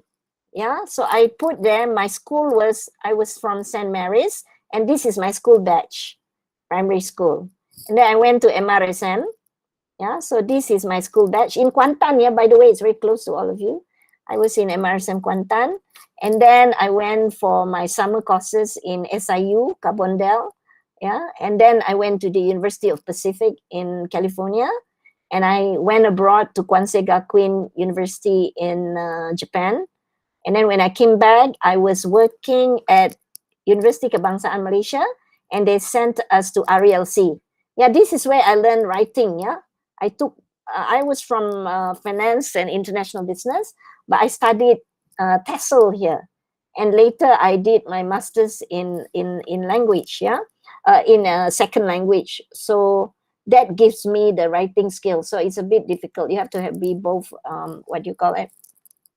Content area and language also. And then I went to University of Malaya for my master's. Mainly because when I was in UKM, I was supposed to go to Moray House and Portsmouth and Monash, 3 places, yeah, every year. But I didn't go because of the Iraqi war. I was so afraid of war when I was young, yeah, and then I didn't want to leave the country. So in the end, I quit from University Kebangsaan and I went to University of Malaya to do my master's. And later on, much later, I did my doctorate in business administration in MMU. Yeah, because of family reasons, then you don't want to go abroad. So that's my story, and that's my schooling story. The second line, my first job was in Hock Hua Bank, which is merged with Public Bank. Yeah, so I didn't like my job in banking. Actually, it's so dull. So I I applied to teach in UKM, and I was selected in a big program, but they chose very few people here. To do TESOL, English in specific for specific purposes in UKM. So we have our subject matter, but we also learn how to use to teach the subject matter in English. Yeah, so that was very interesting. I was 7 years in UKM. Later, I went to Institute Infotech Mara, one of Mara Institute, which later become UniKL, MIIT, the business school. Yeah, and then in between. From the Mara system, I joined Telecom under their training center. And then I came back to Mara. This time it turned into UniKL in the year 2002. Then I was in UniKL until 2014. And then I went for a while to the graduate school of Unirazak, where I met Bella. Bella, this is where our paths met.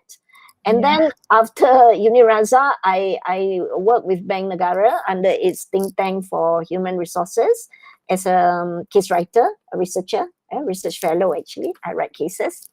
And then I came back again to UniKL. Yeah, mid 2017, I came back to UniKL. So I'm still with UniKL, but now they asked me to lead that foundation, that little butterfly there.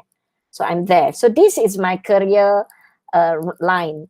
And then below this, yeah, these are my research and my association with other institutions. So I'm the examination committee for the, what is it, Chartered Institute of Islamic Finance. And then I'm the vice president for the Malaysian Association of Applied Linguistics, which is affiliation of ILA, yeah, the World Applied Linguistics Association. I'm the board of examiner for AICB, which takes care of all the banking things, education assessment, etc. in the country. And then I'm a technical research advisor for AKPK, the Debt Counseling Agency, and I've produced 2 big reports for them. I can also share that with you. And this is interesting. This one is interesting. I have trained 5 batches of CEOs, in case writing for the Malaysian Institute, in Insurance Institute. So I have taught them case writing. I mark their cases. Same problem. Yeah, they write whatever they want, should go to the teaching note, but they write it as a case. So like all of you and all of us, we are lecturers, but these are the CEOs, of all the insurance company in Malaysia. We have actually compiled 2 books, which I edited, but I don't know why. I think there's lots of release issue, because when they write their cases, it's from their experience. It can implicate organization, I guess. So they haven't. I have not seen it being this one. I also am on TVET, higher TVET, in fact, because of UniKL. So I went for a leadership course in Bonn, Germany a few years ago under the UNIVOP network, which is under the United Nations. And I advise, I've been called to advise Morocco, on their TVET framework, educational framework. So I went to Rabat, and now my current association with them is that under the UNDP and the Al Maktoum Foundation of UAE, I'm the advisor for the Global Knowledge Index. So we have produced about 7. So this year, in fact, 2 days from now, I'm going to have a meeting with all the advisory boards. And then so these are my research activities. And then here we continue. I am one of the founding associate of the Sejahtera Leadership Initiative with Tan Sri Zulkifli Abdul Razak, director, and Dr. Zul. And here I'm with SID Thailand, doing social enterprise training and things like that. And then I'm a pro bono advisor to the Milaud and a few other social enterprises. A member of MIM, associate fellow of MIM. My revent is it's almost dormant now, so I put it down here. It was introduced by the Ministry of Education, and I'm a senior research fellow here. I write many textbooks, for the country. And then I write a lot of revision books. So I work with the Bagian Buku Teks Malaysia for, not work, as a writer. And I'm quite friendly with Emerald. I conduct a lot of case writing workshops for them. And I was the PIBG of St. John's Institution in KL because my children went there. So I was there for 13 years as a PIBG. So that's me in a page. You can do the same when you introduce yourself. You can put the, the logo. Logos are symbols, very powerful symbols to know where you have already interacted yourself. So if you go for the interview for your protagonist, this is one other way that you can make them interested. Maybe you do one for yourself, like Sri Raman, Putri, Suhaila, Lee in a page, and then when they see this, maybe there'll be some association, some common interest. But the danger is if they don't like part of what you belong to, it might also be a danger. But then they would be interested, right? And then this is one way you can do. Then when they tell you themselves in a page, that would already create some kind of a camaraderie, between the two of you and things like that. All right. So I hope I've covered the protagonist quite adequately. What it really means is that, if you have a face in your case, it's easier for people to take that role on, to take on the role. All right. Okay. I think we've been too long, but it feels just a short time for me because it's been very interesting to see what you all have produced, etc. Just write whatever you. Who's going to Gaga? June. Yeah, right, June. I'm going Gaga. Oh, who's going Gaga? All right. Okay. Right. Yeah. So I think we should stop for lunch, right? Yeah, sure, can Bob. Yeah, we stop Yeah. for lunch. And is it enough time for all of you? I think Yeah, sure. yeah, can. We come back at 2 for William. And then, in between, we might need a prayer break later on then, if that's the case, if tak sempat, right? If sempat, you pray first. All right. Okay. Ma'am, can you share your LinkedIn in WhatsApp, ma'am? Oh, okay. I can, but I'm not very active on LinkedIn. I'm the worst. Yeah, but yeah, you can Google me, whatever, because yeah, Okay. I'm not looking for a job kind of thing. So, Okay. but I will. I should be Sure. doing that for you. Yeah. If you all need any cases, just tell me. I can share them with you. All right. Okay. Thank you. I'll see you at 2. Okay, thank you, Prof. Thank you, Right. everyone. Thank you. Thank you, Doctor. Assalamualaikum. Waalaikumsalam.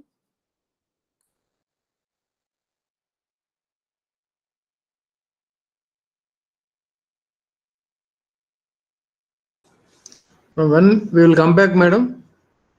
Tree, madam? At 2. 2 o'clock. Okay. Okay. Okay.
Yes. Assalamualaikum. Good afternoon. Dr. Putri, are we in? Waalaikumsalam, Prof. Yeah, can we start? Good afternoon, madam. Yes, good afternoon, Dr. Prabhu. Yes. Okay, can I start, Dr. Putri?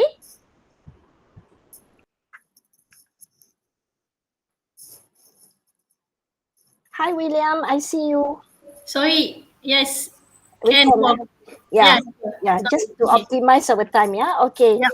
Okay, so Assalamualaikum and good afternoon again.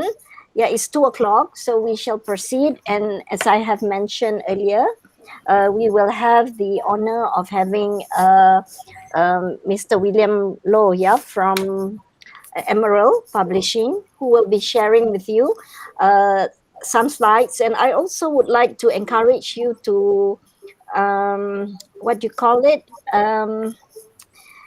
Ask as many questions as you can, yeah, in relation to case writing and also case publishing in this case, yeah, because we have gone through a little bits about case method, yeah, Mr. William, and we have they have also presented some of the things that they've done overnight yesterday, and there were a lot of good things, yeah, that they can do to upgrade their case writing skills and then to be active in the case writing space that I think we have in the world is training in the world.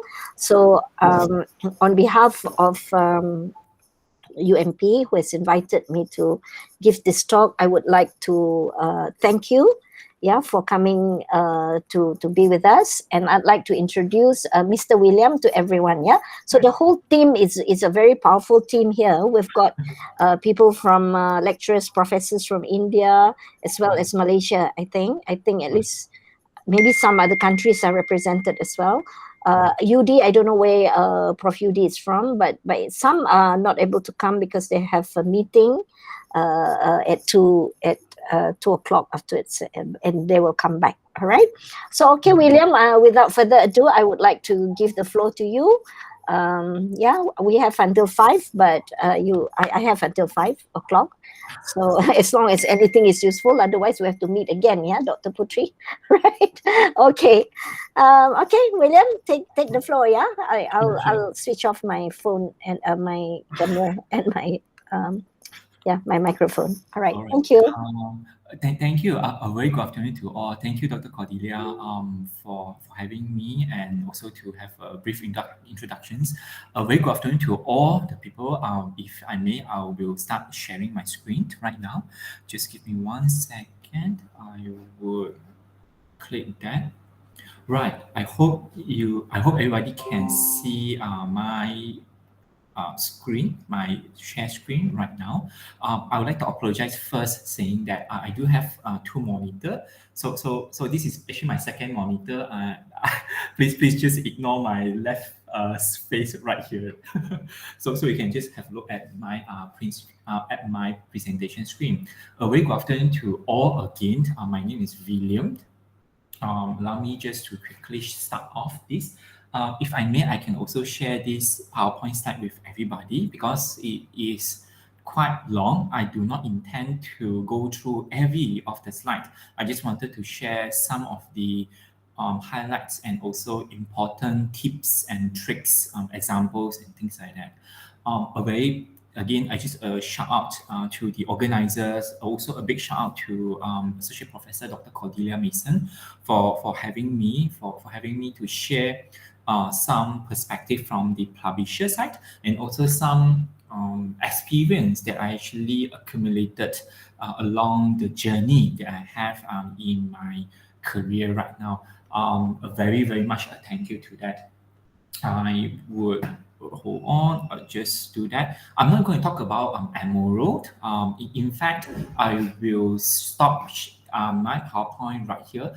My focus today is not on this PowerPoint. I would like to say this at first. If you have any question, or I know from Dr. Cordelia saying that this team that attending the case workshop has been very engaging. You guys have been asking all the questions that you guys could think of. I would like the same as well. If you have any question at all, feel free just to open up your mic or you can put it in chat. I hope to answer the best that I could. As I will say again, this PowerPoint slide I will share. Hopefully I can share with everybody here. I am not going to go through this PowerPoint slide. These sessions from 2 to 3 p.m. I have only two focus area. The first one, which is the most boring one, I'll be talking about the case submissions. What is the requirement? What is the author guidelines? What cases that we actually have from the MRO itself? So that is the most boring part. Most of it are technicals, information that you can find in the PowerPoint and also in the website. Tetapi I would like to start with my second intention. My second intention is basically to share with you some of my journey, my experience, and I hope that it could motivate you and it could bring you a different perspective. I'm not going to go through this PowerPoint for this point here. I'd like to start with a quick journey. I'd like everybody to have a look into this PowerPoint slide. Everybody can still, Dr. Kwadi, you are still able to see this PowerPoint, right? Yes. Yes. Okay. Now, I just going to start with a very interesting journey that I am having. I am part of a committee of a research academy by the name of called the Southeast Asia Research Academy. And right now we are undergoing our batch 3 students. Every Wednesday night we have our classes.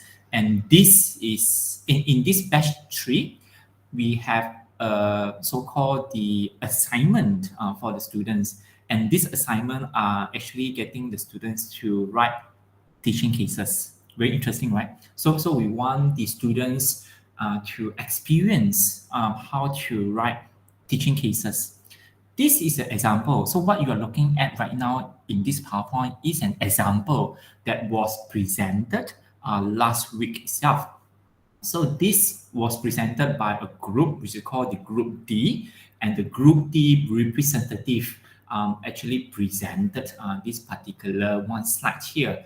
Their case is actually focusing on the mangrove restorations, which is how these CSR activities can actually enhance the ecotourism. So basically, this is them. Their title of this case, which is called the tourism policies, how it can influence CSR activities to enhance ecotourism, to enable mangrove restorations.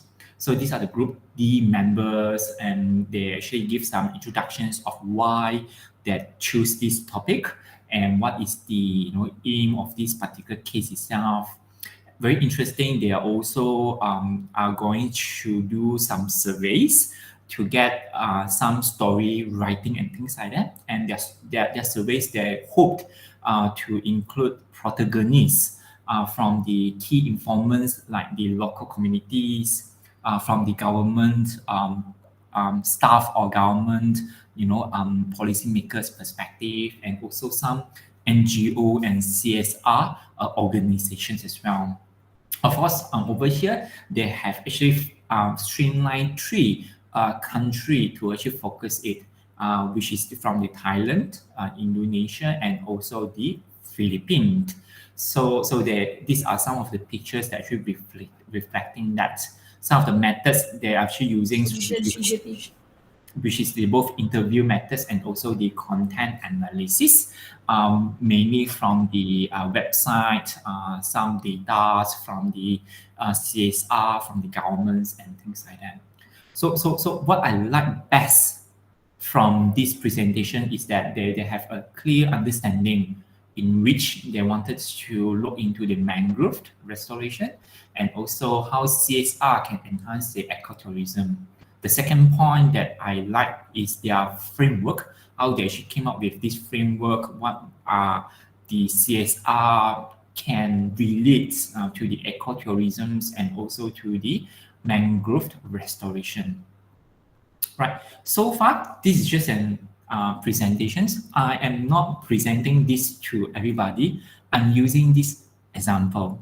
Now, you might wondering why William started off with this. Now, this example, when I was also invited to be one of the commenter, right? I wouldn't call the reviewer because it's not reviewing. It's more like giving them comments. Yeah. So I already have these slides earlier before the class itself, and I have also prepared my own comment to them. Allow me to share some of the comments with all the participants today, because I hope that these particular comments, right, would give everybody here a different perspective, a different view, how different teaching case are with the book and also the research journal perspective, right? So some of the area improvement that I have shared with the group D itself. First of all, it is a case writing. Let me just zoom in a bit bigger so I hope everybody can see that. So first of all, this is a case writing. This is not a research paper. The first thing that the group itself, the member, would need to start with would be the way of their writing, way of the planning the particular structure and things like that. So the very first thing is that we need to change the way we structure, the way we write the teaching cases. So what are the example of things that we would need to change? The first one, titled, right? So from this here is now the title, which is called the tourism policy, how it can influence CSR activities to enhance ecotourism to enable mangrove restoration, right? To me, I like this title. If it's this published in any journal, I think this would be a good catchy title for any research. However, this is not something that you will see in a case writing. Unfortunately, no. Titled, what I would recommend is that based on studies from the existing cases, right? Title, it will be best to actually have relevancy to the learning objective. What do you wish your student to learn about? If you're writing a case, the first thing that you would think would be that what is the learning objective, correct? So if putting yourself into your student's shoe, what would your student, when they read, what would your students wants to know? What is the learning objective, right? So the title would be best to have a relevancy to the learning objective. Or simply, some may even do a very catchy one, catchy with famous name, famous brand. You can even do that as well.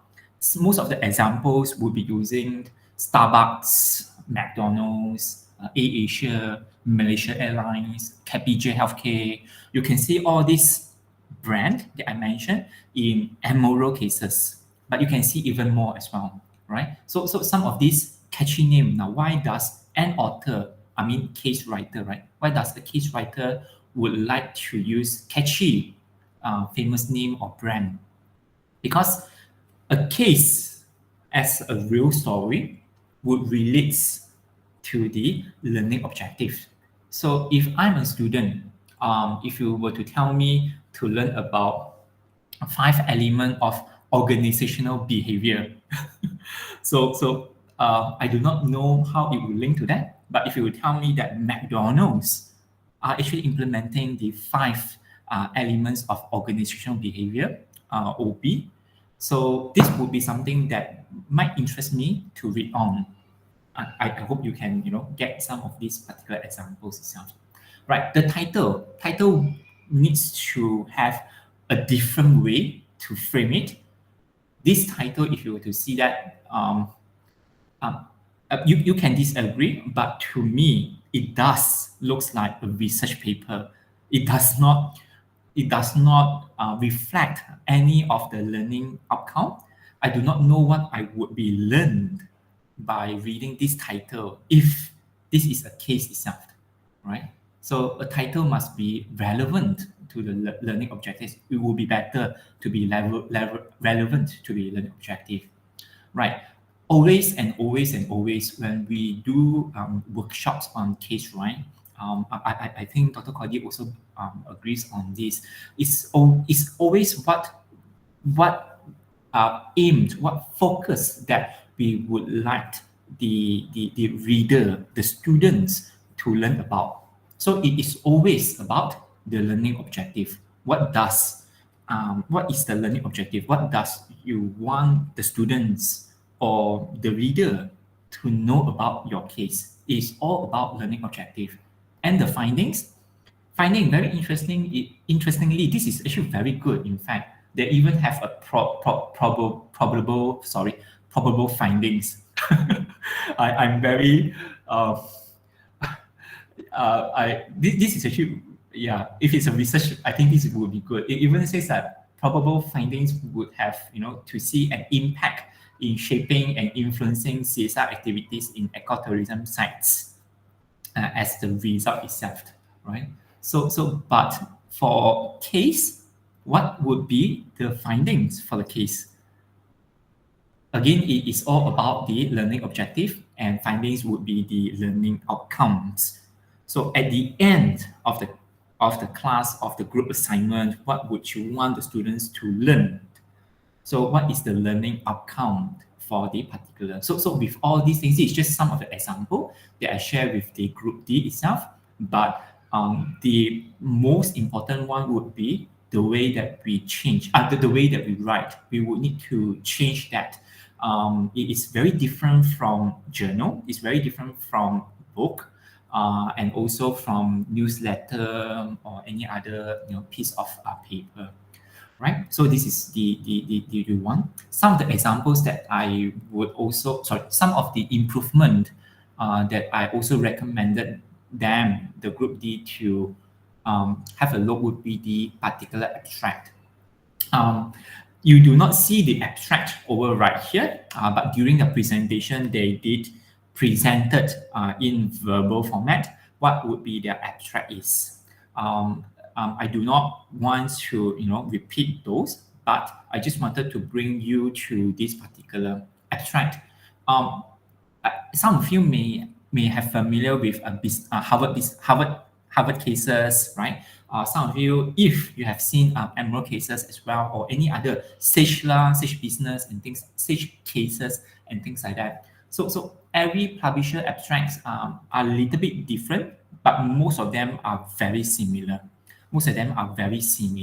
You may find that the similarity is, you can see there always a learning outcome. There will be always a subject relevancy into that. There will be a short synopsis, what the author wants the students to learn about. So this would be the abstract level. So very different from, again, journal or book as well. Sorry, books don't have abstract. Very different from journal or research abstract. So the abstract over here is all about the learning outcomes, learning objective, and what subjects is actually relevant to. Okay, that would be the abstract. Why I put it into my second point is that, to me, abstract is very important for me to plan the particular story up and also the down. Writing a case, I think Dr. Cordy would share with you, is like writing Harry Potter movie or writing, I don't know, maybe Donald Trump movie or things like that. But we still need a synopsis before the movie release, right? So the abstracts here would actually tells the audience, tells the reader what to actually expect when they were to read the cases. Teaching note. Not all teaching cases will have teaching note. I will share in my slides later. You may notice that in Emerald, especially the emerging market case study, which have 100% teaching note. Teaching note. Now, what is teaching note? Teaching note is basically a guide for the lecturer, for the case teacher, for those case teacher around the world. Example like me, if I would like to use this case for my group assignment, right? For my students, for them to learn that. So this teaching note will give me some idea on the teaching plan. How long do I need to spend time? So example, introductions, perhaps 5 minutes, you give you some idea. So you probably could spend 5 minutes on introductions. Then question number 1. So teaching notes will also include questions or discussions. If they have questions or discussions, they will also have answers and explanations. And all these question and discussion, answer, explanations are all again relevant to the teaching theory, to the teaching subject itself. Okay, so there are questions. Some cases may have 3 questions. Some may even have up to 7 questions. I've been getting few questions from the webinar, right? Can we use the questions in your exam or in your group assignment and things like that? Yeah, you can feel free to use it because the teaching note is only available for lecturers sahaja. Students is not able to access to teaching note. Teaching note is only available for teaching faculty members sahaja. Yeah. So under the teaching note itself, you may find that there are the teaching plan, the questions and discussions. They even have their own abstract on the teaching note too, some answers or explanations to the questions or discussions that they just had. And my last comments to them would be on the writing style. Now, writing styles are very different. I have a very different writing style. Everybody have a very different writing style. However, in teaching cases itself, you can have a different way. However, I would like to say that one of the point that I commented specifically on this presentation was the protagonist. For the protagonist itself, they mentioned that they would actually include the government, the CSR, the NGO, and also the community. So I did ask them, are those the one that you'll be interviewing, or those are the only for the collection data? So they say that they were going to interview them. Then I said, oh, that is all right, that is okay. However, in the protagonist, when you were to write a cases, normally we do not see many names in a teaching case. When you read a case, right, you may see that the good guy, which is called Dr. Cordelia, running a company, and her challenge on the company is managing, the business and things like that. And in this company, there is a second man, which is called William, in this case, which is the bad guy. And this William, kacau lah, always kacau saja, doesn't help out the boss, and always gives trouble and things like that. So this is basically, the storytelling. Normally, we do not see many names. You do not see, the boss or the good guy is Captain America, Iron Man, Spider-Man, apa lagi? All the man. You don't actually see so many good guys onto that. You also do not see many antagonists as well. So my comment to them, for those that just joined us, I just want to let you know that over here itself, again, you do not really need to have many interviewers or interviewees. Yes, it's important to have many, substantial or solid data collections to actually make it as the discussions, to actually make it as the referencings and things like that. But however, in your writing style itself, perhaps keep it focused. Just give 1 or 2 names, nicknamed, that is also acceptable. Names, just a few names itself. You don't need to actually include, or the whole kampong. You don't actually need to include the whole kampong as the protagonist in this particular example. Yeah, in this particular example itself. So you don't need to have many. Normally, 1 or 2 with names, that's just good enough. The antagonist, or if you do not have any bad guy, but you can always refer to challenge. So what scenario that we do not have any bad guy? Example would be pandemic. example, right, a business is struggling to actually survive during the pandemic, during COVID-19, during our MCO 3.0 or EMCO right now, or whatever that we actually call it right now. So all these things. So these are the challenges. So these are something that we can actually write that. So there might not be a specific bad guy in this particular story itself. That is fine, but there would be always a challenge. There will be always an issue or concern that this story would need to tip, so that the reader would read bagaikan apa tu, right? Like watching movie lah. There will be very good feeling when they actually read about it. So storytelling to actually create the tipping point. Sorry. Dr. Sharifa was the first commenter. I was actually echoing to her comment earlier. Dr. Sharifa also said that there's a need to set the correct scene. Jangan masuk je. So once you masuk je, then we do know what happened. So example, I hope everybody have watched Avengers. Either the last one was it Endgame, something like that. But if you watch Endgame tapi tak watch the previous one, right, you will not know what happened.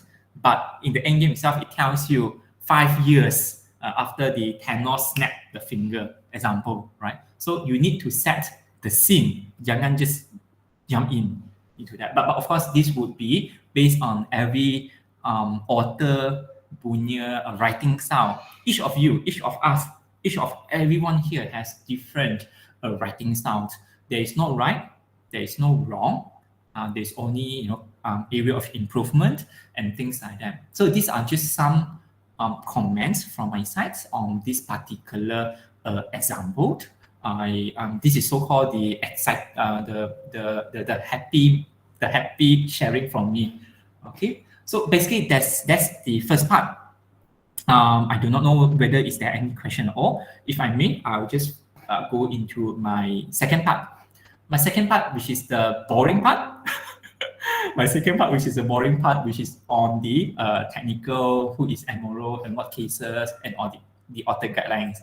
However, as I said, I'm not going to spend many minutes on this PowerPoint because I will be sharing this PowerPoint to every of the participants here. I'll share with committee and hope the committee can share with them. I just want to spend probably about 20 minutes. Then I'll leave another 10 to 15 minutes for question and answer. All right. So with that, just bear with me for a while. Who is Emerald? If you doesn't know Emerald, you can read this on your own.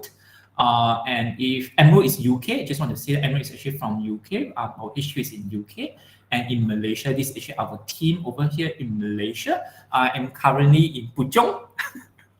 I'm currently in Puchong. And I am really proud to actually say that in Malaysia itself, our authorships should be either number 6 or number 7 worldwide in Emerald database. So we have quite a number of authors coming from the Malaysia. And also editorial team member that's serving as chief editor, associate editors, EAB members, reviewers, case writers as well. So there are a lot of these that are coming from the Malaysia side. I also wanted to share with the audience here, if you are currently in the University Malaysia Pahang in UMP, so I just wanted to share with you, UMP has access to Emerald Publishing, the management e-journal portfolio. Under the management e-journal portfolio, UMP can access to the public policy, business management and strategy, tourism, marketing, HR, operation logistics quality, property management, IT, and also the finance itself. Unfortunately, UMP does not have access to ebook or Emerald cases, but Emeralds always have free to access books and also cases. That's actually where I will come in after this slide. All right, so just want to let you know UMP actually has access into here. Oh, okay, yeah, some of the example that UMP and Emerald, so UMP authors that have been published in the last 6 months. In the last 6 months, you can see that these are some of the paper that have been successfully published in Emerald journals from UMP in the last 6 months, from February 2021, again from February from last year, but published in this year issue, all in the last 6 months itself. So some are in the IT side. 2 of them are from UMP, Faculty of Industrial Management. Sorry, both of them are from Faculty of Industrial Management. So we have another one from the Faculty of Industrial Management as well. And also Faculty of Industrial Management as well too. And some others. Just want to share with you on that. Yeah. And before I move to cases, just want to also highlight some very important point. If you were coming from the, if you were coming from the, if you have been using Emerald, just to say that. So if I were to put in a Pahang, so you can see that under the UMP or from the Pahang state itself, right, the contributors, they are easily 80 plus contributors that contributed from here. So these are the authors. So 86 or 80 plus from the Pahang, or most of it will be from UMP, are really good. Just to share with you. That's from the UMP side. As I was saying, these are the cases. Emerald have 4 collection of cases. The most relevant to our region here: Malaysia, Indonesia, Brunei, Singapore. Sorry, let me close my door. Maaf here, my daughter broke up my door just now. So for the most relevant to our country here would be the emerging market case study. In short, I will call it EMCS from now. So EMCS, we have 1,200 over cases, and every of the cases will have teaching note, 100% teaching note covered. So we also, this is actually on our emerging countries like South America, Africa, India, China, not China, sorry, Southeast Asia, dan sebagainya, right? The case journal, which is similar to EMCS, but for more developed country, example from the EU, UK, US, dan sebagainya. So they have not as many as us, and we also have a new collection, a brand new collection, which is called the Case for Women, which is talking about the gender inequality. It's talking about the work quality, work inequality, all about women. We also have our licensed partner from the Kellogg's School of Management, Darden School of Business, from India, IIMA, from China, Fudan University, and so. Malaysia was the 10th highest country by submission to EMCS between the 3 years time, 2018 to 2020, with 28 cases submitted and 5 going to be published very soon. So teaching cases. What is teaching cases in Emerald? Our teaching cases are basically focusing to test the students' assumptions, to test the decision-making skill, and all our teaching cases will be double-blind, peer-reviewed, and both EMCS and TCJ is included in Scopus. It's indexed in Scopus. It's actually rare, in fact, to see cases that is actually indexed in Scopus. So, well, EMCS, if you will publish in EMCS, Emerald EMCS, is actually indexed in Scopus. Also, publish with Emerald is actually free. You can publish with Emerald in journal, book, cases. It's all free. You do not need to pay any. You do not need to pay any publication fees to publish in Emerald. Yeah, unless you would need your article or paper in open access open access method. If not, publication with Emerald is always free. Okay, so this is just some other example. You can actually have looked into that. So some of the cases relevant all around the world, you can see from Disney, Starbucks lah, Google lah, BP lah, so and so, so and so, so and so. How about from our Malaysia? Malaysia, we have from TM, Malaysia Airlines, Gloria Jeans, EDP, Gardenia, KPJ, Porsche, UNW, Petronas, AirAsia, and so much more. All right, so our subject area coverage will be on the accounting and finance, built environment, economics, entrepreneurship, and so mainly all about the social sciences. Social sciences over here. Okay. Right. So you can see some of these are actually the authors. If you wonder who have been who have successfully published cases in Emerald EMCS. So you can see that from the UPM, SEGI, UUM, UNITA, Sunway. So these are some of the universities that had successfully published in the Emerald. Yeah.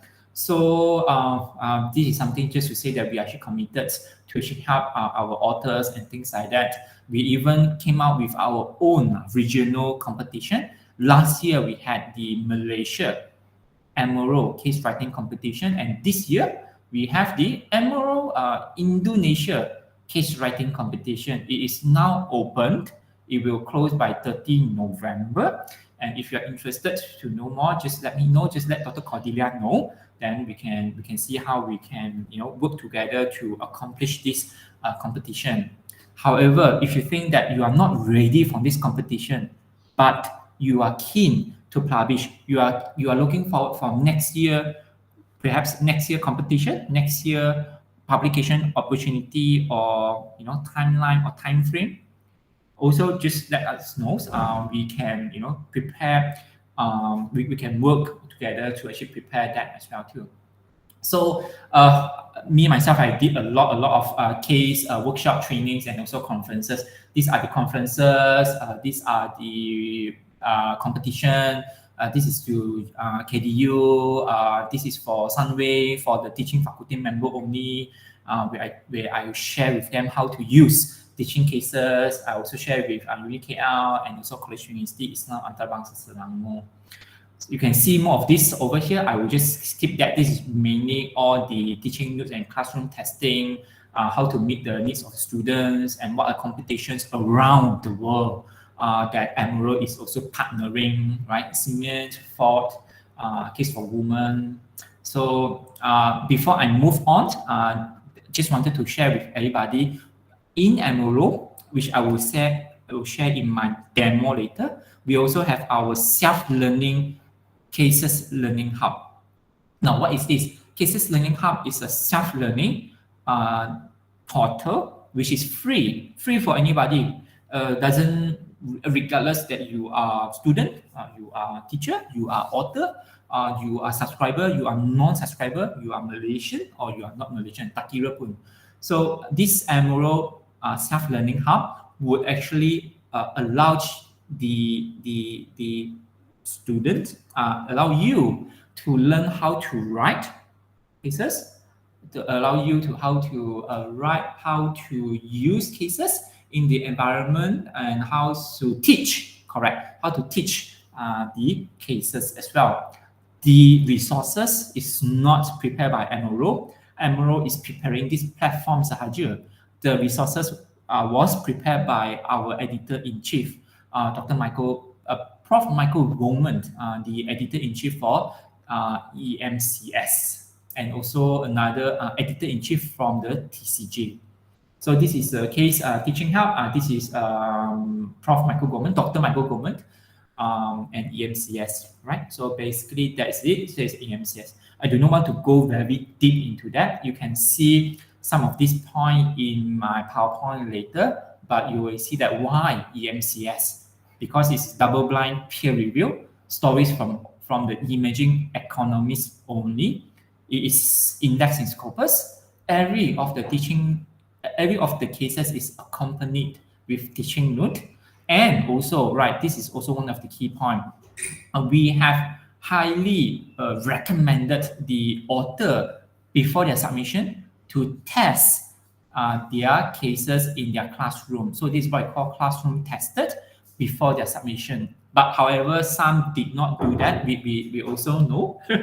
Tapi we encourage them to also test it out while during the peer review process itself. Okay, so these are some of the things you can have more into all these things. I think these are some of the examples as well. Many other things. Due to time issue, allow me just to quickly go into this particular site. So this is what we call the Emerald Group Publishing, our corporate website. If you does not know how to come into here, do not worry. I hope you know how to come into how. I hope you know how to access to Emerald database. So Emerald database is www.emerald.com/insight. If not emerald.com, that would be just fine. So once you type emerald.com, it brings you to the database platform.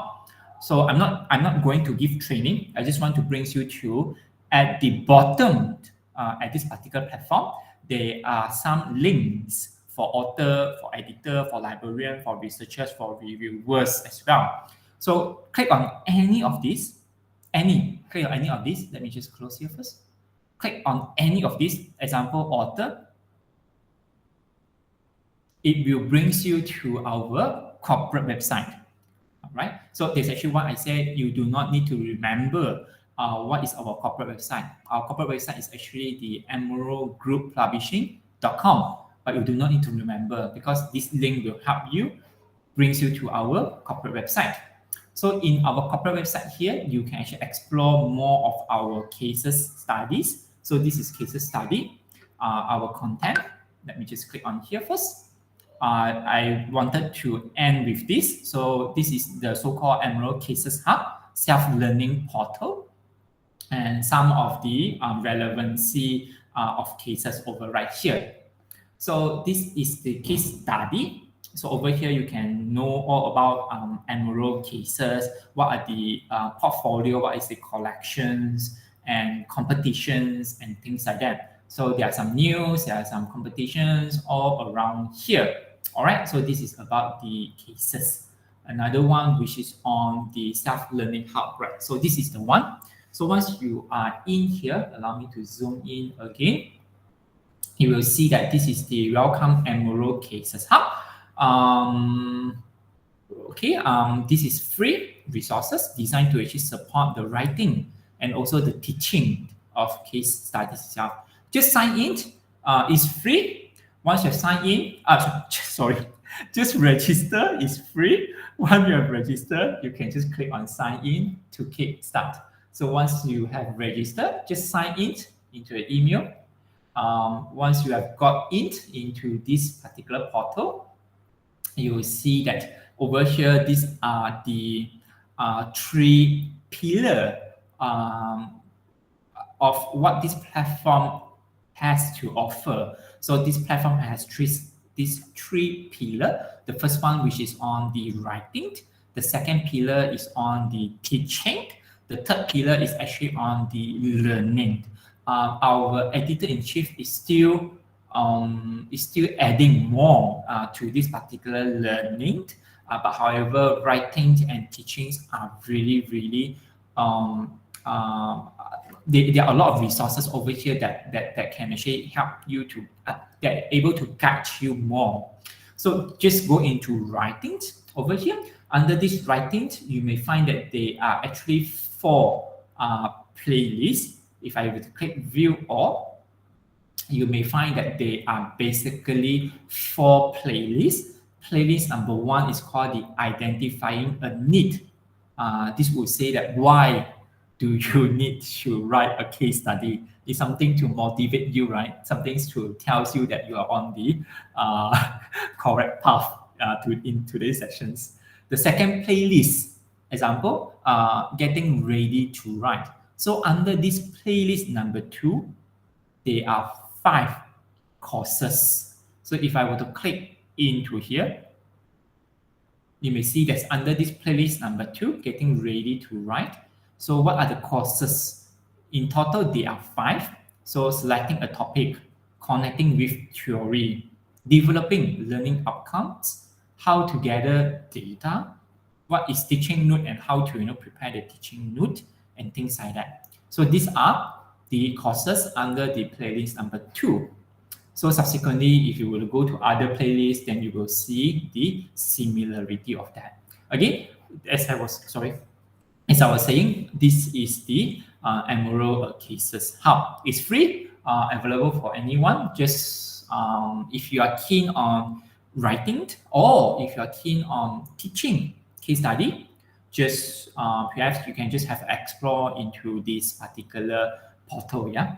So I think that would cover the cases. I don't actually have I think, the last one would be some offer to the participants.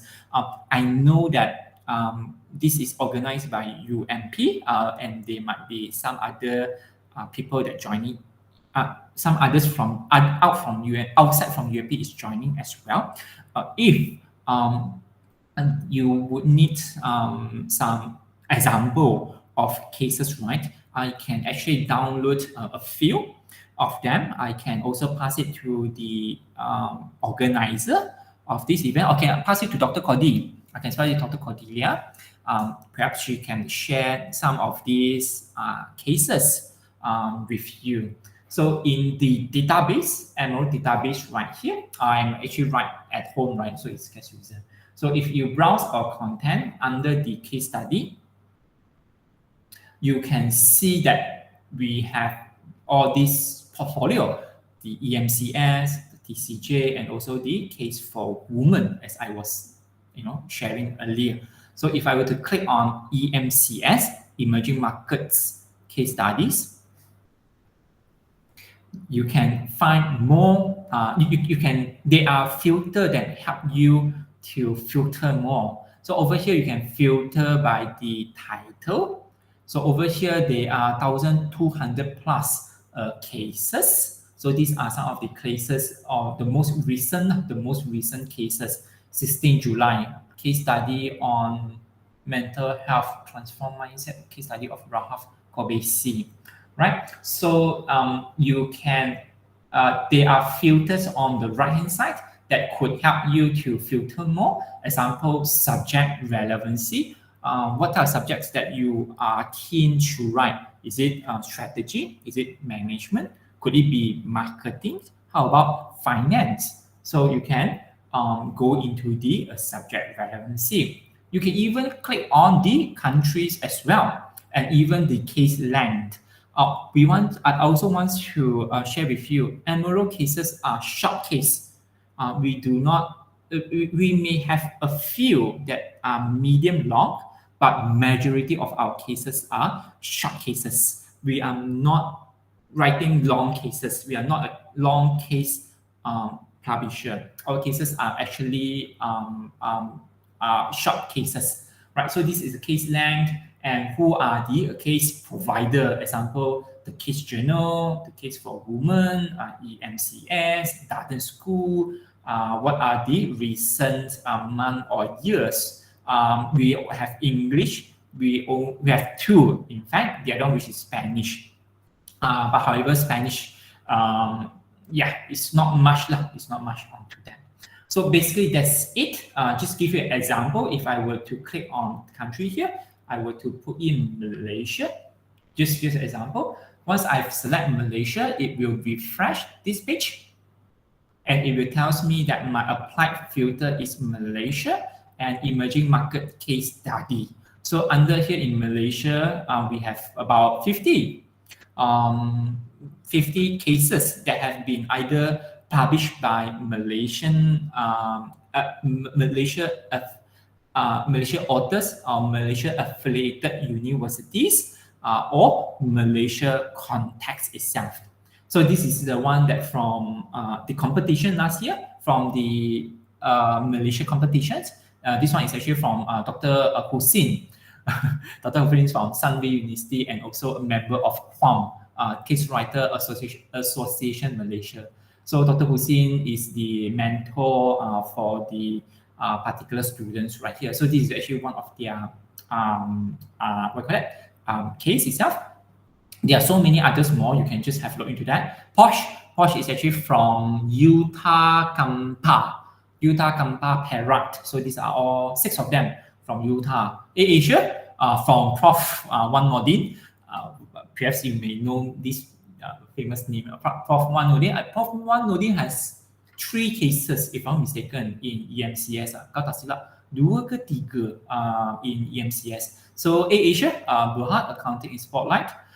This by Dr. Fazana, UTM KL campus. She's also the associate editor for EMCS as well. So you see, this is a catchy title. It sounds more like a book chapter, right? It doesn't sound like a research title. I never thought that you would do this to me, a breach of trust at Fortune Wedding Incorporation. So from here, what would you think? What would you assume this case is about? Well, the keywords have already told you, right? Breach of trust. So this most probably would be a management, most probably by HR or trust behavior. Oh, sorry, over here. Management by trust, code of conduct, and things like that. So this would be a good title to relate to. Petroleum, Tasca, workplace deviance, and others as well. So this is that. I am now another 10 minutes before the 3 p.m. I also need to move on. I have a 3 p.m. webinar. I also need to move soon. But if there's any cases that you would like to have a look into that, just perhaps you can either reach out to me. You can either reach out to Dr. Cordelia. Perhaps we can actually help some of you with some of these particular cases. Yeah. So over here, so once you come into the cases, I know this is no access. Yeah, but there are 2 tabbed over here. The first one, which is for the student, is for the normal general user, general reader. So in this case, the abstract, the very first one is already learning account. What is the learning account on the abstract? What is the synopsis? What is the complexity level? Is our EMCS, you may find quite encouraging. Quite a number of our EMCS are actually not just only focusing on postgraduates, but also the undergraduates as well. Subject code and so and so. So this is that. So this is the case for the student, for the reader. Teaching note is already mentioned here. You do not have the access to teaching note. Teaching note is only available for teaching faculty member at the subscribing university as well. So this is only available by the teaching faculty member by the subscribing institutions sahaja. With that, I will end my screen sharing.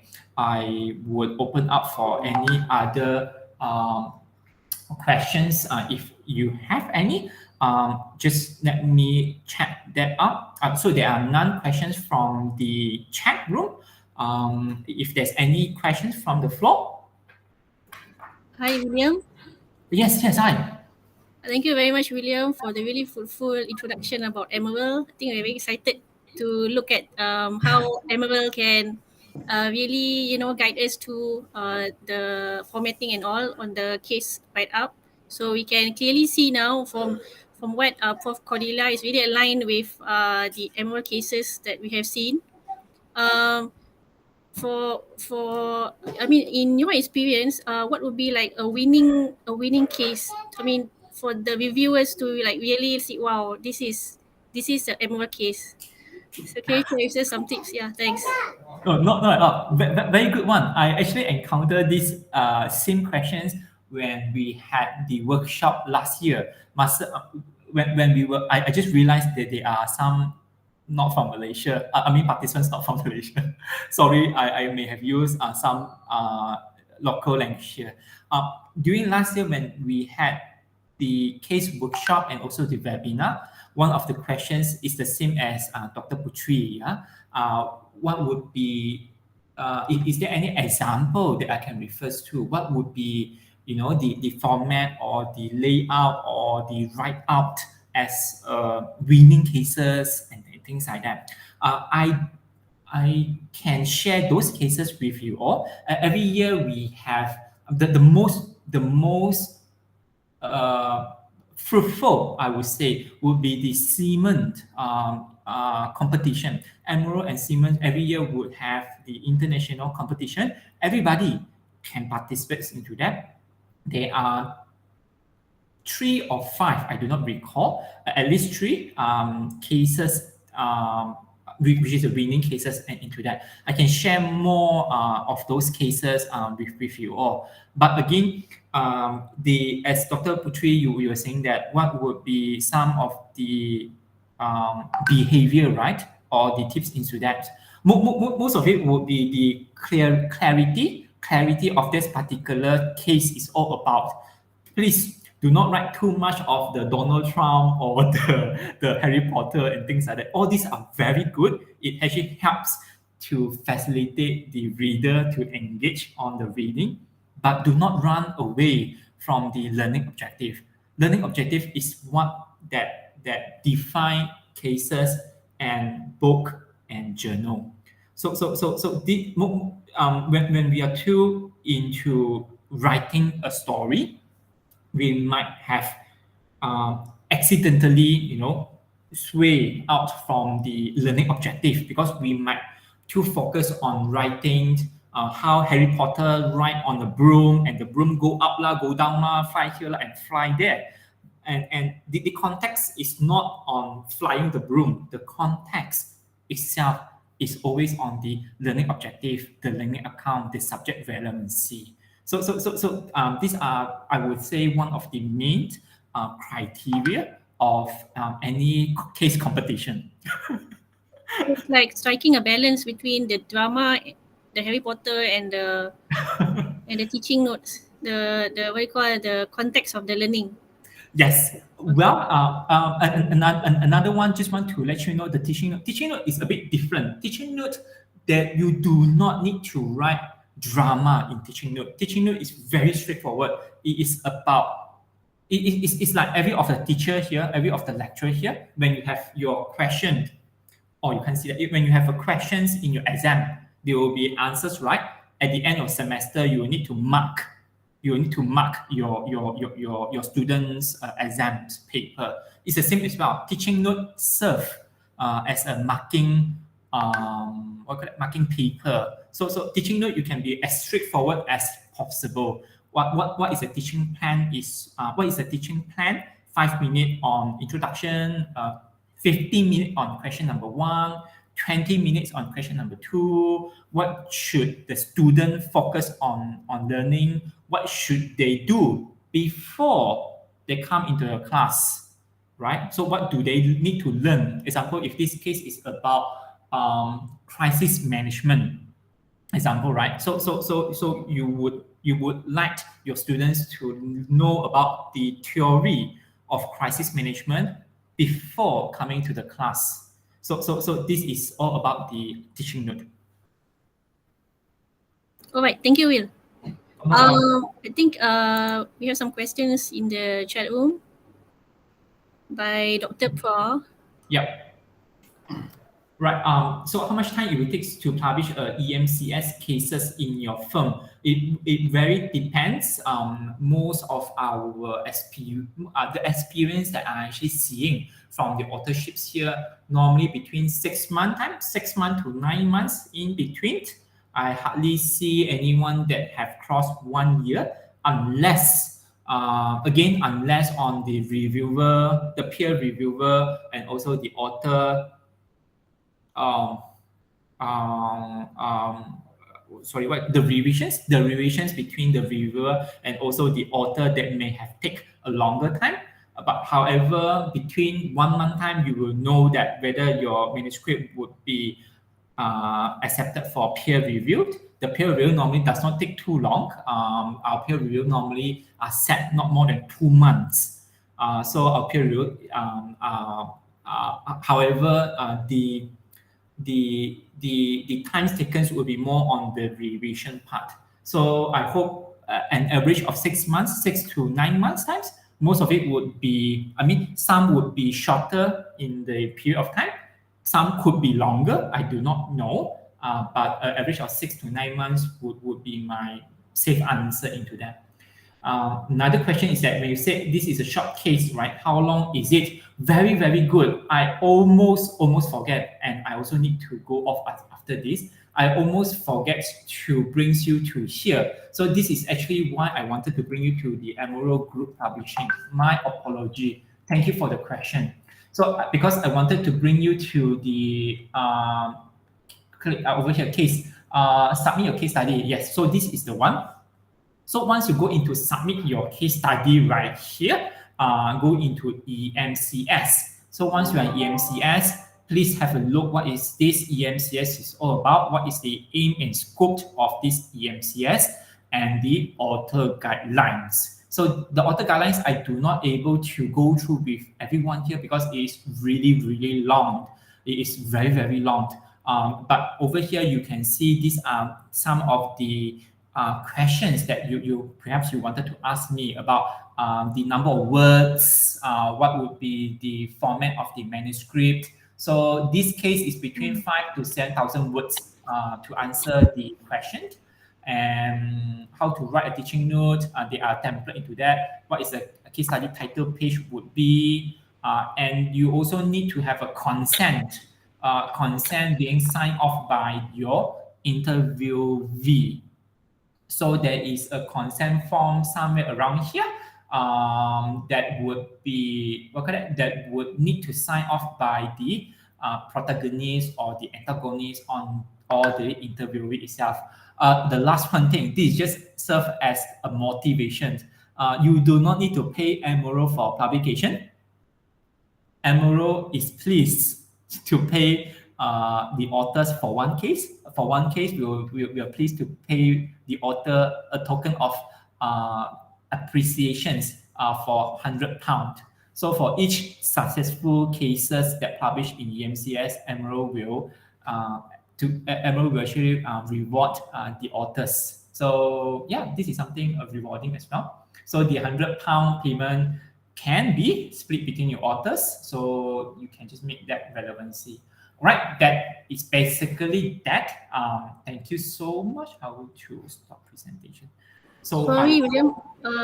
Just to ask you, just now if they give consent but to remain anonymous, will it be fine? It doesn't mean that it has to be, exactly like Gardenia. There's a problem with Gardenia. Yes.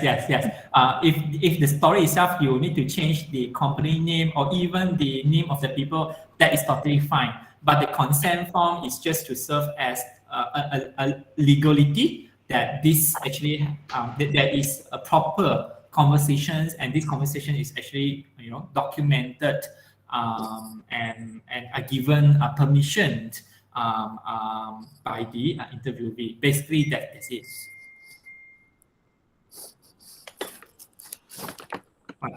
Thank you so much. I hope it is not too much information for everybody.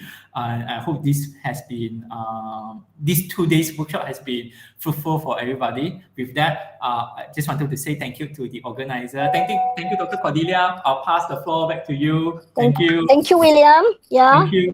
Yeah, we'll get in touch with you, I guess. Dr. Yes. Putri will get in touch with you. And hopefully there'll be more writers for Emerald. All right. I never wrote for Emerald. Right. You don't need Emerald for yeah, we will. Fun fact. We will. Okay? Fun fact. Dr. Cordelia was the one of the judges for our competition. Yeah. Okay. Yeah. Actually, right. Okay. All right, William. Thank you. Bye-bye. Thanks. Bye. Thank you very much for investing your time with us here. Not at all. Yeah. Thank you so much. Thank Bye-bye. you. Right. Okay. Thank you, William. Okay, class, welcome back. And we've got someone, maybe, since William has just gone off, maybe we should try to, I never knew they actually even pay you for writing that, huh? So it's a good place to, I sent 2 cases to Emerald sometime back. Yeah. But the peer review was very quick, but finally I could not succeed. Yeah, I no could not worries. Now that finish you it. know, you can. Yeah, actually, because Emerald is still quite new in case writing, actually, yeah. So most people would want to compete, not compete. They would want to write for HBR, for instance, which is very difficult, to get into. And then, like in my case, a lot of my cases actually go to the case clearing house in the UK, yeah, so CCH. So I never think, I don't think about when I write cases, it's not about publishing for me. I just enjoy doing it. And of course, the previous one was because it was my work, so I have to write it. Yeah, mainly I would like to write in the classroom and also to share local competitions. ASEAN international competition. Yeah, and so that's the thing. Prof, just to ask you, like Imber had this like repository of teaching cases. So does it mean that it has to be published first, then they include it in the repository to sell? Sorry, Paul, cannot hear you.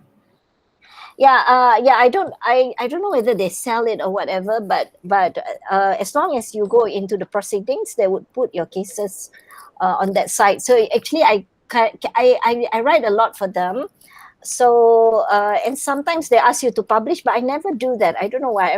Once I write, I don't want to look back at the case. Yeah, some people, if you want to do it for your KPI, it's important. Yeah, so they will invite you to put the case in their journals or something, and you follow up with that. Yeah, I think that's one motivating factors for lecturers. Yeah, and it gives you this. I think all of us should do it. I should motivate myself as well. So I guess the first motivation, since William just shared with us, maybe we can all write a case and send them to Emerald if you want. As I mentioned last competition, my group from UIA won the competition, got number 1. But because I was their mentor, but fortunately during the judging, I was also the judge. Their paper was not in my the pool that I judge. Yeah, so otherwise it would be quite an issue as well. So I decided that fortunately in that case, yeah. So yeah, so I can't choose them anyway because I don't want them. Yeah, so we have a few choices to do that. So I'm a judge of their competition. Yeah, but this year I think because I'm going to be a mentor again, I'm going to be this month, so that I probably will not be the judge. Yeah. Okay. So anyway, right. Okay. Any question after listening to William? Maybe I'd like to chip in. Maybe besides of publishing in Emerald, if we want to start small, we happen that we want to compile cases to become book under the UMP publisher. Yes. So any of us would like to contribute. Okay, maybe we can brush up our skills to there, and then at least we can get one case first, to motivate us to publish in Emerald. Yeah. I think Emerald is like 5,000 to 7,000 words, right? 5 to 10, right? And does not include the teaching notes, so doesn't. So that's a lot, yeah. That's a lot, yeah. Yeah. I guess maybe we all can start writing for the UMP, right?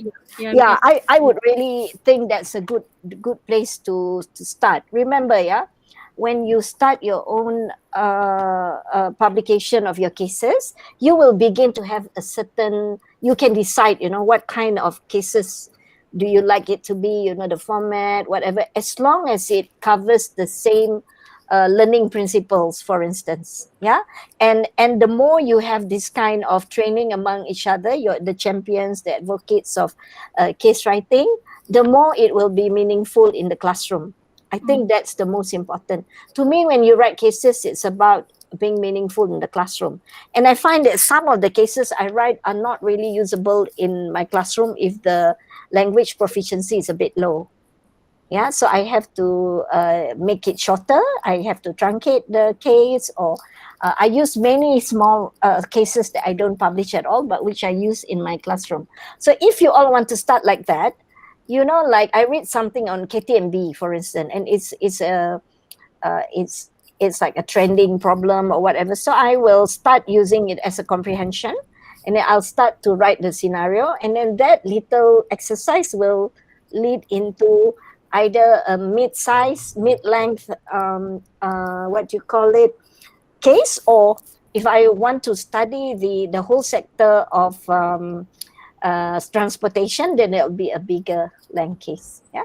So the difficult ones look daunting, but the steps are really small, step by step. Yeah, that's why I think yeah, I think Dr. Sri, I think your skill as William was saying just now when he was giving his comment, I think that's it. You know how to write dramatize it, but then you got to link it back into the learning outcome. That's your next step. Yeah. Okay. Yeah. Yes. Yeah. But writing skill is already there. Okay. Maybe we should go forward. Yeah. Since did you all look at the exercise that I WhatsApped to you all yesterday? Yes. The writing exercises, you did. Okay, I think maybe there's 4, I think.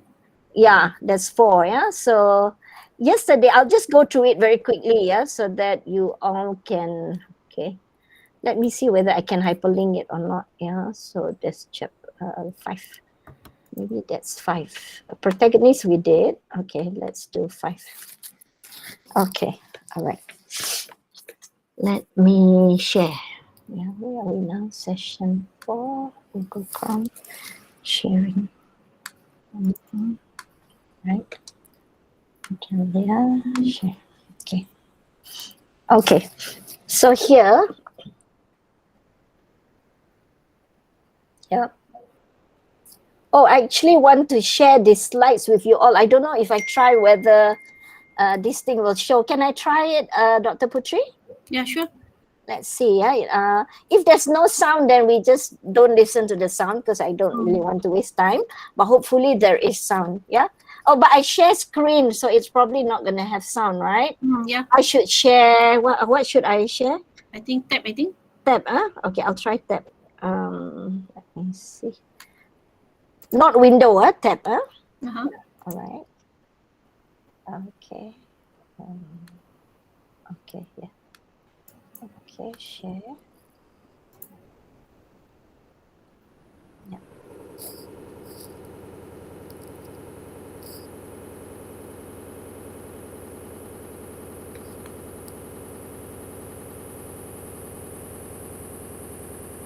Can you hear?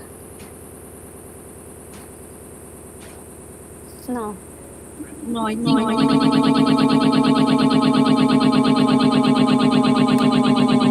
You all can see it, right?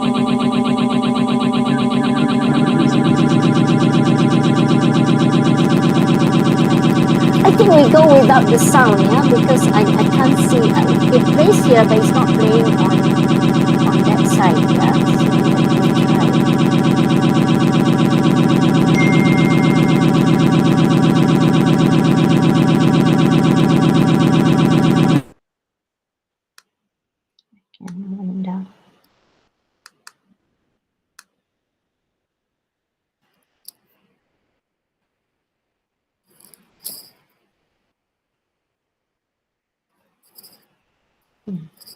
No. Doesn't share as well. Okay, never mind.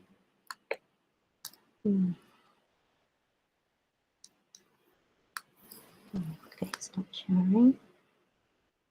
Okay, I'll just share the screen again. Try again and share. Okay. Okay.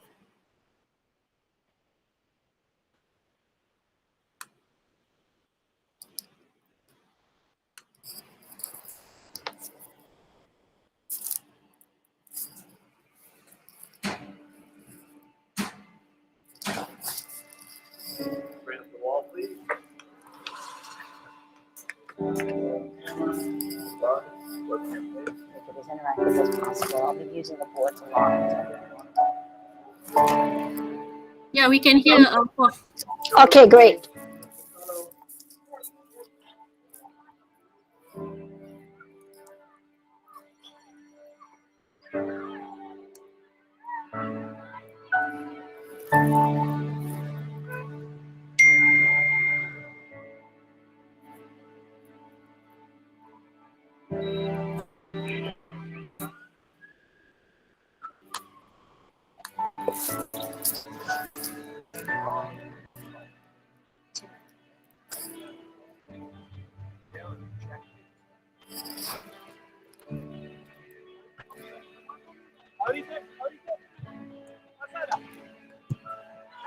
actually taught this case.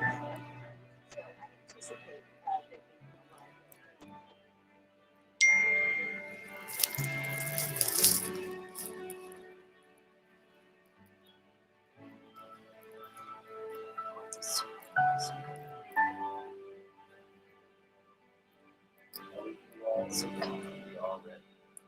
Let's get started. How is everyone today? It is so wonderful to see you all. I assume you've all read the case. Let's start with the key decision facing this protagonist. Okay, Mai in Shanghai, you're the decision maker. What's your plan? When I look at this launch, what I see is faulty decision making every step of the way. Okay, now this is getting interesting. Spent close to 800,000, which is plenty. Rob in Buenos Aires, what are they doing wrong? You got the value proposition all wrong. Just because he works in one geography doesn't mean he's going to work. Ready for take four. All right, so here's what we want to do. Let's take a poll. Everybody open up their polling tool. First option is to stay the course. Second option is to poll and relaunch. And the third option is somewhat in between. All right, so most of you, despite the problems, think this company should stay the course. Papa, I take it you disagree? Well, yes, I do disagree. 525. Sir Sally, why does that worry you? What it tells me is that the business lacks discipline. And every time they encounter a problem, they try to spend their way out of it. Jeffrey in London, what about you? What's your plan? I saw what the product is. I pull them on, make the necessary adjustments, and then move on.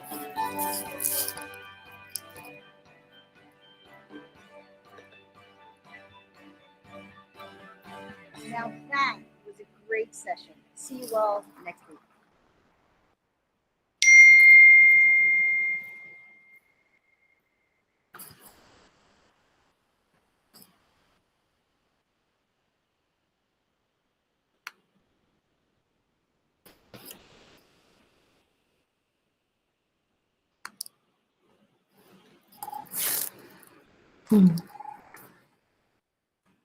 Okay. Did you all see it? Yes. Yeah. What are your comments? Can you write your comments on the site? Yeah. What's your comment on what you saw just now?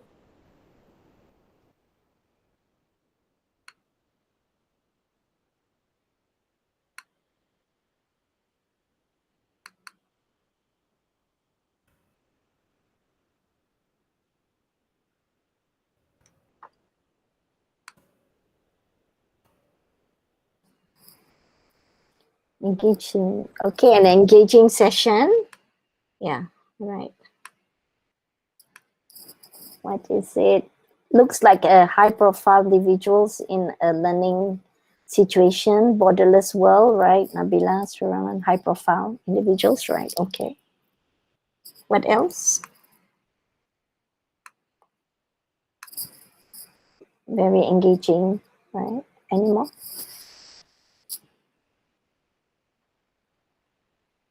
Okay, yeah. So that was, oh no, this is not the right one. Yeah, no, not the right one, sorry. Okay.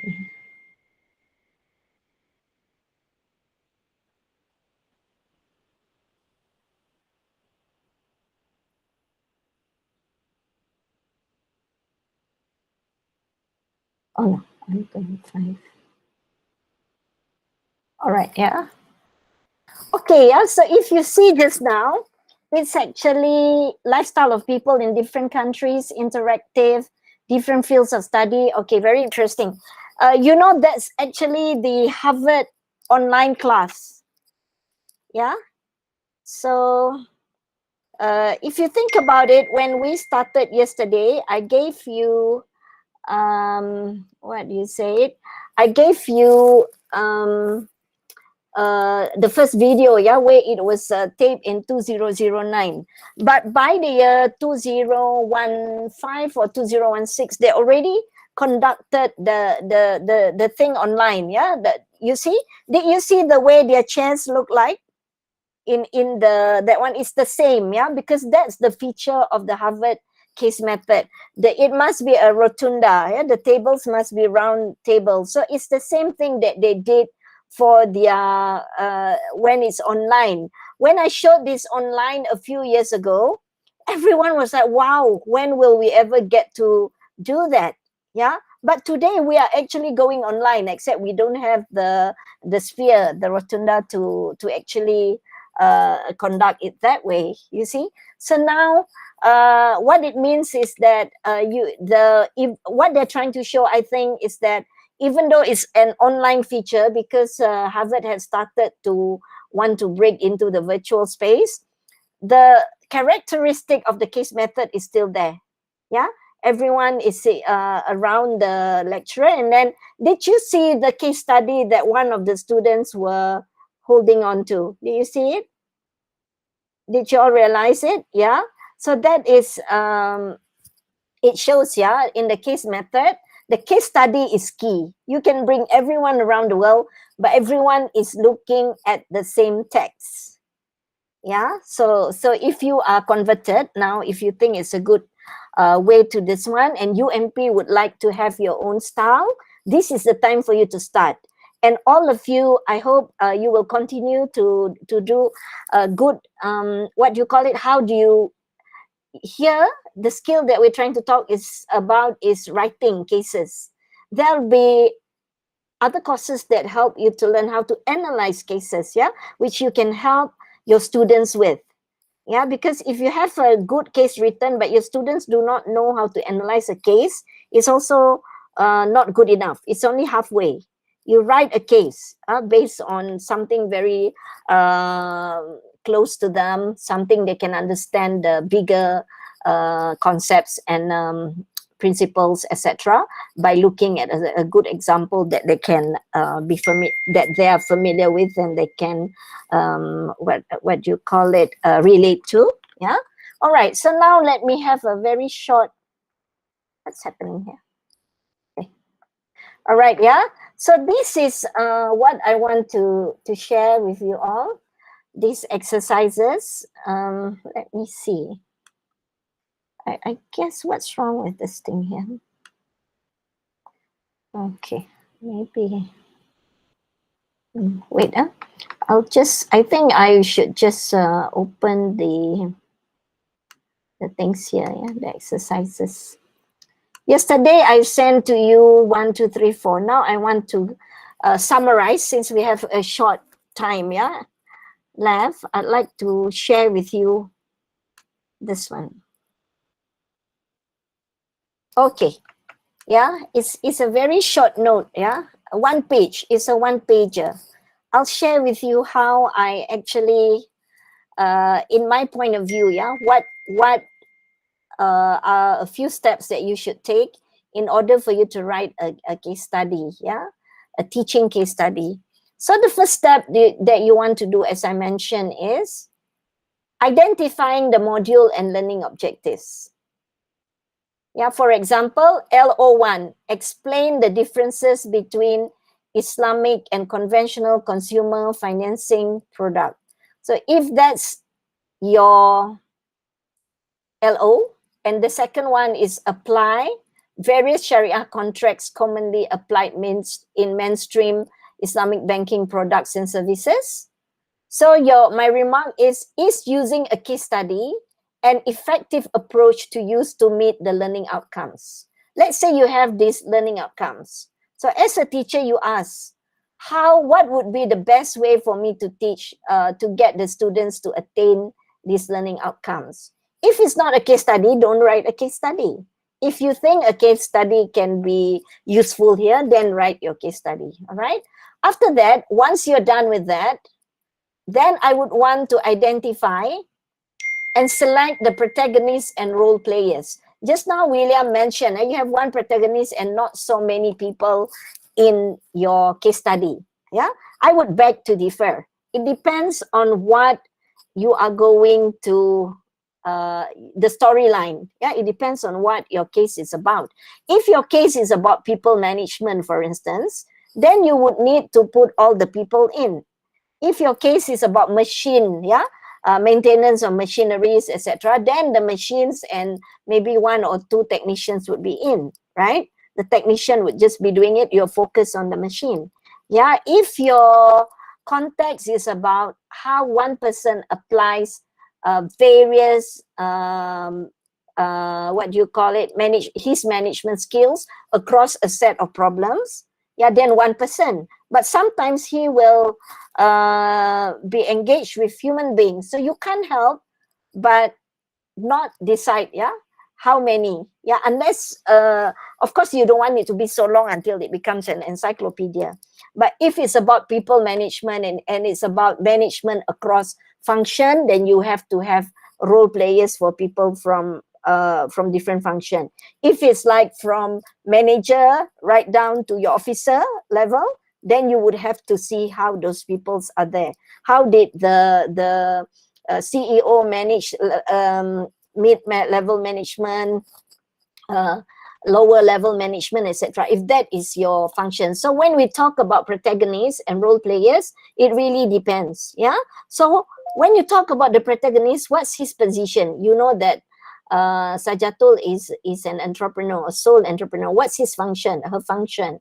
Yeah, to be successful, yeah, to take up entrepreneurial venture in agriculture. What are the roles? So what are the roles of these people? And in the case of Gautam, what's the role of someone with his position? Then you will know the job role. What do they commonly use? Yeah, and then you put a table there so that you can put the talents. So to me, I put there, pretend you are a big time movie producer. You are looking for talents, yeah, to appear in your case study.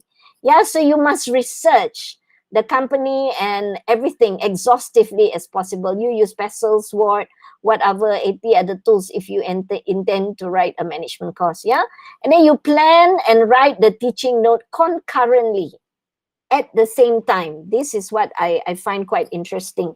But of course, sometimes, yeah, when you write the case study, you don't want to be so stuck with your teacher's mind because you're taking the role of a writer. So sometimes while you think you want to do it concurrently, but it doesn't mean you write side by side. It means that you write something, then you refer to your teaching note. You write your teaching note, you refer to your case study, okay? And then immerse yourself in the story. Remember I talked to you about the storyline? Yeah, and then you plan the paragraphs, the dialogues, the narratives. This is my simple message. Begin, body, end. What's your beginning? What's your body? What's your ending? Yeah, and then within the movement of the protagonist and the other role players, you write in note form first, and then write out the story. You utilize as many writing tools and techniques as you can. Yeah, so when you immerse yourself in a theory, referring to well-written novels, textbook, articles, journals will help you gather interesting turn of phrases. This one we just discussed just now, yeah? Bella said, look at songs, movie titles, whatever, eh? And you can create your own gradually. Refer to short list of, after this, I will look at starters and triggers. Yeah? Starters mean beginning, triggers mean ending or somewhere in between, yeah? So if you do writing with me, this is just exposure to case writing, yeah? But if you actually have a writing class with me, I like the idea of idea path, yeah? Idea path, simply said, yeah, I didn't prepare a slide on this. Idea path means if you start with Gautam, just now, yeah, Dr. Sri Raman, you have Gautam. The moment you mention Gautam, you will circle his name, and then in the next line, does he appear again? In the next line, does he appear again? So this idea of bringing, tracking, yeah, what that person is doing is called the idea path. Sometimes you call Gautam, sometimes you call him the manager, sometimes you call him he, sometimes you call whatever, the son of Miss Madam Lakshmi or whatever. So you can track them. So this is how you know that if you talk about different ideas in your writing, number one can be the protagonist, number two can be the antagonist, number three can be the problem. So the problem you introduce, then what happened to the problem? Yeah. So this is how the idea path. Journalistic question would be the the 4 W's and 1 H. Yeah. In your case, you use that. Helicopter view means it's like funneling, yeah, from the top to the bottom. Yeah. And then we have the flower. Flower is the name of the researcher actually. Yeah. Process writing technique. And then we have mind mapping, and then you have design thinking, whatever, yeah? These are the tools that you can use when you start your writing. And then you edit it, your case, you must edit. When you write the first time, you're so in love with your paragraphs, you think you're not going to throw any words away. Yeah, but here you edit it, you read it 3 times, leave it alone, at least for a day. Ask a colleague or a friend to read the case. And then you rewrite it until you are really pleased with the case. And then you reflect on your writing experience. What did you do? What did you enjoy? What were your challenges? How did you overcome it? Yeah.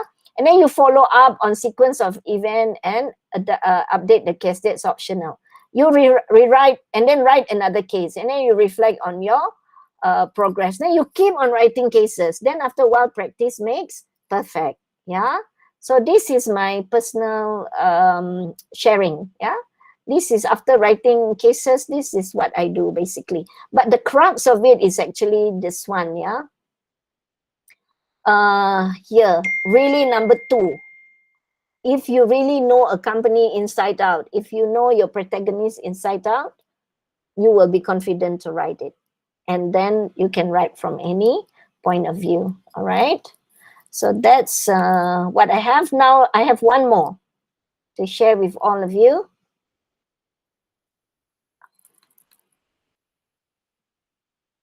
Starters, yeah, starters. Just now I mentioned beginning, body, and ending, right? So this is how I would start, yeah? You identify the protagonist immediately. Like Gotham, the incident, yours is an incident case. So you identify the incident immediately. And then you identified her position and current project. And then you build excitement relating to the project. This should be the first move in the first paragraph. So I gave one example. This is a very old example. On her morning jog through the Lake Gardens. So you can imagine, Kuala Lumpur Lake Gardens. Salwana Ali, again, I seem to like Salwana a lot.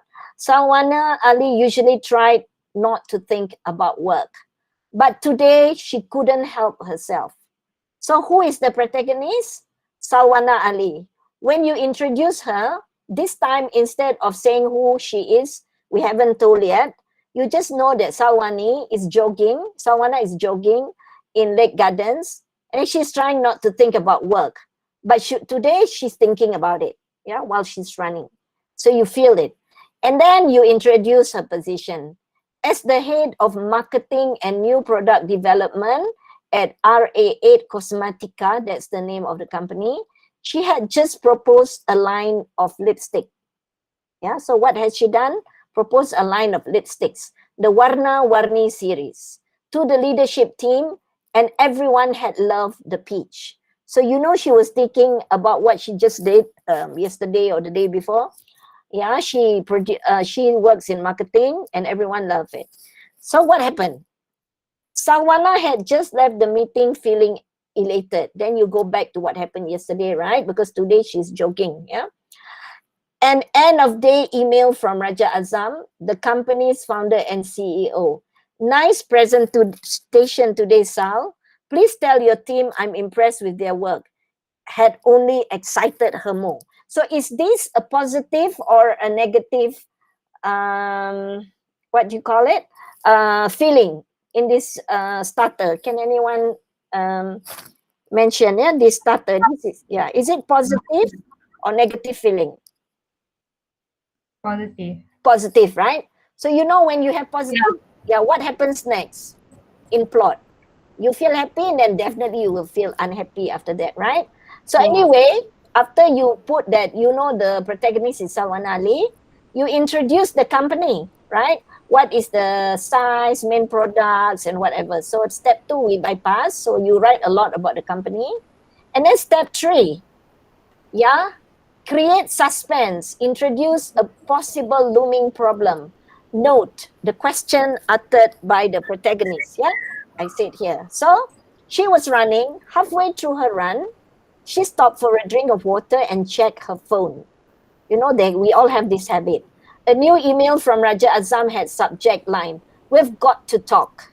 Her note was quick and to the point. It's about Warna Warni. Call me as soon as you get this. When she reached her on her handphone, she cut right to the chase. we need to rethink warna-warni. Why? Sawana asked, taken aback. What's going on, right? So you can see that suddenly that just now it was so positive. Now that she come back to this lady and said there's a problem. It's not like pass immediately. Yeah, we need to say. And then so you know why. So you know that the problem would be why is warna-warni the pitch of warna-warni being questioned now. Okay, so in about 2 subsection you explain the problem because she already say here why. So there's the problem, the conflict, the controversy, etc. And then actually there's for example the regulatory ban to advertise in Kelantan to make it interesting, use dialogue and thought out. So that's your step 4. And then now, after you tell all that story, you end the case by introducing the final trigger. There are many triggers. There could be many triggers. Usually there are, yeah? Maybe 3 or 4 problems, as we mentioned, yeah? Okay, this is the ending. Just now, jogging. Now, that night, Sawana met up with her best friend, Haliza, at their favorite Malay restaurant, Songkit. There's really a restaurant there, yeah? But Sawana had no appetite. That day, Haliza asked. Sawana told her about the objections to advertising warna-warni in Kelantan and her meeting with Raja Azam. So she wants you to pull the project? No, she wants me to make the call. At least she trusts you, Haliza said. You're not having second thoughts now, are you? You have been gung-ho about this project for months. That's right, Sawana replied. I had initial concerns about advertising there, but Kelantan is a big market segment for us and it's growing bigger. I'm confident that warna-warni is going to be a hit. Though poster ads had always been most effective for the rural market, well, I suppose we just have to think of some other ways to do things. So Sawana lamented as she dug into the sumptuous chicken rendang and steaming rice. So you know that the problem that she has to solve is, should they go ahead advertising in Kelantan and how should they do it? Yeah, because Kelantan would not allow lipstick. Remember at that time, I think Nick Nick Aziz was saying that ladies should not put on lipstick. Yeah, but it's a big market. So it's a simple problem there. Yeah. So that's what I want to share to my own personal experience, as you all asked for it. How I normally do it was explained previously. The second one is to pay attention to the beginning and then to make sure you know what to write in the body and then to pay attention to the ending, yeah, of your case. Yeah, one good way of learning it is actually to read a lot of cases. Yeah, I advise you all to read the HBR cases, not the long ones, yeah, because that would be too long for our students, but the one that's published in their magazine every 2 months. They always have one. Now, those cases are, they use comics, a bit of comics. Last time it's been plain, just everything is text. Yeah, just like the Goliath, that's an example of a case study in HBR, yeah. But a short one, not the one that they use to teach MBA. It's the one that is for all readers, yeah. So read a lot of those, then you will look at how the way these very what you call it, very brilliant writers, I think they write very well, yeah. So at least you can pitch the standard to that place. All right, so is there any question for now? Prof, Yeah. do we need to subscribe the HBR? Yeah, but now I think online is, I subscribe personally, and then I found out that it's quite easy to get the thing. Sometimes my friends just send me. So this year I stopped subscribing, but I'm still reading. But if you subscribe to HBR, in a year I think it costs me about 800 to 900 ringgit. Yeah, and then you get a lot of things, not only the cases but everything. Yeah. So that's quite good. If it's a good investment, either get your library to do it, which is even better, or share among yourself. And I just like it at home, so I do that. Yeah. Okay. Prof, about Yes. like the local cases, I mean, it's really hard for us to see like really good local cases. We only like look at like Emerald and Yeah. like HBR and all. Yeah. So I mean, where do they all exist? I mean, as a part of the IMBA. Imber has quite interesting cases. Yeah, it's got a very Malaysian flavor to it. Yeah, some are quite interesting. But I think Imber really is into teaching cases.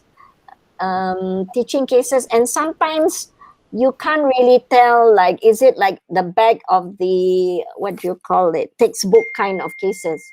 Yeah, you know what I mean, like you have that one. So Imba is a good place to start. Yeah, it's a good place to start. I think they're quite serious about it. So if you are going to also do that at UMP, yeah, I think Imber is good because we have the club CWAM, which was I think it was started in UPM and all that. Yeah, with Dr.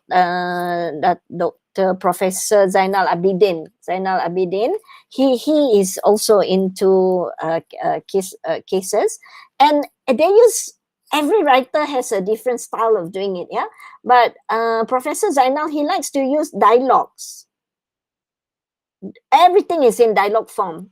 Yeah, the whole thing is in dialogue form. Yeah, so sometimes it can look quite contrived. Yeah, meaning like it's like so superficial sometimes in that way. Yeah, but it's good for teaching cases, I guess. I don't really fancy that dialogue style, but I like that dialogue within a longer case. Yeah, because the use of dialogues, the use of what I want to share with you. Yeah, did you all read my Amanah Ikhtiar case? Did I send it to you? Yeah, so you will see. Yeah, There was more on like good practices, right? Yeah, good Rather than practices. there's no issue Yeah, then. that's not like a teaching, but I can convert. I can have converted.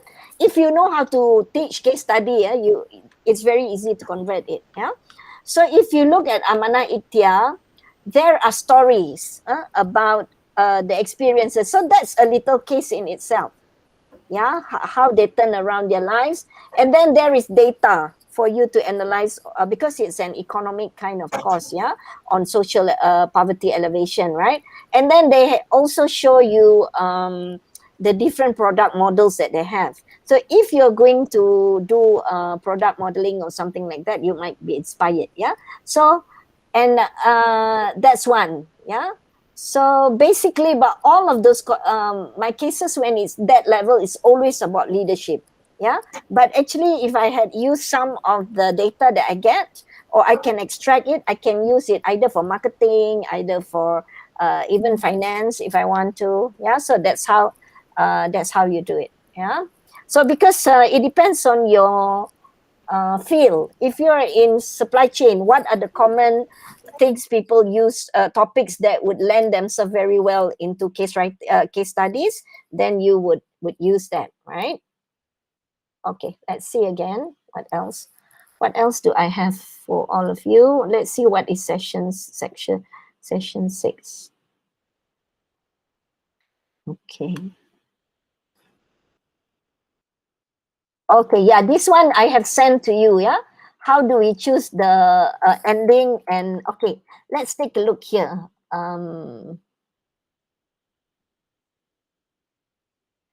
Let's look at number 1. I put 0 here, yeah, because it's a synopsis. And I mentioned to you, I think like yesterday someone asked, how do we write a good abstract, etc. You can look at some examples here, but I didn't like what even the examples I showed there, because I shared those case studies with you. Because as I mentioned, if I read a case, I don't want to have the synopsis. It gives away the story. And then you don't feel like, reading it sometimes, yeah. But anyway, take a look at this one. Okay, so here,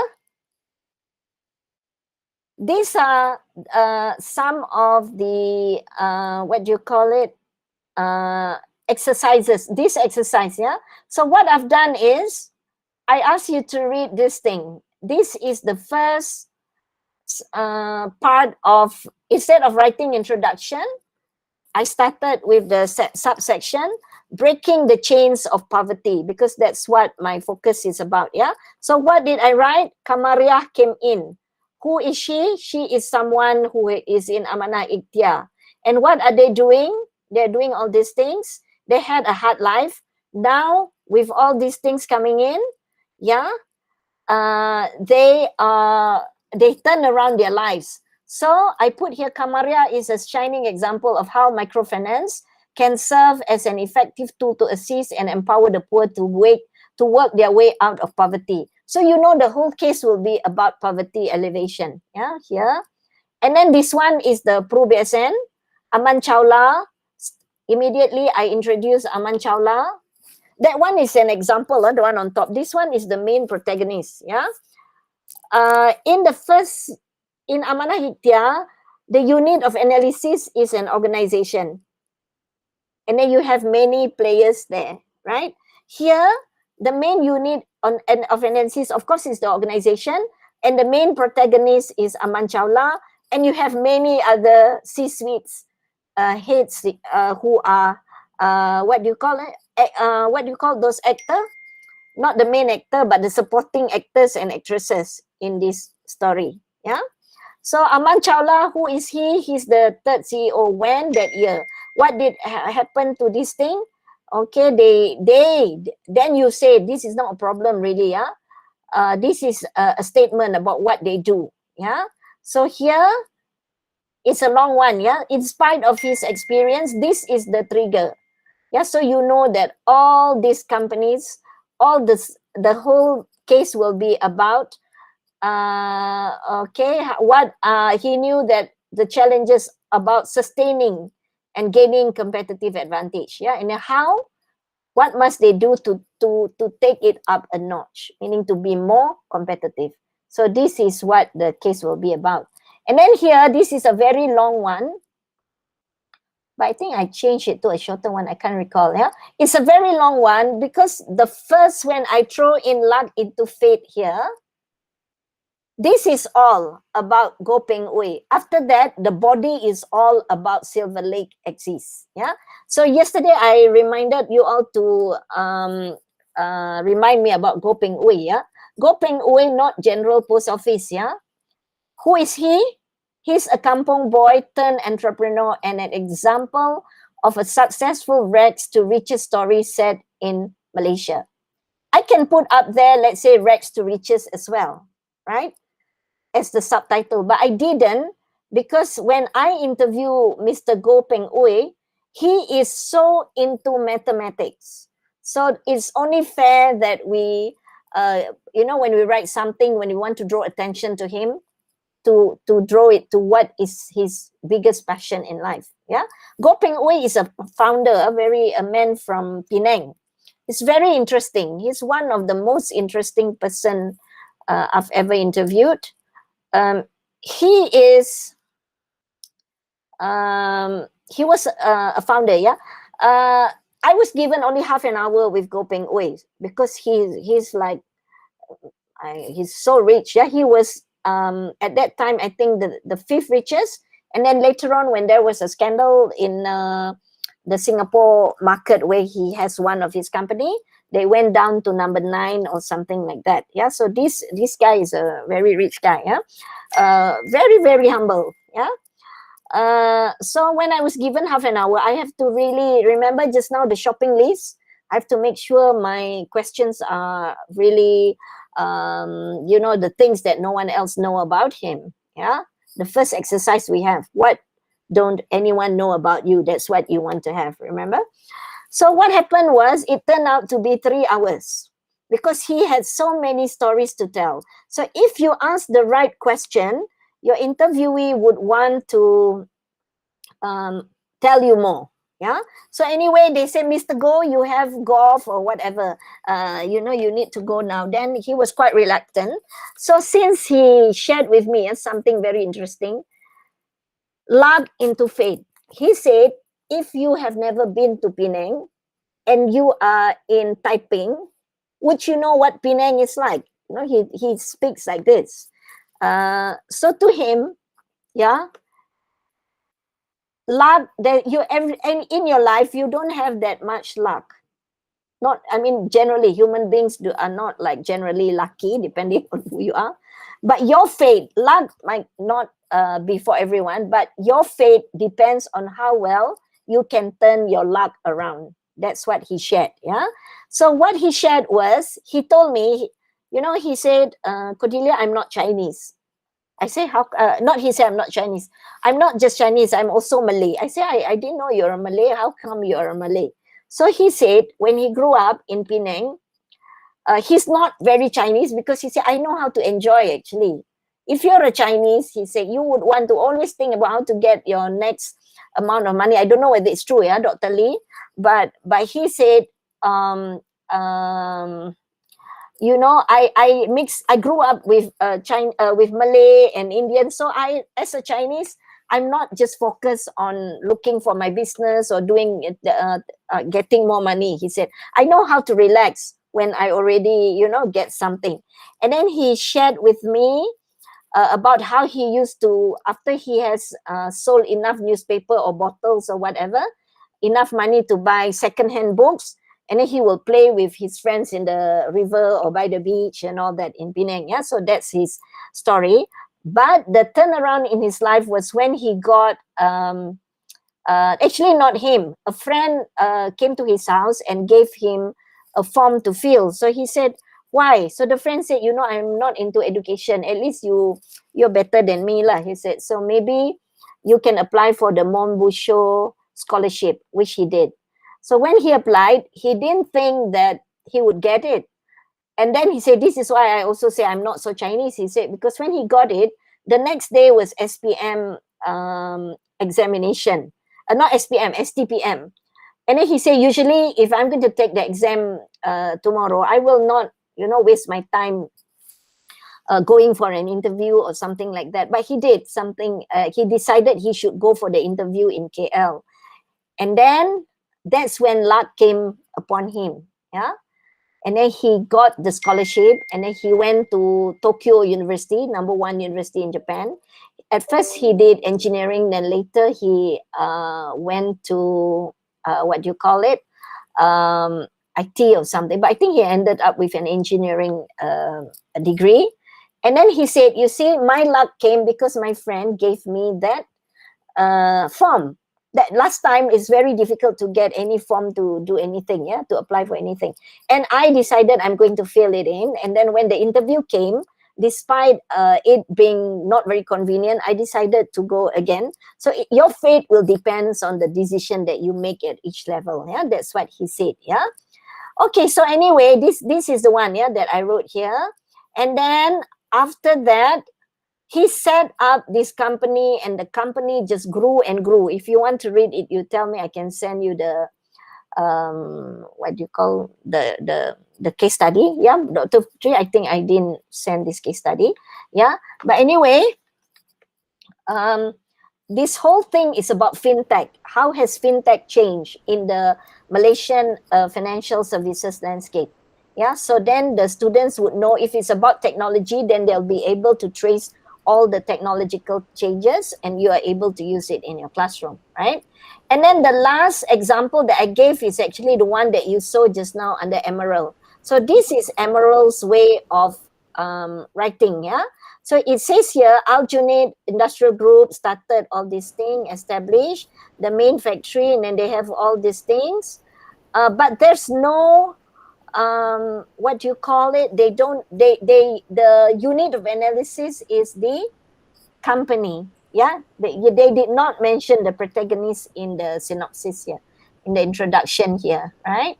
So here, these are introduction, yeah? So then you are supposed to rewrite your introduction and present to the group. So you have some sample. The idea is to look for samples, and then how do you change your own introduction, right?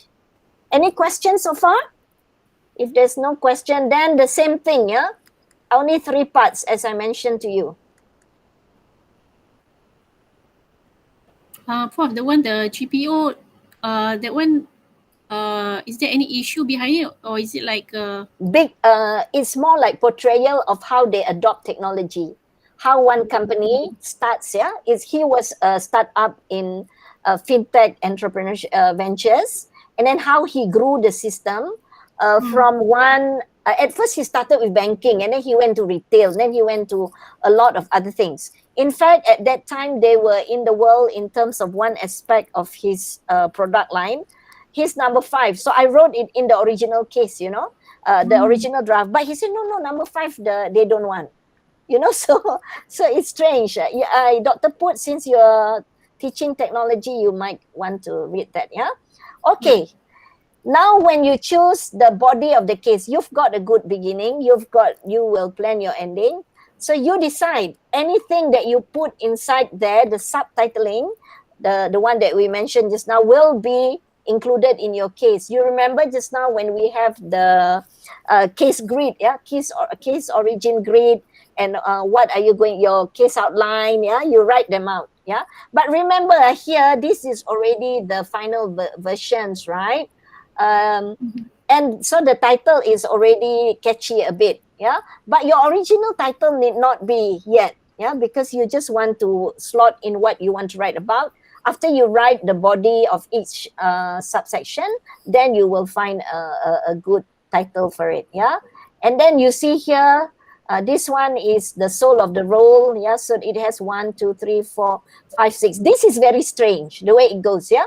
1, 2, 3, because that 1, 2, 3 highlights the workshop, her journey to attend so many things so that she gets insight, you see. So this one's a bit strange, yeah. And then here, this is the Silver Lake exists, yeah. He said it's a simple journey. I don't think it's simple at all, yeah. What he talked about, that's why you see the quote unquote, yeah, because here it's not a simple journey at all. You see, what they did was, in the technology development, they discovered new capabilities for 10 years, and then they unlocked new opportunities, and now they are having their quantum transformation. So, of course, these are voluminous data you have, but you've got to select only one that gives a general idea about what it's like, yeah? And then you show how they grow, transformation, yeah? And then from homegrown, they're homegrown to the global market. And then I put the wind beneath my wings. It's a title of a song, right? Yeah. Beneath Saul's wings. What was it? So the first one is learning by doing. How did I get it from the interview? Number 2 is robust. Core technological produces this thing. And the third is the workforce. So it's the technology. The one is the entrepreneurial spirit. Number 2 is the technological building, this capability. They're believing that, how do you say, developing core technologies. And finally is the workforce, the people. It's always the people, yeah. And then how did they fortify? Fortifying means to put vitamins and all that, right? To a resilient business. Their business is already resilient, but how do you make it even better? Through what?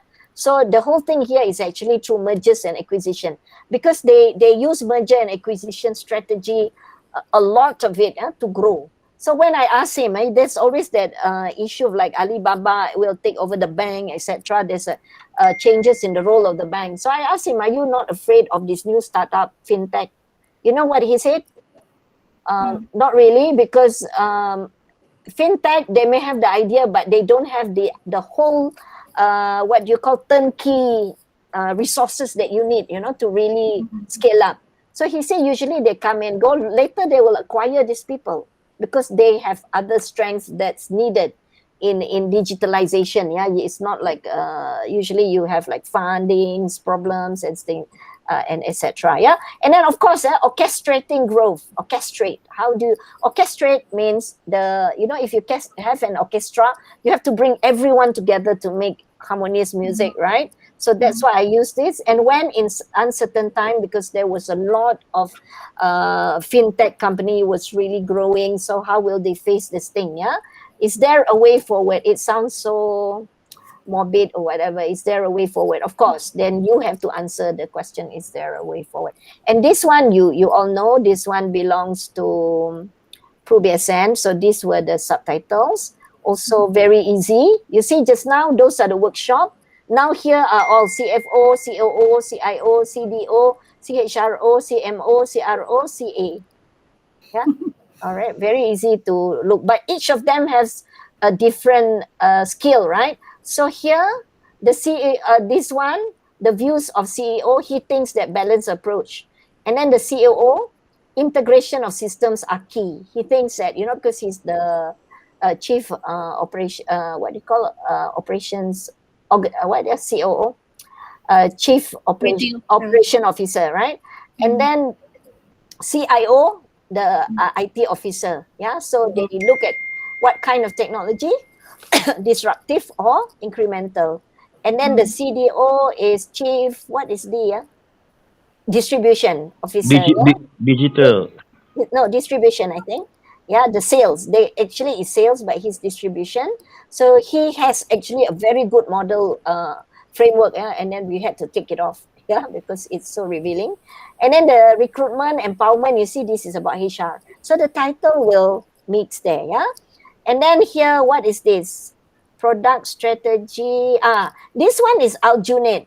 You see, the one that is in the this is not my case. This one is not my case. This is the Emerald case. So these are the titles: overview, product, pricing. So this is very straightforward, isn't it? Yeah, most of the MO is like not really storyline, right? Yeah, I think they have to beef up their storyline. Sometimes the story doesn't match, but this is a safe way to. This is a good that one, yeah, for you to, if you are a newcomer, just say it as it is. Yeah, the least you can do is it a product, price, the 4 Ps, etc. And then challenge. They put it 1, 2, 3, 4. But make sure you don't give away. Yeah, this one's not too bad. That's why I think I chose it. Right. And then this is what you can do to write or review your own case, right? So did we finish everything? Oh yeah, the ending. Okay, effective ending.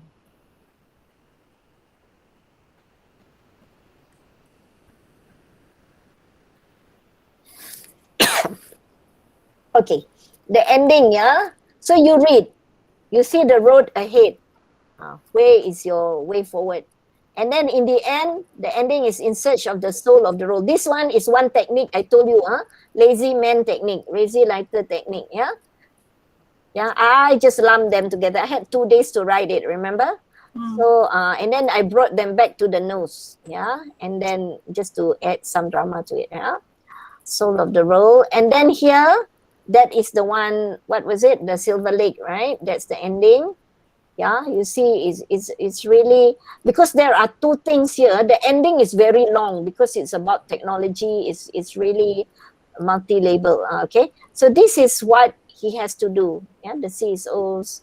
This one is Aman Chawla, right? And then this one is Emerald. Yeah, so let's read it. Yeah, the company has recently faced all these things, but in the case study, you see or not? This is not really smooth writing, yeah? You don't refer to this case study, you just write it, yeah? You can say, by highlighted, the return shipments have been cancelled, whatever. The strength and weaknesses or whatever. In the meantime, does not seem, this one is the problem, right? There's a trigger there. And then should, yeah, very good there. Should they wait for it? Or this is a sense of urgency. Yeah, it's next week. Has to inform this thing. So you know what the task is in this that one. Yeah, so this is a good ending. What are the next step that one should take? So should they do all these things, right? These are the main points should consider. Actually, don't use the main point, isn't it? These are the main points. That should be with an S, yeah? These are what has, this has kept Mr. Obaid, what you call it, awake or something throughout the days. Yeah, so it would be better than these are the main points. It sounds so much like a classroom, isn't it? Yeah. And then, what about HBR? Is it something like that also? Okay, HBR. You remember yesterday when we did the this thing that HBR style is like this. The Goliath, you remember? Oh yeah, okay. Yeah, you see the way they do it. They end it with a conversation, They laugh, they do something, right? So you see how they end it yesterday. Let's see. There's so much dialogue. This one is the HBR magazine, not the HBR MBA class, yeah? So he turned there. He said, this is where Sarah, you see, they just hang it there. You see or not? Yeah. So it is really, it's short, but you have to go back and forth. Yeah, if only we have time, I can, analyze it with you like half a day. It's really an interesting case, yeah? Okay, let's take a look at the case study. I also have sent all this to all of you, yeah, through the WhatsApp. This is the teaching note for Goliath. Yeah. Oh, this is the teaching note. Yeah, and the way they write, because it's in the magazine, the way they write it is they put the case, and then they ask real practitioners to give feedback. What do they think of the case? Okay. You got it? So it says here, what drew? And then she said, teachers, based on her branding, what drew you to this story? I've been researching the underdog brands. Yeah, this is her experience. Yeah, her own experience, the writer's experience. How as passionate, determined by calling attention to the disadvantaged status. While in Buenos Aires, I visited Paris and found this one. So this is actually from her own experience. So she wanted to know, how do students typically react to all these things? Yeah, they have to make the hard choices, all these lessons learned, etc. And then strong. This is what she mentioned. Yeah, the man, and then she tells you about each of the people. Yeah, what has to be done. Yeah, and then the man with, where is it? Is it one? No, not this one. Yeah. So, and then if you read it further, how do I go here? It's so okay. Here, yeah. And then she mentioned, was speaking, he said, how can a combination, yeah? So this is the whole thing, yeah? Oh no, I think this is not even a case study. This is the continuation of the case. I'm sorry. I'm sorry. Because you mentioned there's a longer one, Yeah, right? yeah. This is a longer one. I must have been. I'll send you. I must have sent you all the wrong one. Wrong one. Let me check. Let me check. I'll check from my. So many things I've been sending. Right. Okay. Prof, actually you have given us a lot. So Yeah. it's like so bersalah also have to read. I'm sorry, yeah, because I just you wanted one day. You can see even 2 days is not enough. So I'm trying to give you all the things you may need, yeah, and take your time, yeah, but don't take too long, otherwise you will not publish anything, right? Yeah. Okay, let's see exercises, right? Oh no, not exercises, maybe presentation slide. Yeah, okay. So this is the Goliath, right? Is it the one? No, this one is the one that I have with you, right? I think I got to send you all. I have got to look for it elsewhere. It's not. Okay, no problem. Right? No problem, right? Okay. Yeah. Right. Okay. So any question? One question, Bob. You know, if we want to publish in a book, what are the minimum words at least, for a case? I think you all should start between 1,000 lah, enough lah. Okay. Yeah, you start with a short one, but sometimes I would think that okay, I can share something, yeah, but you all I'll share with you. But we do not need to include the teaching notes inside the book, right? No need. Don't write the teaching note. In fact, when you don't write the teaching note, it makes your book expensive because people will want to buy the teaching note. So this is the model. I don't know whether you want to sell it or what, yeah. You can also, once you give the teaching note, the student will also get the teaching note. And then you can't use it in the classroom. That's the problem, right? Okay. Let me see. Is there an emerald? Yeah, 2020, right? Okay, yeah. This is the UIA teaching case, yeah. So the winning case, is it? Yeah. Not the winning ones. Yeah, what they did, yeah, the first version they gave me, yeah, or maybe this is really the good one, yeah. Most of the drafts that they gave me were exactly like the drafts that you all gave me, yeah. But later we change it like this, yeah. They start with like this, yeah. The person, like you all like to write this way, yeah. So I introduced this. I advised them, maybe you can use WhatsApp, right? WhatsApp version here. It's, you want to say something, but when you want to write it in running text, if you don't write well, it's very difficult. So why don't you just write it like this, yeah? And then, yeah, this is what you see, my comments on them. Yeah, every single thing that they do here, so I will comment, yeah. So they have the You see, some of you have done this very good. Yeah, I see. Yeah, where do they get it? Yeah, this is what they do, Mamat. I don't know whether they have this one. And then they have the sales. Yeah, sales. And then I don't know what these things are. Unknown formatting. I think around 4,000 words. Yeah, I 7. think how many? Yeah, about 4,000, 5,000 words. You see, and it's not so long. So if you have, but a lot of these things, you see what's happening here. They have lots of exhibit, which is good. That means you have a lot of information, yeah, to for the students to this thing. Yeah, for instance, here they want to go abroad. The original, that one was really something else. So I said, why don't you put beyond local shores, for instance, yeah? And then you see strike while the iron is hot. Yeah, so you see all these things. Yeah, okay. And then they have a little dialogue at the end. Yeah, in the starting, they had the WhatsApp message. In between, they have all these exhibit. So this would be quite interesting to write, you know, because it's very difficult. And then I asked them to do the I didn't teach you all the potential story card. I think it's in in the WhatsApp in the file that I want to give you all.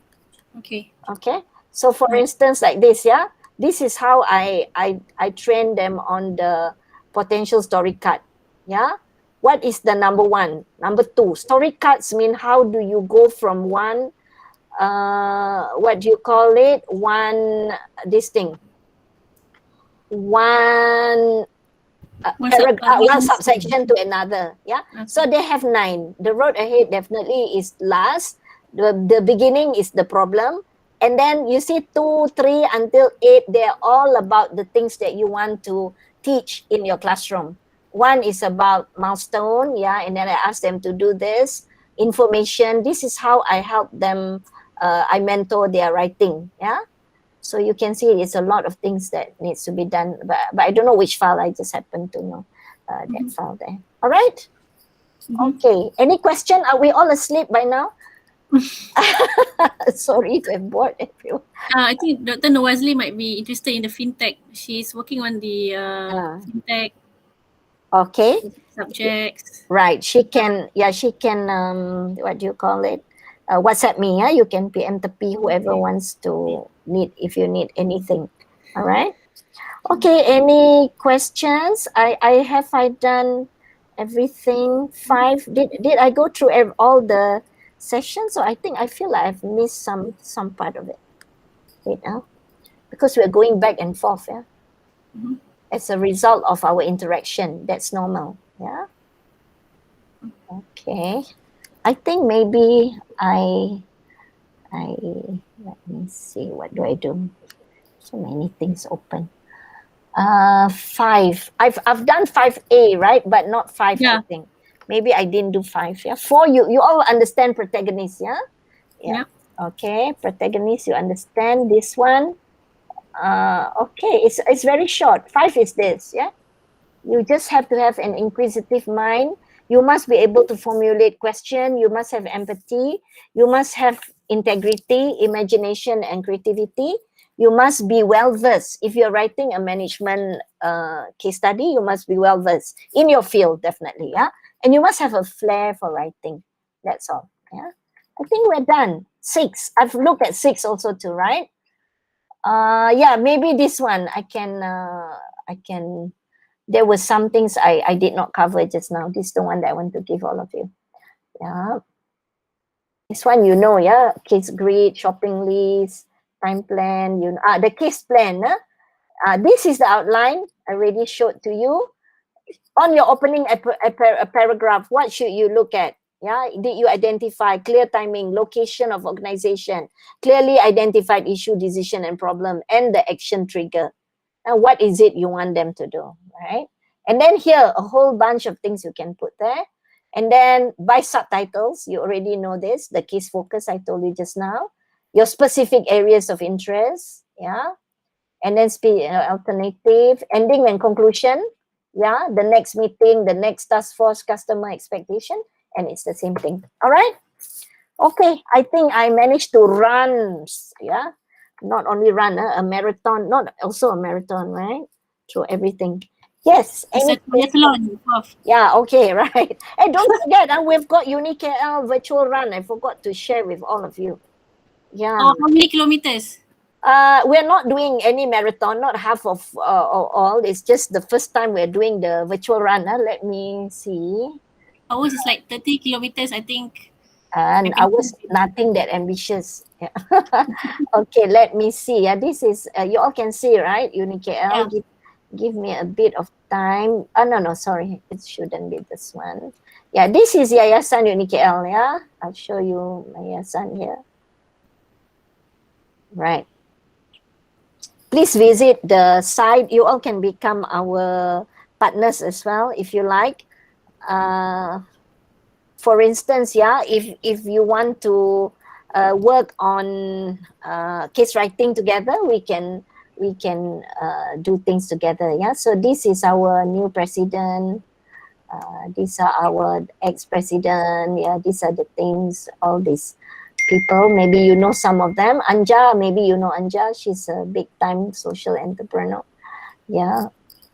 Yes. So this is what we do. Yeah. In fact, we had a talk with Nadir, is it that guy who's having some teeth with? Yeah. So we hide the picture for a while. It was before the thing. I said, oh my god. Yeah. Simpan dulu, yeah. So anyway, this is our run. You go there, and if you can, it's not too bad lah.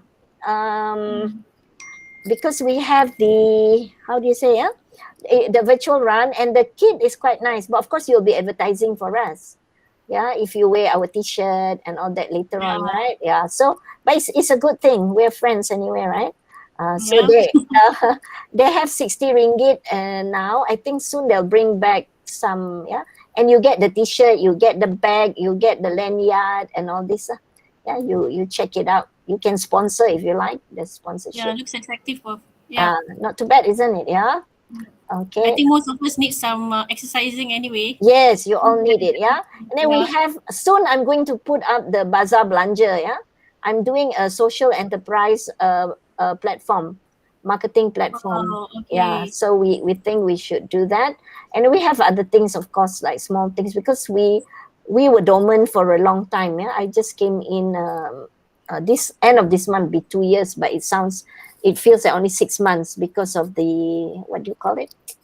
The MCO, yeah, so we couldn't do much, yeah. We were supposed to do all kinds of things.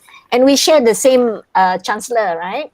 The Agong. So, so, and then Pak Yem, Pak Yem is he your chairman, or has he stopped already? No more. Stopped already, right? Yeah, I think he's with UTHM. I saw recently. Maybe, right? Yeah. Okay. So, any questions now? Now, santai, yeah, we can be quite santai. No more exercises, no more activities. Can, if you want. I've got. If you have any question, I can. This one, I can. If you all need to see anything, I can share with you whatever I have done. Yeah. Yeah. Any question?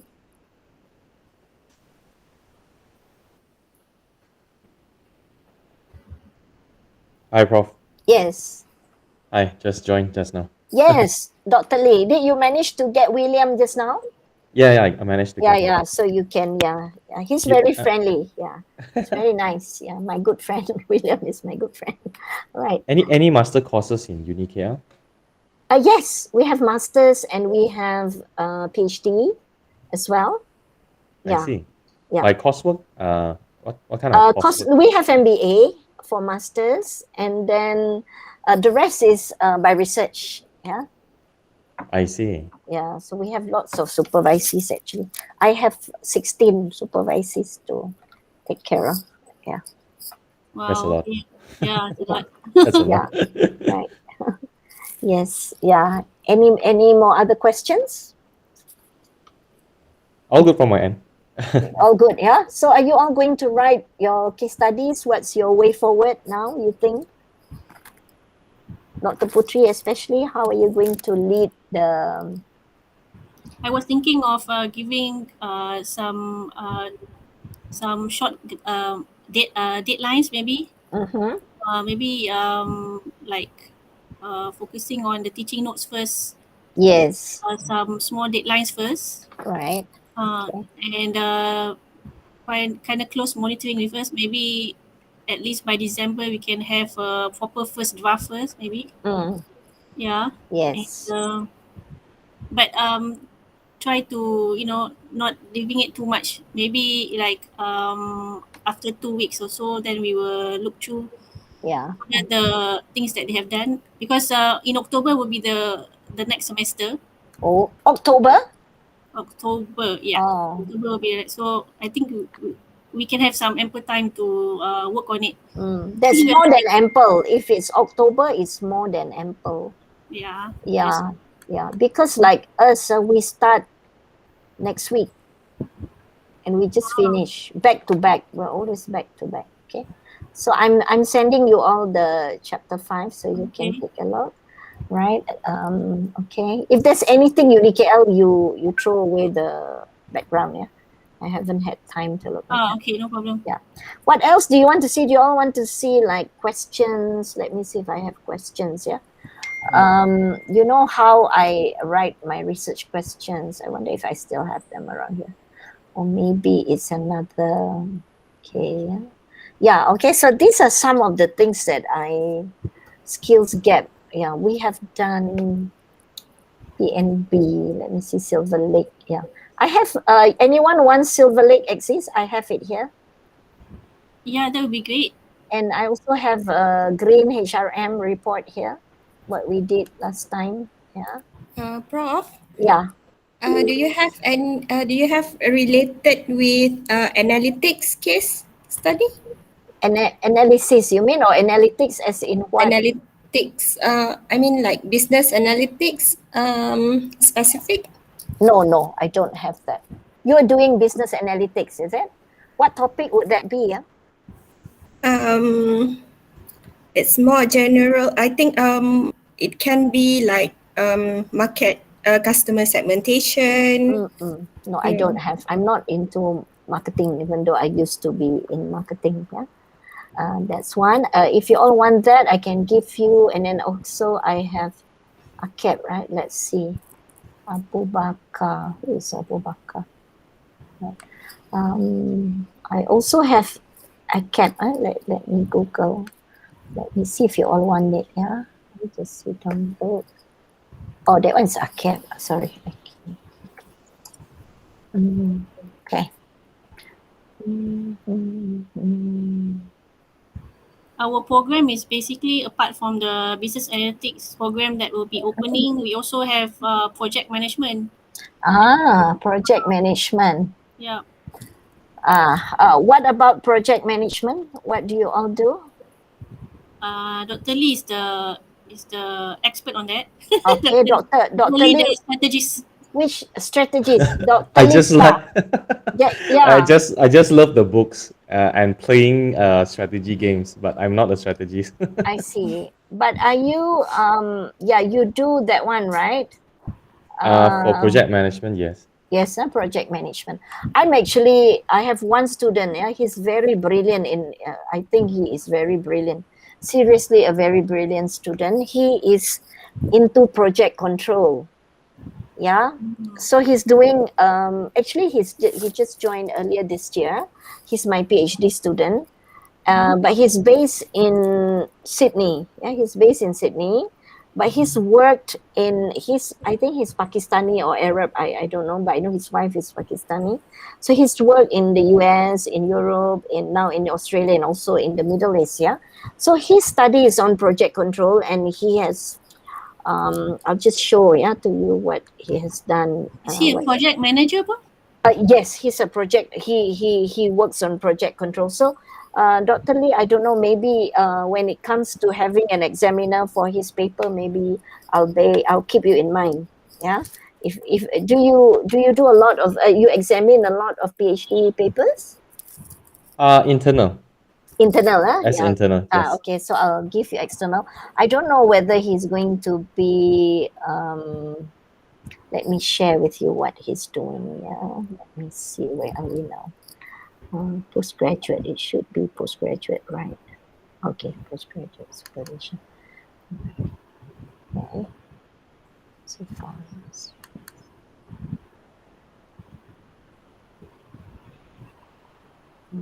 Ayaz Hassan. Let me see, sampling guide, yeah. Project control. Let's see, just see, they are at the PhD level, but you look at what they do, yeah. So this is what he wants to do, yeah, strategic control. It's just 7, is quite interesting. So, wait, maybe not this one. You see, yeah, this is what he has been doing in all his work.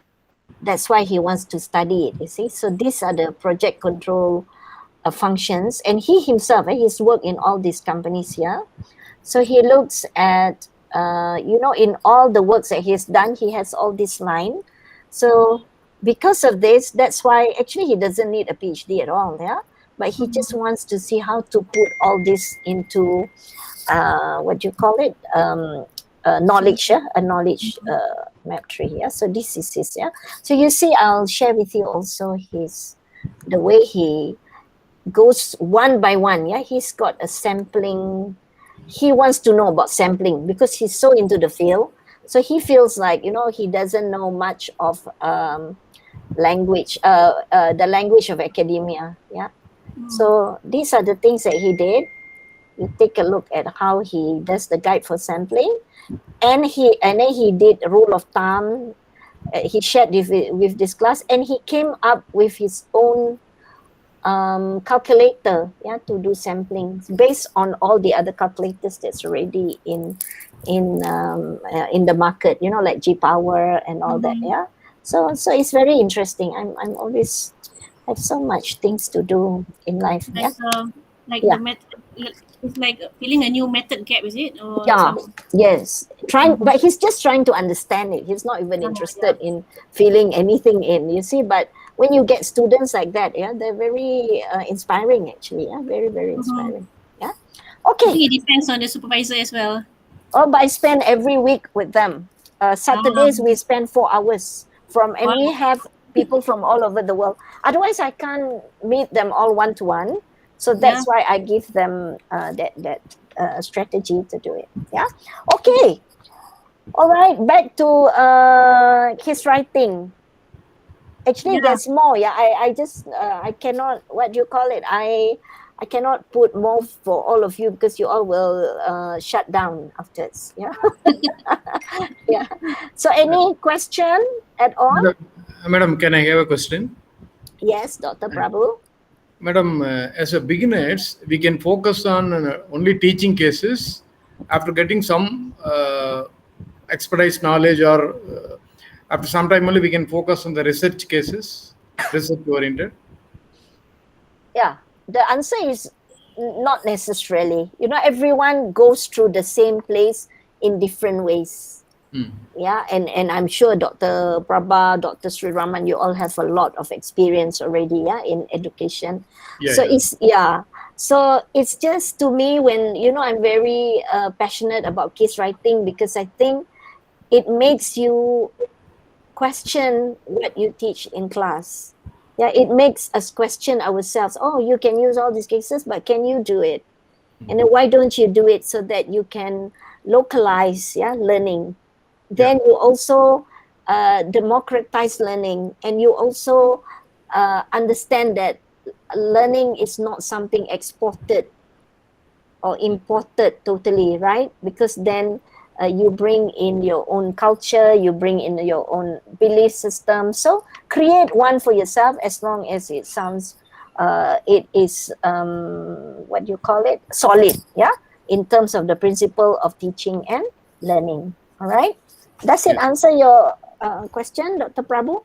Yes, madam. As of now, I have been downloading the HBR cases, and with the help of the teaching notes, I am teaching the cases. And there are certain group of students who take part, and their only thing is we have to give some time for them because it's lengthy cases. But so these cases, I will just focus on the content and I will give it to them, and they're doing well.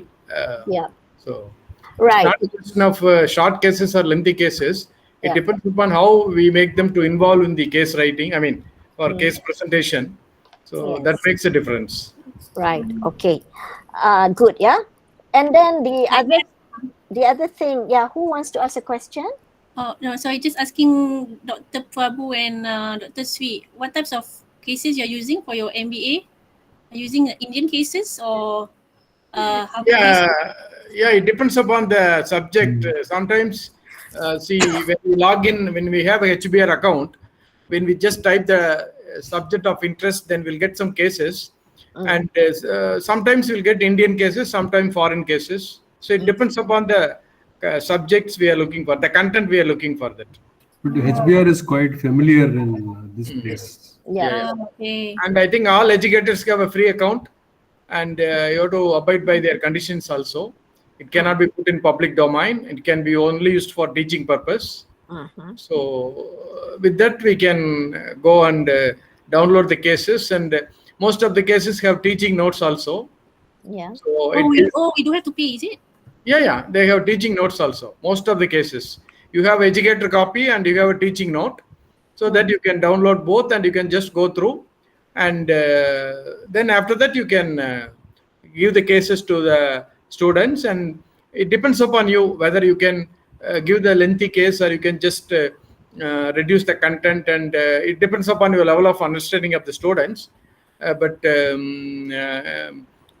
thing is that we have to give some time for the students to go through the cases, and suppose we give it today, I mean, and ask them to tomorrow, it's not possible. A week advance we give the cases, and they are doing well. Some of the groups, they are doing well, and they go through the cases. And after that, we'll have a presentation with the help of HBR teaching notes, because already they're given to us, right? Oh, okay. Yeah. Only thing is, you can just go to the HBR websites and you can log in there, and they'll ask your ID also. ID in the sense means your website page, right? Where your faculty directory is there. So if you give that link itself, they will self find out and verify and they authenticate your details that you've been belong to some university and working there.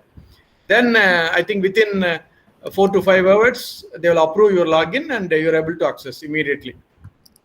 I see. Okay, noted. Noted, Dr. Paul. Yeah. Thank you. Right. Okay. They're using the longer ones. Yeah. If you go for the HBR, which are very in Malaysia, it takes a long time for the students to read, and then so you have to choose whether you want to go for the Harvard Business Review or the Harvard Business School. But I like the Indian flame cases. Yeah. For instance, the Bollywood industry, it is very interesting, and you have a lot of case studies on pharmaceuticals, supply chain. Yeah, I think the Indian cases gives you an Asian flavor to it. Yeah, so I don't. China, I've not read much case studies done by the Chinese universities. Yeah, but Indian university, it's really really what you call it productive. Yeah, and they're not very expensive. That's something that I like about the Indian case studies. Yeah. So anyway, I'm going to share the Imber.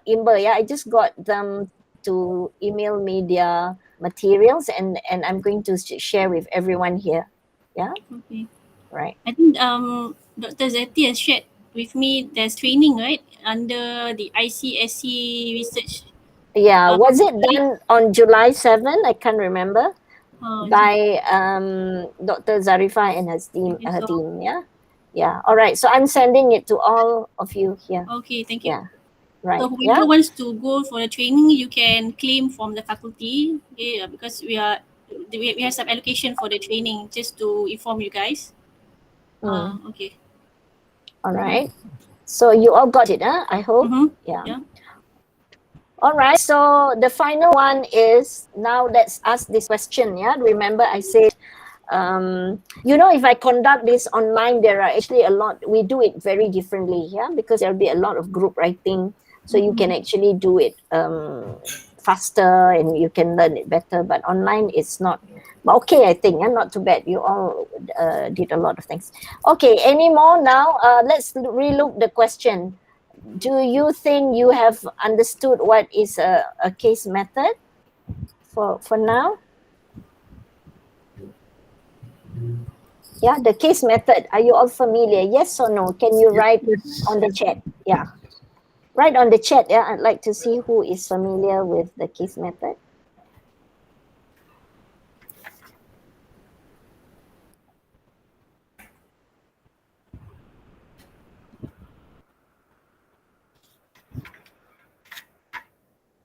Okay, now you're familiar. Okay, Dr. Putri is, Dr. Prabhu is, yeah. So you know what it is now. It's a teaching method, right? Yeah. I think William also brought up that method just now, correct? Yeah. When he said people are confused about whether it's research or not, right? Okay, so you are familiar. And then you know good reasons to use cases. Do you all know what are some reasons to use cases? Yes. Okay, I saw MSS Gonzaga. Yeah, yes. Yes, very much. And then are you motivated to write cases now? More motivated since you've already written? Yeah. Right. And right. And what are some of the types of cases that you have that you would be interested to write about? Yeah, Nabila, you've been writing cases. Gary, yeah, Nabila, Gary Clayton or something. Yeah. Right. Okay. Teaching cases, right? Yeah. And then what elements should be included in a case? Do you know what they are?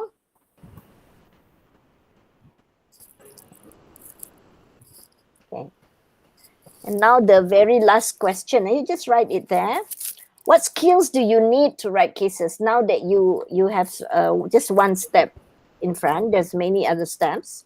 What skills do you think you would need to have now? What other skills do you need to acquire for you to be able to write cases? Onion, onion nice. Ionize, onionize to be an onion, yeah. A lot of professional onion, yeah. Okay. Right. Any more? Yeah, get it coming, yeah, so that I can look at your reply. Professional onion, yes, right. In other words, you have to make what is mundane, make it look more interesting and attractive so people would want to read what you write. But again, one caveat, because things are multimedia, you might want to even think of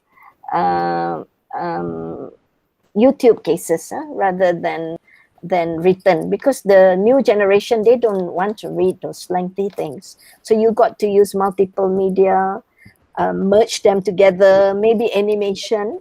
I think animation will be the way forward. So but you need that script, right? In order for you to do the animation, you need the script, right? Yeah. Problem solving, decision making, yes. Both written and oral skills, yes. Very good. Yep. Okay, we are closing to, what time is it now? We're close to 40 reaching. Yeah, we have 20 more minutes. Yeah, anything. Yeah, please ask. Can we have your mail ID, madam? Already shared, or I'm not sure. Yeah. If you all need anything, just email me. Yeah, if you want to. You put in chat window. Yeah. Can we have a picture before we end? Okay, sure. Maybe. So anyone needs to, okay. I hope my email is correct. Yeah, Dr. Putri. I can't really see that. Yeah, it is. All right. So we want to take a picture, is it? So I'll stop presenting. Okay. That's Dr. Lee. Hi. You all live in Kuantan, is it? All of you? Yep. Yeah. I have a house in Kuantan. But I cannot go there because of the MCO. So where is that for? Sungai Karang. Sungai Karang. Is there a place called Sungai Karang? Timor Bay. Oh. Okay. Right. So can I ask Dr. Zeti maybe to take a picture? Okay. Bella, I haven't seen you a long time. Can everyone open their camera? I think we shall wait a few minutes. wait for others. For one question, does it like have a minimum bloom level? Like it has to be like from the application level, right? It cannot be too low, right? No, it must be high. Must synthesis. synthesis. Synthesis will come in their analysis. Yeah, when they analyze you, you see, you don't ask them questions to be answered. You can ask them to produce a report, even to innovate a product, whatever. But the synthesis is important. Let's say you want to turn it into a FYP project. So you use it using case study. You know, usually when you go FYP, you just let them choose their own topics. But if you want to have themes, yeah, in your FYPs, you can have 6, 7 themes. And what do they produce? They can do pitching, they can do innovation product, you know, they can do all of that. So remember, it's not just answering questions. For producing product can be turned into a teaching case? Yes. Why not? Oh, like the product development? Yes. Yeah, you see, right? Because you are teaching. Oh, yeah, okay. Yeah, if UMP does that, you might be pioneering it. You got it? You do the case study, but with a different twist to it. Yeah. Yes. Okay. Are we smiling now? Yeah. Is everyone ready? Okay. Okay. Okay. 1, 2, 3. Another one. Okay.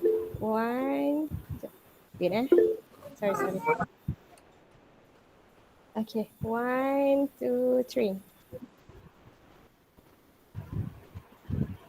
Okay. All right. Thank you so much. All right. Right. Prof, I think it's been really great honor to have you here. I think despite your hectic schedule, and you know, we really grateful.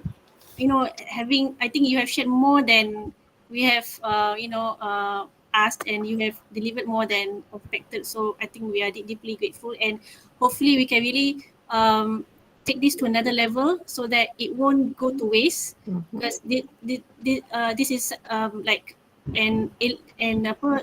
knowledge that we should not just waste away.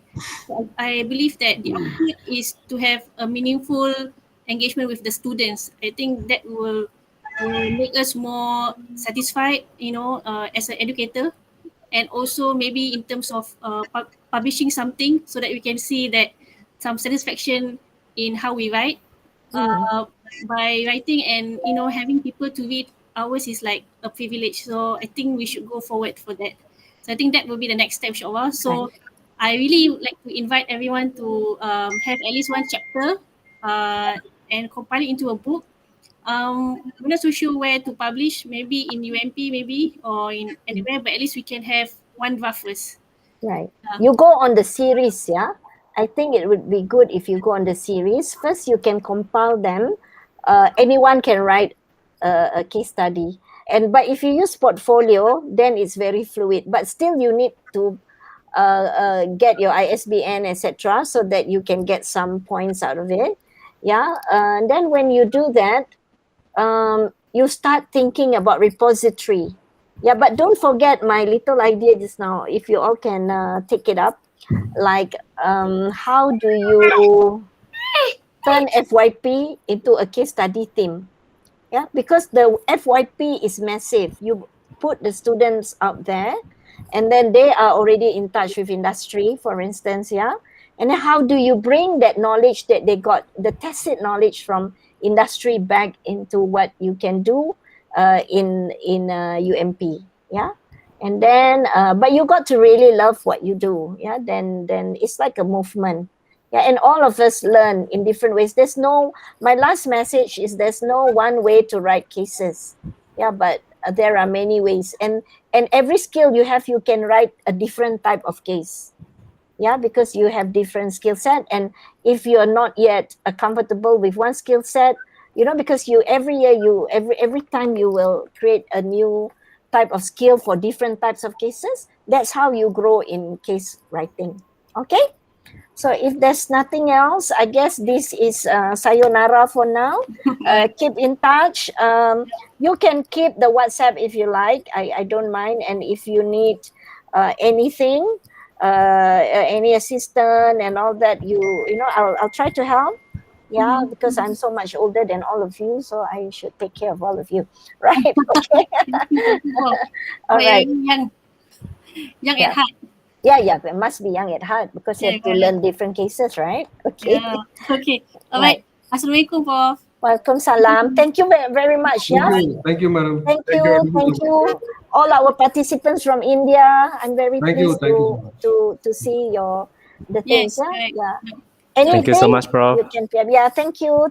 Who's that? Is that? Thank you. I hear the Carl. voice. Thank Oh, you, Carl. Yeah. Thank you, Dr. Puteri, madam. Thank you very much. Yeah. Thank you. A very All the nice best. session. Yes. Thank you very much. See Okay. you soon. Okay. See you soon. I want to see your book soon. Inshallah. Not so soon, all of us, but the book is important. All right. Okay. Bye-bye. Okay, bye-bye. Okay. Thank you. Bye-bye, Bye, Prof. Bye. Bye. Jumpa lagi. Yes. Lagi, inshallah. Inshallah. InsyaAllah. Okay. Bye, Wan Nazrul. And bye, Fakrul. Yeah, he's here today. Yeah. Thank you, Prof. Bye, Prof. Assalamualaikum, Prof. Thank Bye. you. Waalaikumsalam. Yeah, Salam. Wan Ahmad Fauzi. I saw you now. Ya, Prof. Jumpa lagi insyaAllah. Yeah. Biar nampak kurus je Bella untuk Kuantan. Alright. Inshallah. Okay. Alright. Thank you very much. Bye, Vivika.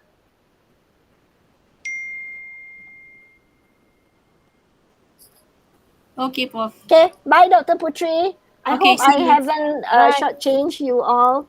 Right. Oh, you have really planted us a seed. Okay. Seed of love. Or for case study. Yeah, all right. Visit my yayasan. Run, yeah? Okay, bye. Boleh, insyaAllah. Run. Assalamualaikum. Okay. Salam.